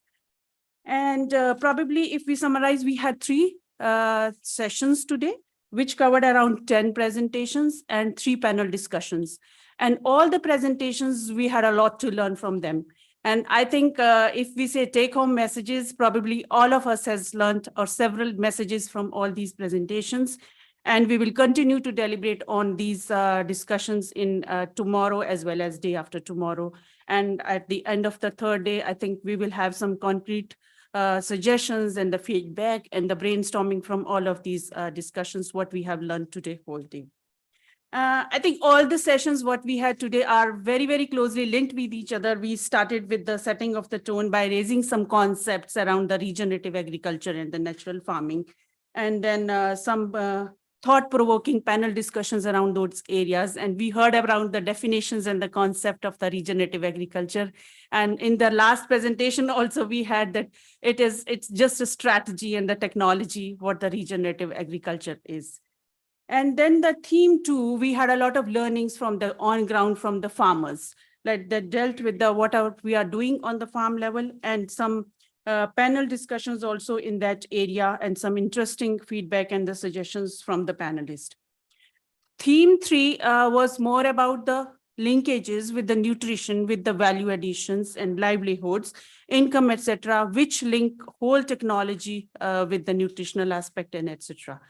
And some of the key takeaway messages, what I feel, and from all the three themes today, what we had, I think in all the presentations, everybody talked about the co-designing and co-creation on taking the technology in an integrated way together while addressing or while framing the roadmap for the regenerative agriculture and the natural farming.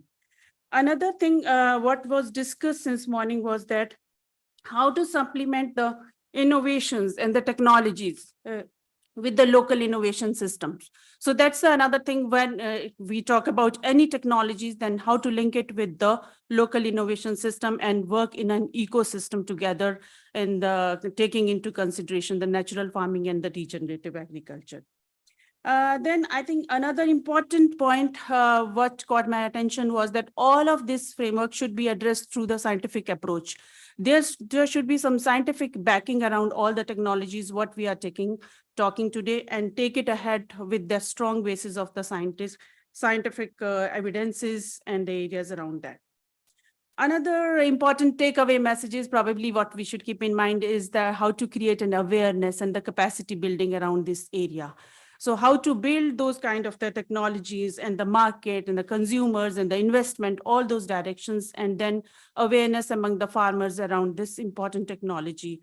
Although they already have something, the more important information is available with them, and learning together will be the interesting or going forward an important area to go ahead.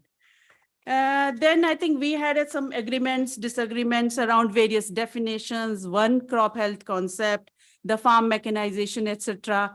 During our discussions, which was very important to take ahead with some critical feedback while we prepare a framework or roadmap towards addressing this regenerative and agriculture farming concept in Indian context. These were some of the messages from my side, and now I think I will request Dr. Nedu Maran to add few more words and close the session.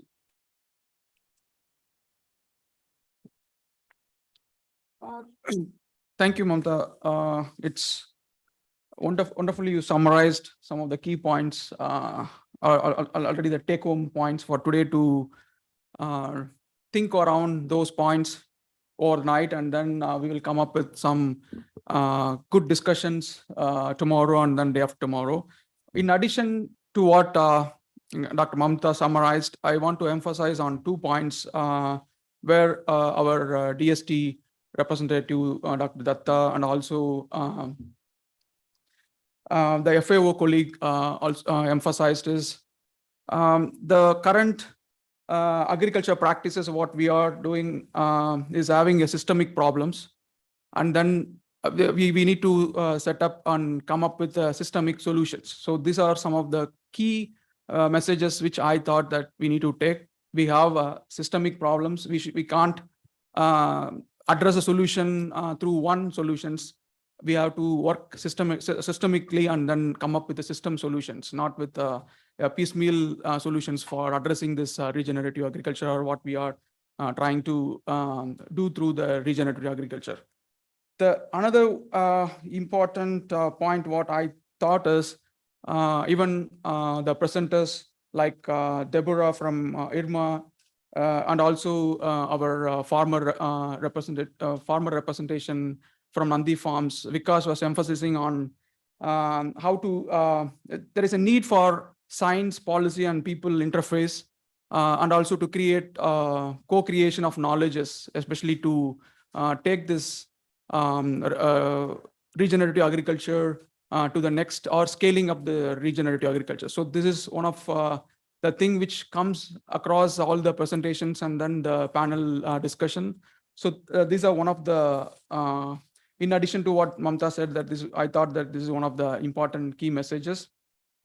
The other one is, even Mamta has given a clear message, but I want to emphasize on this, particularly on the session, the first day, we were discussing on the definition of this RA and then NF, natural resource, natural farming. So what we want to go from here and after 2.5 days is that we should have a clear definition for this natural farming and regenerative agriculture. At least we should make an attempt, because we are having a strong group from different disciplines and different experience.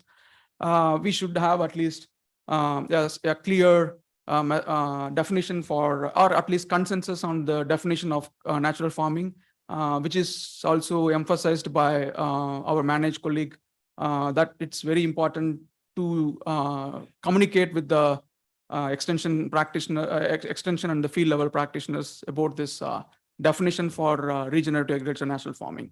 So these are some of the key messages, take-home messages, which I thought to share.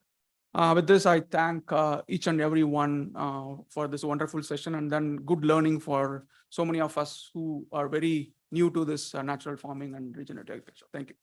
All right, thank you. Thank you very much, Mamta and Nedu. So I think it's been a long day. I'm not gonna be talking much again. Just to remind you of the dinner at Imod Plaza, starting at 7:30 p.m. And then it's